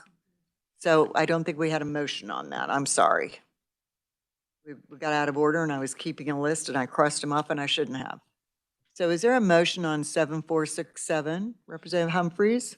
Thank you, Madam Chair. I move that we deny claim 7467. Is there a second? Representative Rogers? Any discussion? All those in favor say aye. Any opposed, no. Okay, that claim is denied. Now, are we caught up on, okay, so can you remind me who's ready? Sure, okay, that's what I was wondering about. Okay, we can call him. And what about Hutchinson Correctional? Are we still?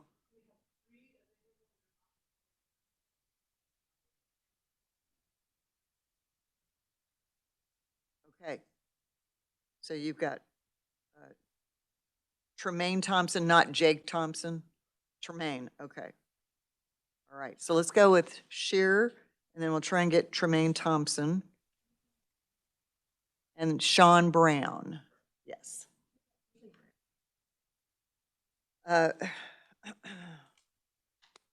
Billy Brown is not incarcerated, his whereabouts are unknown. So do you see claim number, while she's dialing 7469? We don't know where he is.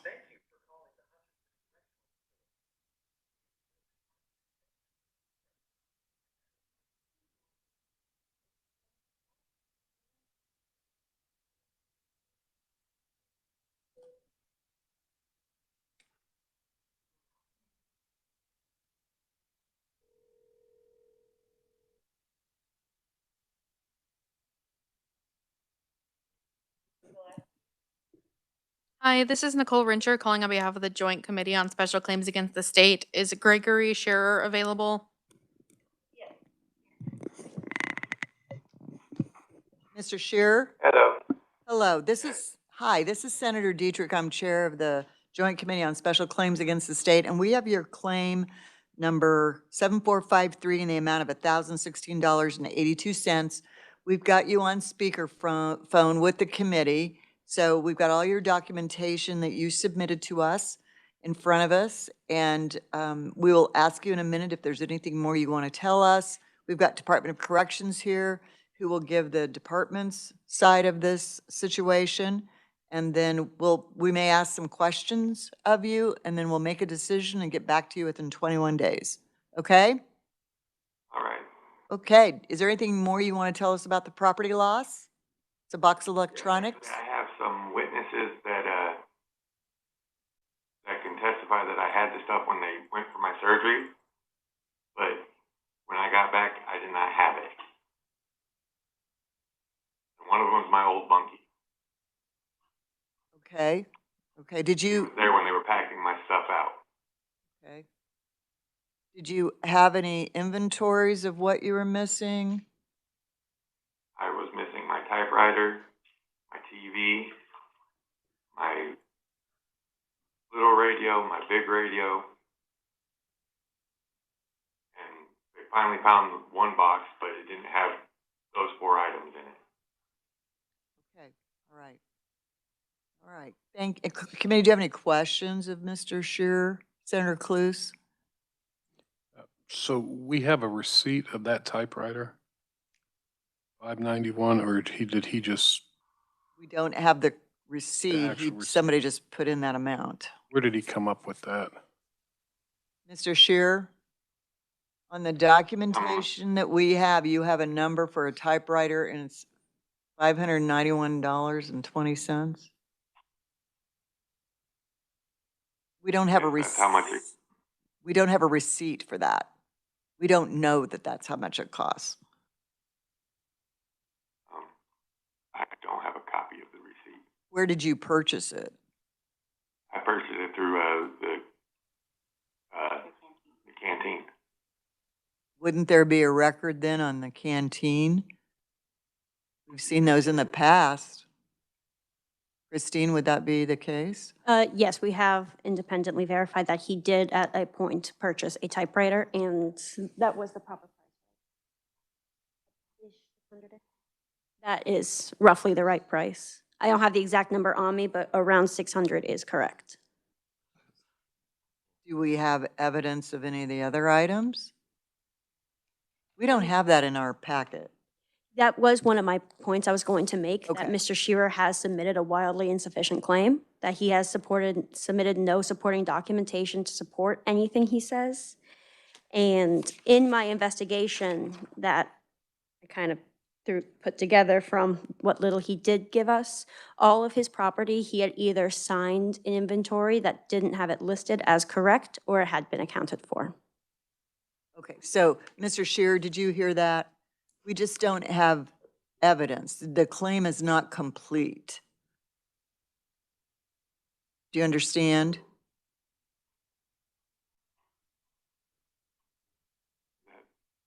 How was I supposed to get all that? May I ask? I don't have. yes, we're going to answer that for you here just a second. I cannot answer that for Mr. Shearer as an individual, but it would be the same process that all the other claimants have used to submit their documentation. Which is? They mail in any receipts, property claims they have, I assume, to the committee. Yep, And then inventory we send it sheets. to us, yes. And if you bought something out of the canteen, there should be a record of that.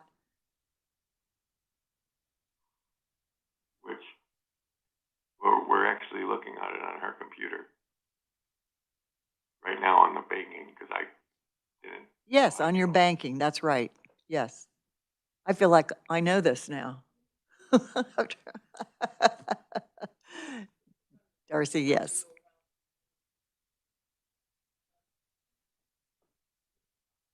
Okay. Okay, did you hear that, Mr. Shearer? You just, And I have to get copies for it. yes. Would you do that and then resubmit? Yes. Yeah, and we have one other question. Yes, Representative Humphries. Yep, so Mr. Shearer also had one other question. He said exhaust your claim do you think you did send it to the Secretary's office, or you did not, or you did not know that that was the process? This is Unit Team Gillespie. I'm going to answer that question. When he initially had this was before the automatic send to the secretary for final decision happened. The facility was automatically sending those to central office for final approval. And then they switched the policy over, I think in May or June. And this was completed back in February or March, I believe. Okay, so, and I missed one thing. Did you say now they are automatically sent to the secretary, or they used to be? No. They're not? Yeah, HCF used to automatically send those to the secretary for final decision. And since then, with the policy update occurred earlier this year, we no longer send them over there, to my knowledge. Okay, but would he have been given notice of that change in the policy? Yeah, they would receive that notification on the tablet whenever the policy updates happen. But HCF was doing that, as far as I know, we were doing that through the deputy warden's office, and they would send it for final approval through central office. And then when the policy updates happened earlier this year, I'm not sure when they had decided to formally do that and make it, or put it on the resident to send it in the secretary. Okay. Okay, thank you. So there's kind of two things it sounds like. He can ask for the receipts, and he also needs to go ahead and send that claim to the secretary's office. Thank you. Okay, Mr. Shearer. Go ahead. Okay, so I have to send it to the secretary's office, and where do I get that address? It's on the back of the claim. Your unit leader there can help you. And then I have to get a copy of all the receipts to send to y'all Yes, in your claim form. in my claim form. Yes. So I have to do a whole new claim? Nicole? So it depends on what the committee decides to do, whether they decide to carry it over to wait till he has the receipts, or whether the committee decides to dismiss without prejudice. If the committee dismisses without prejudice, he would have to resubmit the claim. If you're carrying it over, then he just needs to submit the receipts. We're going to recommend that we carry it over, so you just need to resubmit. Same claim form, don't have to worry about that. Just give us those receipts, okay? All right. Perfect. Okay, all right. Committee, any other thoughts on this? Okay. Senator Cluse? And then does he know we'll pick that back up and just? Yeah. Yeah, Mr. Shearer, you're gonna have to do this pretty fast because our next meeting is December 2nd. Can you get it done pretty quickly? Yes, I can. Okay, perfect. Thank you. Thank you for that reminder. All right, we're gonna close the hearing then. Thank you. Have a good day on 7453. Now, is Tremaine Thompson in the same facility, same number? Okay, next we're gonna go to 7468, Tremaine Thompson.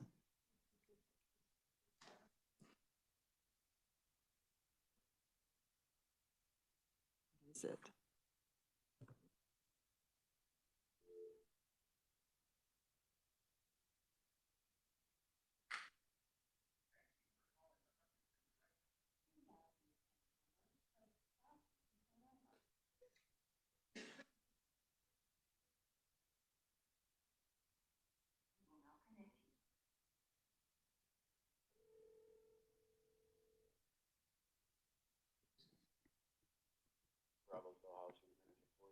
Hi, this is Nicole Rencher calling on behalf of the Legislative Joint Committee on Special Claims Against the State. Is Tremaine Thompson available?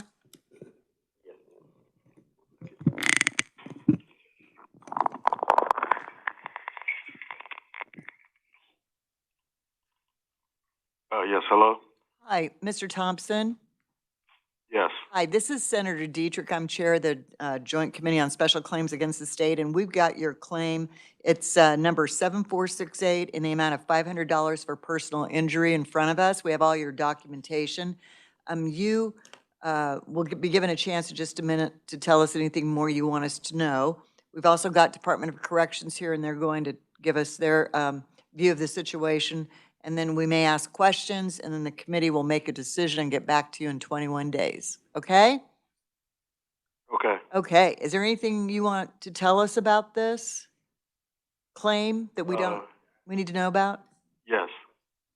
As far as the claim goes, the inmates only have to prove neglect according to the paperwork. I believe that I proved neglect because I was on a special diet with a labeled tray for quite some time. It was over a year that I've been on this diet from 2 different facilities. So for someone to accidentally put a peanut butter oatmeal cookie is that's neglect. Somebody neglected to do their job. That's all I thought I had to prove, according to the paperwork. Okay. Thank you. Any questions, committee? Senator Cluse? So the claim amount is 500? We don't know how he arrived at that yet. Yeah, well, I guess that would be my first question. Why $500? Is that a question? Yes. How did you arrive at the $500? Well, I wanted to say a lot more, but according to the IMPP, claims get thrown out if they're in excess of certain amounts of money. So I think 500 was the max that I read. I mean, my life is worth more than that, but I put that on there just because of the max amount that I read that you could put on the paper without it being rejected. Okay, I understand. All right. Department of Corrections, do you have any thoughts on this? Yes, thank you, Madam Chair. Christine Tortoris, Kansas Department of Corrections. So it is a contracted party, Aramark, that creates and puts together those trays, not KDOC. Mr. Thompson has taken no issue with the medical care he's received then. We took him to the hospital, and he has specifically stated that he has suffered no monetary or lasting loss from this incident.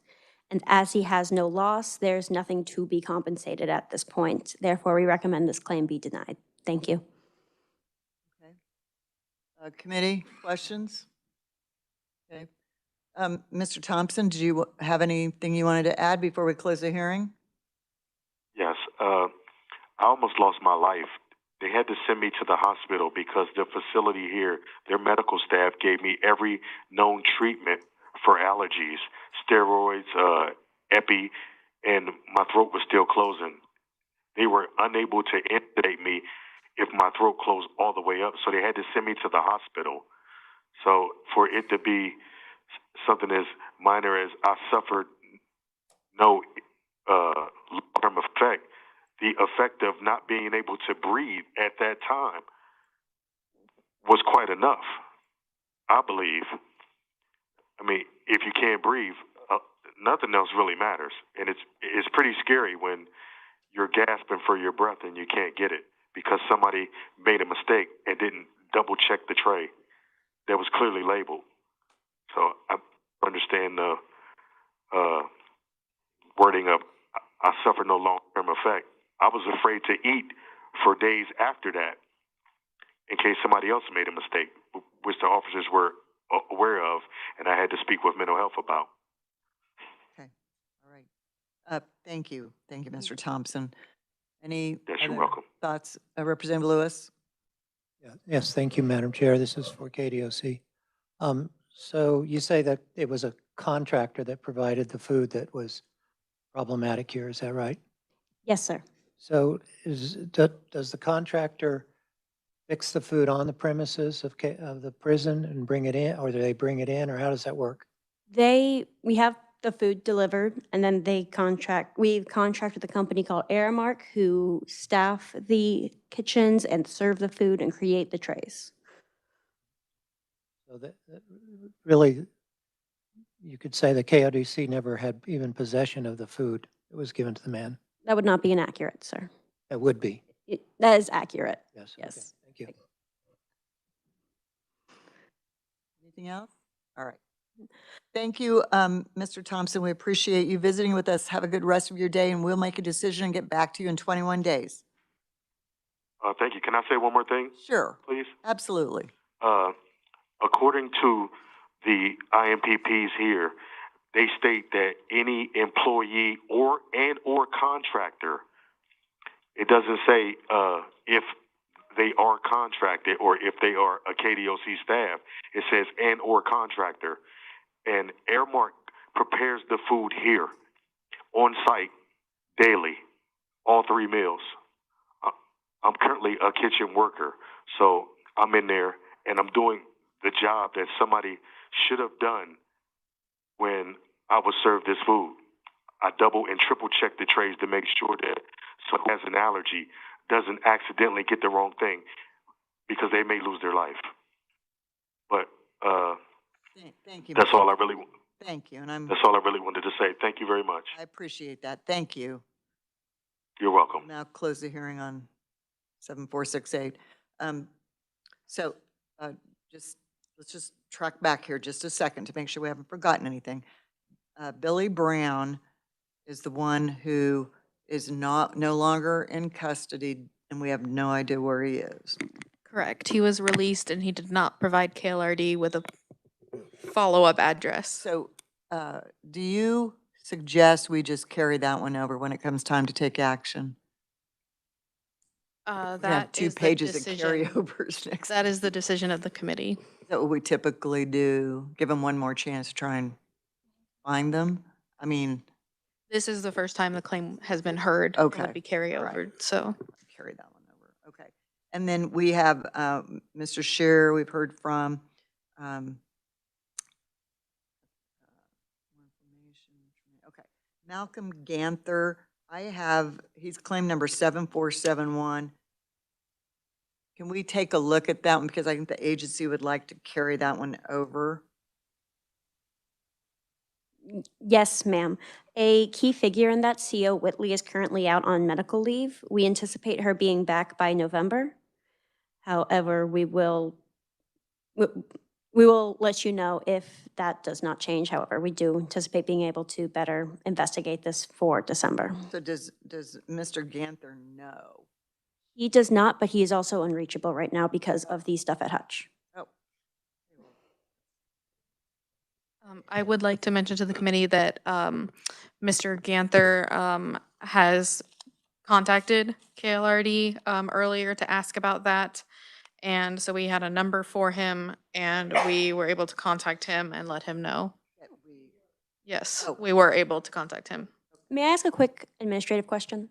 Do you send them my recommendations before the hearing? Do not. Okay, thank you. Okay. Jake Thompson, we can't get in touch with him because he's part of the Hutch Correctional Facility that's on lockdown.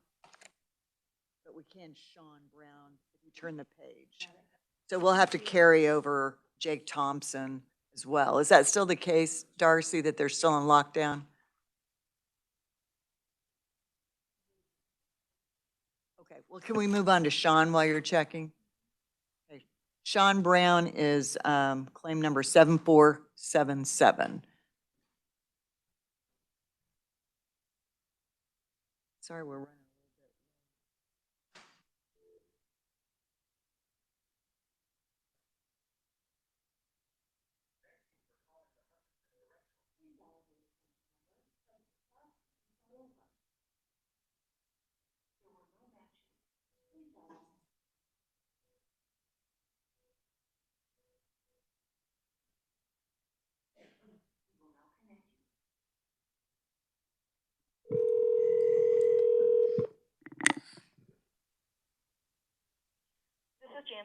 Hi, this is Nicole Rencher. I'm calling on behalf of the Legislative Joint Committee on Special Claims Against the State.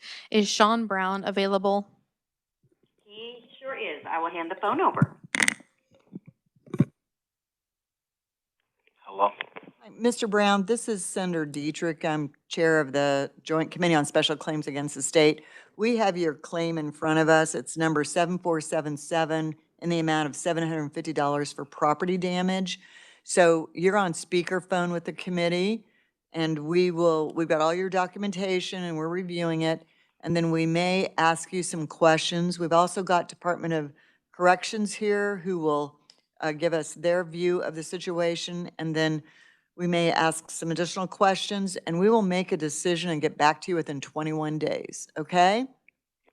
Yes, ma'am. Okay, is there anything more you want to tell us about your claim? We do have everything, and if this is your handwriting, thank you, it's lovely. It's very readable. I think we've got everything in front of us, but is there something more you want to tell us? No, ma'am.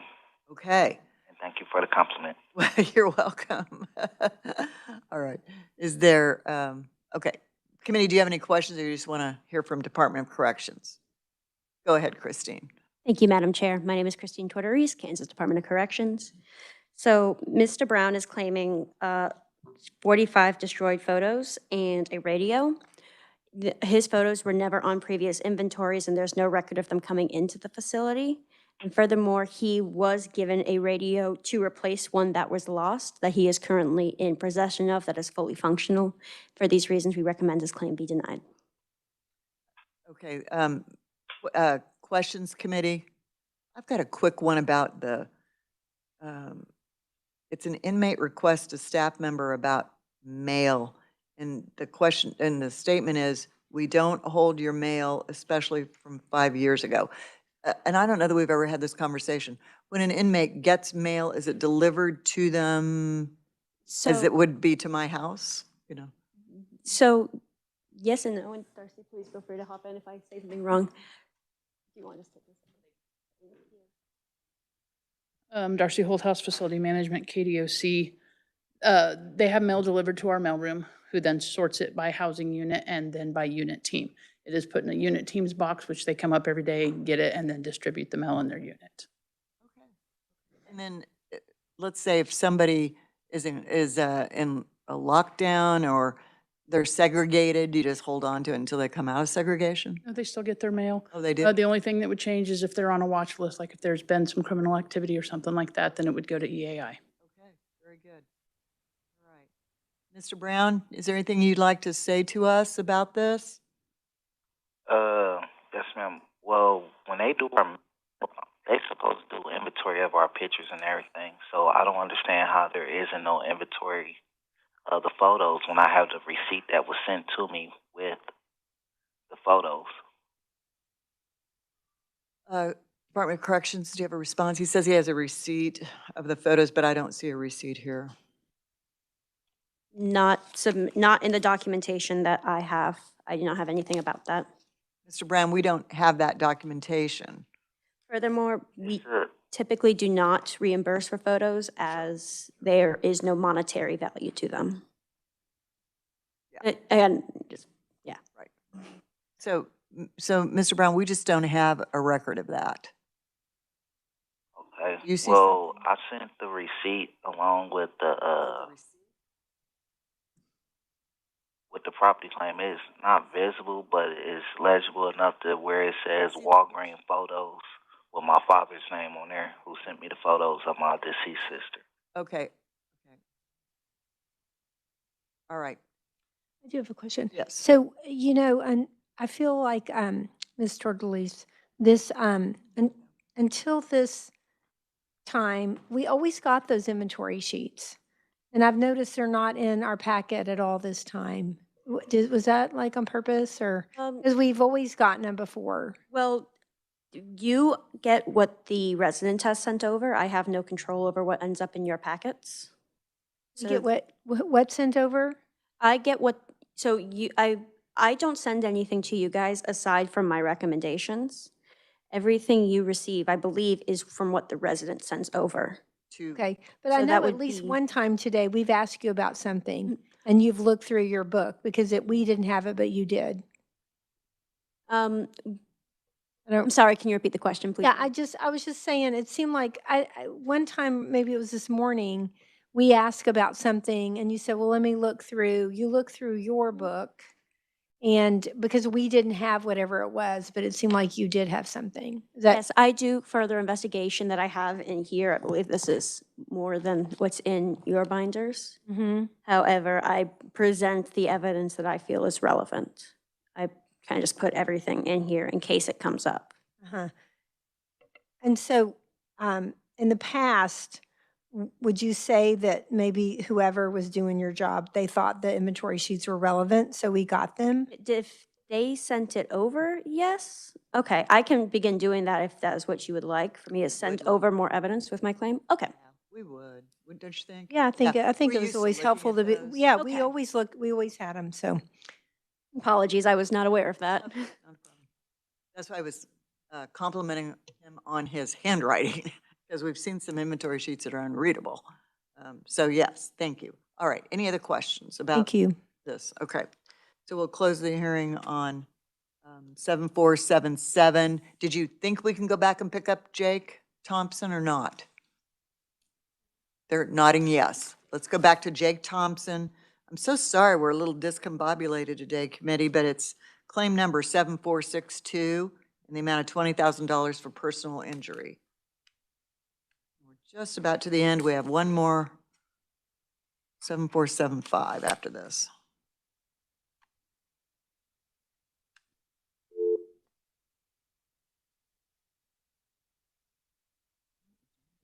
Thank you for calling the Hutchinson Correctional Facility. Please dial the extension number, press the star key to start over.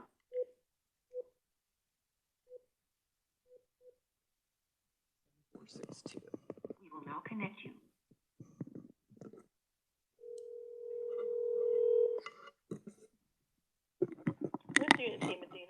Hi, this is Nicole Rencher calling on behalf of the Legislative Joint Committee on Special Claims Against the State. Is Jake Thompson available? And do I do it on speakerphone, or do you want to speak to him just on the handle? Whatever works best. Okay, here. Hello? Hi, Mr. Thompson? Yes. Hi, this is Senator Dietrich. I'm chair of the Joint Committee on the Special Claims Against the State. We have your claim number 7462 in front of us. It's personal injury, $20,000. And we've got all of your documentation. We'll ask you a couple questions here in a minute, and then we've got Department of Corrections who will give us their view of the claim. Then we may, again, ask a few questions, and we will make a decision and get back to you within 21 days as to what that decision is. Okay? Okay. Okay. So what would you like us to know? Anything more about this claim? Oops, did we lose you? Are you still there? I'm still. Okay. Is there anything more you want us to know about your claim? No. Okay. And how did you derive the number $20,000? I just came up with it. Okay. All right. Very good. Any other questions? Representative Vaughn? Said what? We're going to ask you a question here. Just 1 second. Thank you, Mr. Thompson. I was just wondering, were you able to submit a personal injury claim with DOC, or did you know that process was available to you? Did I do that? That's the question. Did you do that? Yeah, I did that, and they ended up sending me the papers for the state legislature. So that's when I filled out the papers for the state legislature. The unit team gave it to me. Okay, they had indicated they did not receive a claim, so we may ask them to follow up on that. Christine Torres, Kansas Department, sorry? Go ahead. Christine Tortorese, Kansas Department of Corrections. I have looked through Mr. Thompson's file. There is no personal injury claim for him on file. Furthermore, even in the documentation he provides, he takes no issue with the medical care he received from KDOC.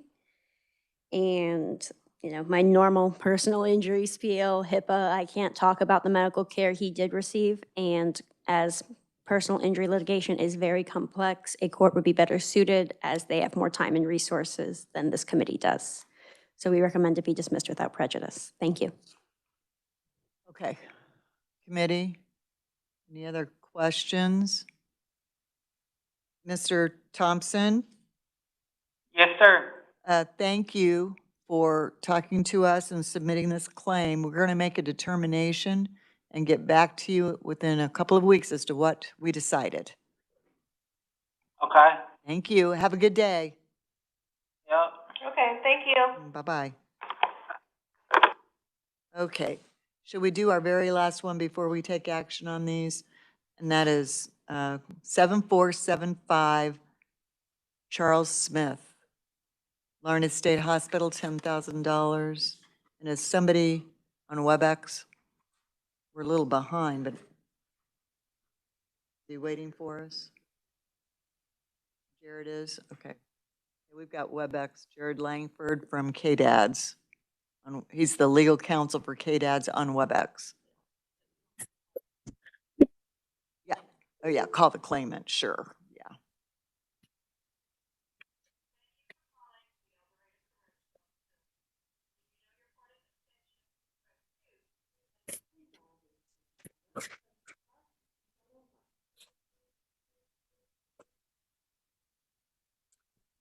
We will now connect you.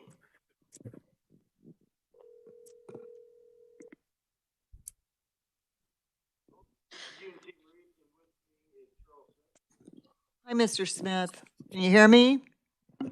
I can hear you. Hi, this is Senator Dietrich. I'm chair of the Special Claims Against the State Committee, and we have your claim number 7475 in front of us.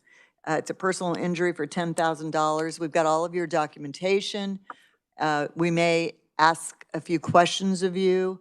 We also have the attorney for KDADS on WebEx who will give us their view of your situation. And then we will make a decision on what we're going to do with your claim, and we'll get that decision back to you within 21 days, okay? Yes, ma'am. Hey, actually, I have a statement that I want it to be heard right quick. It's only like 2 seconds. Okay. I've done my damnedest to serve this country. In Florida, I was passed around like a sex slave and treated like a bitch. Okay, At Isaac sir, Ray, I told staff numerous times. I'm going to have to stop Herbie you. was- I'm not going to be able to listen to this. You cannot use that kind of language in this committee. I'm so sorry. We will Okay, not be able to listen. I'll abstain from using bad language. At Isaac Ray, I told staff members numerous times that Aaron Hervey was harassing me and trying to take my food. When I got loud because they did not do anything, one of the officers tackled me and they shoved a needle in me.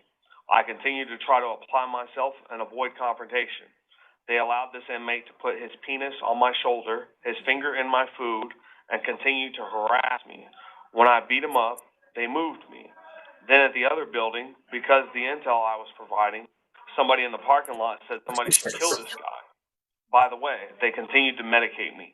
I asked for PC because one of the therapists in security kept talking in Russian accents, saying things like, "Oh, we do not need you anymore." They would not allow me to move, so I had to be violent. I tried to learn anything I can. I reported everything. He housed me around this inmate again, and he came up behind me and said, "Boy, I want to F you," and grabbed my behind. Okay. I filed paperwork. I did not get violent this time. Okay, I think we have You get that. offensive when I have that documentation. You don't need to go through the details. I just read that. We've got Okay. that in front of us. Okay? Okay. All right. Yes, ma'am. All right. I appreciate your situation, but we do have all that documentation. So, committee, do you have any questions or do you want to hear from KDADS? Okay. Again? We're going to hear now from the agency's representative. That's Mr. Langford. He's legal counsel with KDAD, so I just need you to listen for a second, okay? Yes, ma'am. Okay, thank you. Mr. Langford? Good ahead. afternoon. I don't have a whole lot to add in addition to the response letter that KDAD sent into the committee. I will just emphasize that KDAD thinks the claim should be denied, primarily because the amount that Mr. Smith is asking for, $10,000, he has failed to establish in the documentation he provided that he suffered injuries in the amount of $10,000. There's been no description of the injuries. There's been no documentation of medical bills that he incurred as a result of any such injuries. He's failed to argue persuasively whatsoever that KDADS or Larned States Hospital would be responsible for these injuries. They're more or less just assertions that these things occurred. Mr. Smith has not even alleged specifically when the events occurred. And so for those reasons, KDADS would ask that the claim be denied. Thank you. Committee, do you have any questions of Mr. Langford? Okay, thank you, Mr. Langford. Mr. Smith, did you want to? Continuous psychological torture and imprisonment. When I've done nothing but try to do the right thing, it gets old. I've done my damnedest to serve this country, and I get tired of being treated like a secondhand person. We understand. Thank you, Mr. Smith. We're going to close the hearing on your claim, and we'll get back to you in a couple of weeks as to what our determination is. Okay? Yes, ma'am. Thank you. Yes, ma'am. Bye-bye.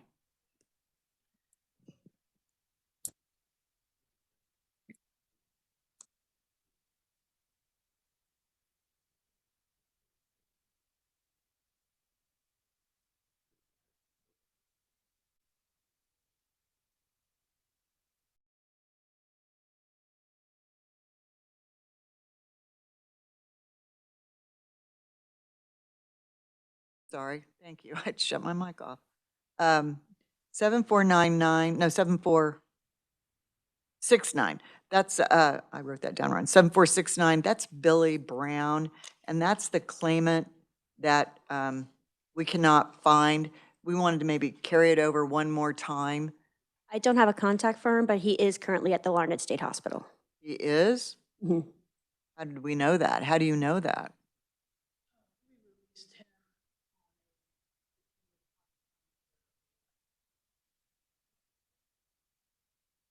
So I don't know what to do with this claim.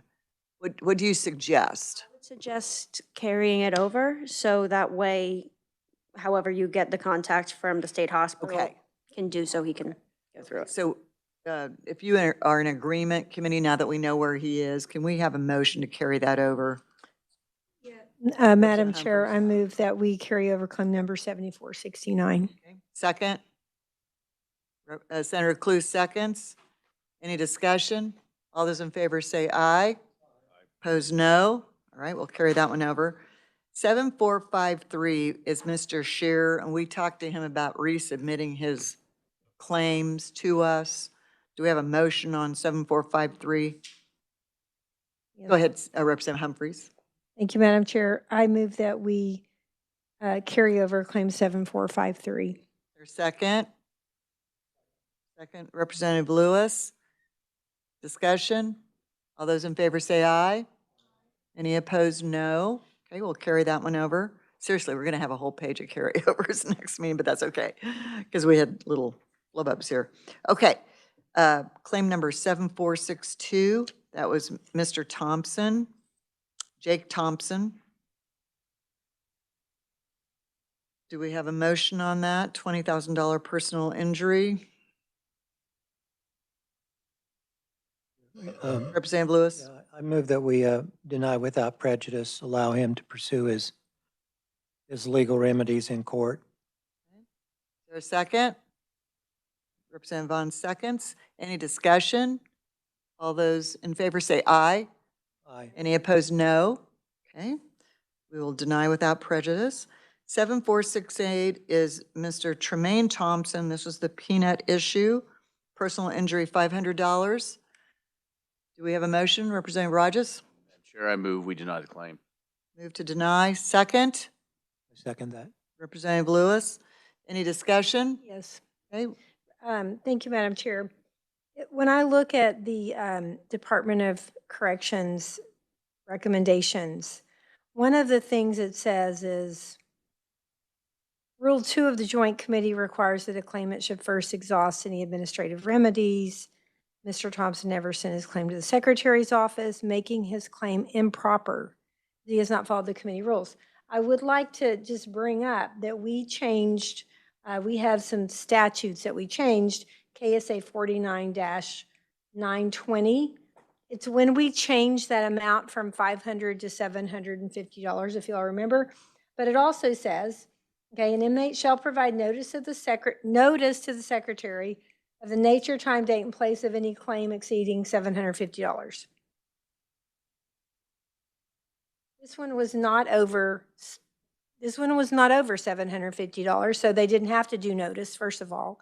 And then it also says, failure to provide such notice shall not prevent a claim from being considered by the Joint Committee on Claims against the State. So, I mean, I understand what the motion is, and I understand that's on the merits, but also just am trying to clear up any confusion we have that if your reason for denying this claim is because of Rule 2, it's not applicable. I'm aware, that's why I didn't bring that up orally. I mainly just state that so as to not waive an argument in any future proceedings. So what was your reason to deny this claim? The reason was because he had stated that he suffered no lasting harm in the documentation that he provided. And the thing about him not being able to breathe was not in the actual documentation. He brought that up for the first time on the phone. He said I don't have it in front of me right now, I believe he said his throat began to close. He did not say in the actual documentation, to the best of my memory, that he could not breathe. so how Yeah, and he said it twice, I think, in the documentation, that they gave him medication at the facility, but they took him to the hospital because his throat was still closing, which, okay, maybe he didn't use the words, I can't breathe, but I'm thinking throat Doctor's closing, child, so I get hung up on those little medical nuances. So, but that was an issue that Mr. Thompson has of just bringing stuff up for the first time in this, when he's on the phone. If you recall, he did that in August as well. I think we just need to be careful with Rule 2. Yes, I will certainly. Representative Humphrey? If the committee would be okay with it, I would like to still put it in my recommendation so it is not waived in further, but I won't bring it up orally as much because we're not depending on it. It's more of a preservation issue. Preservation of the issue. Well, okay, I understand what you're saying, but when you're giving us, and I've noted on here a couple other times that we'll get to these when that you mentioned Rule 2, that because they did not exhaust everything, then the claim should be denied. But this, it seems like. That's also just the last one I throw in, so that's how the language is, but it is, I can change the language so based on the foregoing, instead of making it seem as it's based on Rule 2. Okay, so, I'm just talking about that little piece that says, in the statutes, that failure to provide that notice to the Secretary is not a reason for, that the committee consider not paying the claim, right? Yes. Okay, so, but I just got handed one other thing. Let me just,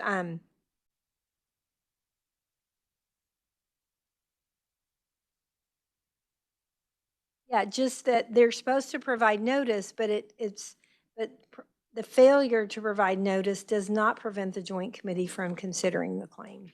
But I obviously don't have the text in front of me, but is it not a factor to be considered? It would be great if we would clarify that. It's a good point. Yeah, okay. All right, so we have a motion and a second to deny the claim. This is 7468. Any further discussion? All those in favor say aye. Aye. Opposed, no. Okay, motion passes, denied. 7471, this is the one that we asked, the department asked us to carry this over because a key person being on medical leave. So 7471, do we have a motion to carry over? Move to Representative carry Lewis? it over. Okay. Second, Senator Cluse. All those in favor say aye. Aye. Any opposed, no. Okay, we'll carry that one over. Claim number 7476, we did. That was, didn't we? Kwame Hill. We already did that. Move to deny, right? Okay. 7477, this is Sean Brown. And this was the last one of the last ones we heard. The pictures, the photos. Property damage, $750. Do we have a motion? I'll move to deny. Okay, we have a motion to deny. Do we have a second? Second. Second, Representative Rogers. Any discussion? Okay. Representative Vaughn? Thank you, Madam Chair. I struggle with this one a little bit. It does sound like he did receive a radio for one that was lost. So my concern primarily comes down to the photographs of his sister that were apparently thrown away and had sentimental value. And it's hard to put a dollar amount on that. But there does seem like there was some kind of negligence there for those photos to not be returned to him. And there was photographic evidence that they did exist at one point. So I don't know. It's hard to come up with a number for that. It's hard to know what's right to do in that situation. But I do have a little bit of heartburn of completely denying it for that reason. I understand. Typically, we do not reimburse for any photos, even though it is heartbreaking when you lose that because, it's very sentimental. I get that. Senator Cluth. I would just add the same, we've had this come up in the past, photos disappearing, and I'm not sure, but when you're in prison and that's all you have, Yeah. it would seem like that would be something they could look at a little closer. Maybe procedurally, there might be a heartbreak section. Okay, so we have a motion to deny and a second. I'm sorry. Oh, I'm sorry. You gotta, because when you do.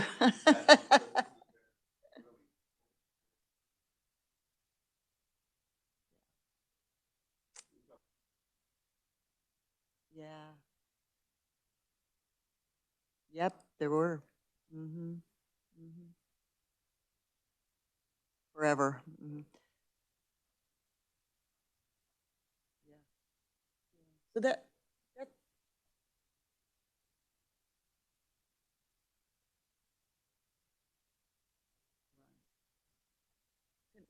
Darcy, can I ask you a question? You sparked a memory because we did talk about digitizing. Is there any opportunity for inmates, if they've got these old photos, to digitize them in the facility? Is that even an option? No.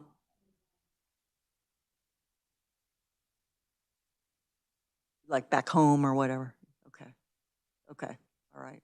Good to know. Yeah.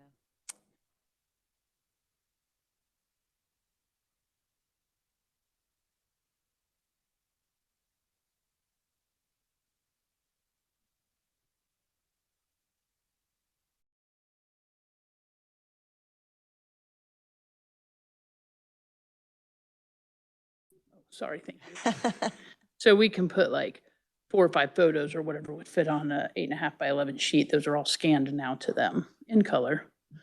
Well, that's and so that, digitizing, yeah, yeah. that allows for them to have more than if they were individual 4x6s. Okay. So, but that's it at this point. Okay. At least there's something. Yeah. Yeah. And I will say, outside of this committee, when I do receive those, I will go ahead, if they come to me, this one did not come to me. If it comes to me, I will look in that area, what does Walgreens or Walmart charge? And I will, even though our policy doesn't list that we reimburse for that, I will reimburse at that rate so the family can print more pictures off. Like this one had a receipt from Walgreens, so he can clearly get them again. So, but it didn't come to me. Got it. Thank you. It's great discussion. All right, motion and a second. I'm sorry, more discussion? Did you say, Representative Humphries? Yes. I have a bit of heartburn about the pictures also. And I did notice that in the explanation, you know, that he did a property claim for $75. And then when he came to us, it's 10 times the amount. I see that. It's $750.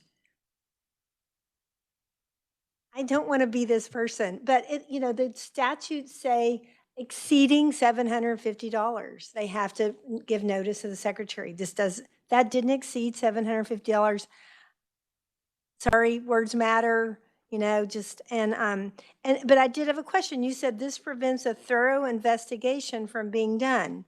I don't understand how that, I mean, I'd like to understand more how it prevents a thorough investigation from being done. And furthermore, failure to exhaust goes against the rules of the committee. And then you kind of say, based on the foregoing, the department recommends Mr. Brown's claims be denied. I really agree with you about the 10 times the amount, the 750. I have a heartburn bringing that up to you because I'm sorry. I know I've been, you know. The events after this happened before July, so it was when it was still 500. Okay, good point. Because July 1st is when. Yes, ma'am. It happened in April. Okay. It happened September 21st, 2024. So it was before the new amount was in effect. It's interesting. Okay, I'm just trying to think how that works. Like, yes, does it? Yeah, procedurally. Yeah. Okay, that's good information. I appreciate that. I'm not 100% sure that alleviates that change, but. Sorry, it was in April. That was from the wrong claim, but it happened April 10th, 2025, which is still before it was in effect. Just want to clarify the The date. loss happened, you're saying? Yes, ma'am. The mass shakedown happened on April 10th, 2025. Interesting. Okay. You know, there's other paperwork that happened after July 1st and so on. So, okay, good point. Yeah, so I guess really that's all I wanted to say. Representative Bond had a question or comment. Yeah, thank you, Madam Chair. If we deny, is he still eligible to appeal his property loss claim to Darcy or to the secretary? Not the motion. Motion's denied. Substitute motion?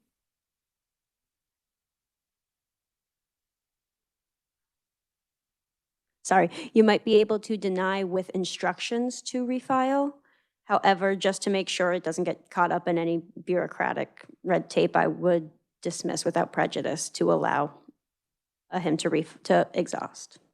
I guess my thought is if it would be the intent for the secretary to replace the cost of the photos, that would satisfy that concern, which I guess we could just do that here today, but I wouldn't, so yeah, anyways, I did not understand that previously as the process, that if we denied it, stopped the entire claim, even within the DOC from being able to move forward, so. So did you want to make a substitute motion or just let it go as is? I'm open to making a substitute motion. I'm interested in the will of the committee if they would prefer a motion to dismiss without prejudice or just to find the value of Walgreens photos and approve the claim. Motion maker. What do you think? Representative Lewis?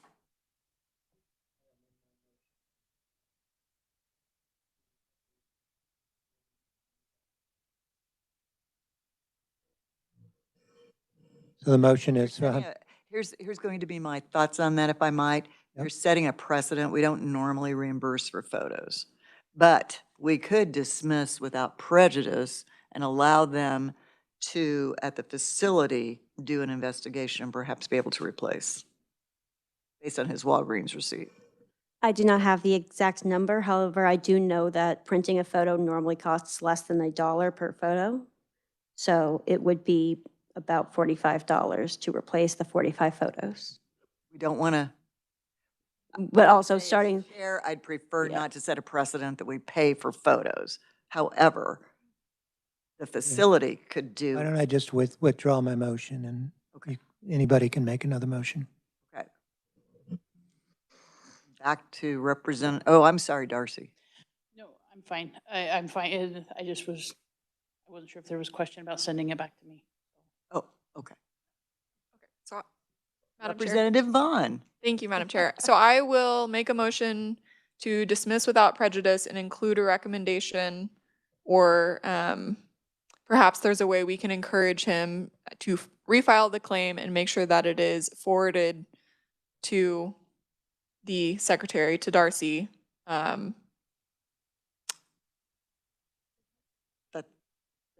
It just needs to be filed, Okay, and submitted have to it you. refiled with the understanding that hopefully those photos will be reimbursed. All right. Is there a second? We have a second. Oh, Senator Haley. Okay. Any further discussion? Senator Rogers. Oh, I'm sorry, Representative Rogers. Thank you, Madam Chair. But since it's under 750, if we, whatever, dismiss with prejudice, he files it, it doesn't come. It doesn't come back to us. It won't come back. It won't come back to us. It'll be up to it'll be up to them because it's under the dollar amount. Correct? Without prejudice, right? Yeah, that's fine. Yeah. Okay. All right. So we've got a motion and a second. All those in favor say aye. Aye. Any opposed? All right. Thank you. Next, we've already done 7480, Mr. Blaurock. We've got 7475, that's Mr. Smith, Larned State Hospital, $10,000. Yes. So I'm curious why this case doesn't fall under that same PREA thing. It's a psychiatric. It haven't, okay. So the PREA is just correctional facilities. Correct. Also, since this is not my claim, I'm unfamiliar with it, so I obviously can't speak on it or on asylums as a whole. However, PREA is prisons.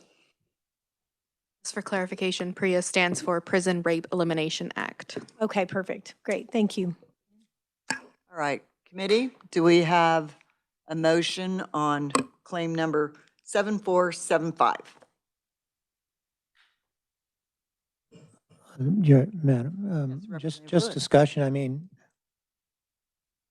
I just don't think that the claimant has come forward with credible evidence. And although, if true, this is horrendous and shouldn't have happened, but I just don't believe that it happened, or at least not on this record. So I'd move to deny. We have a motion to deny. Second. Any further discussion? All those in favor say aye. Any opposed, no. Okay, motion denied.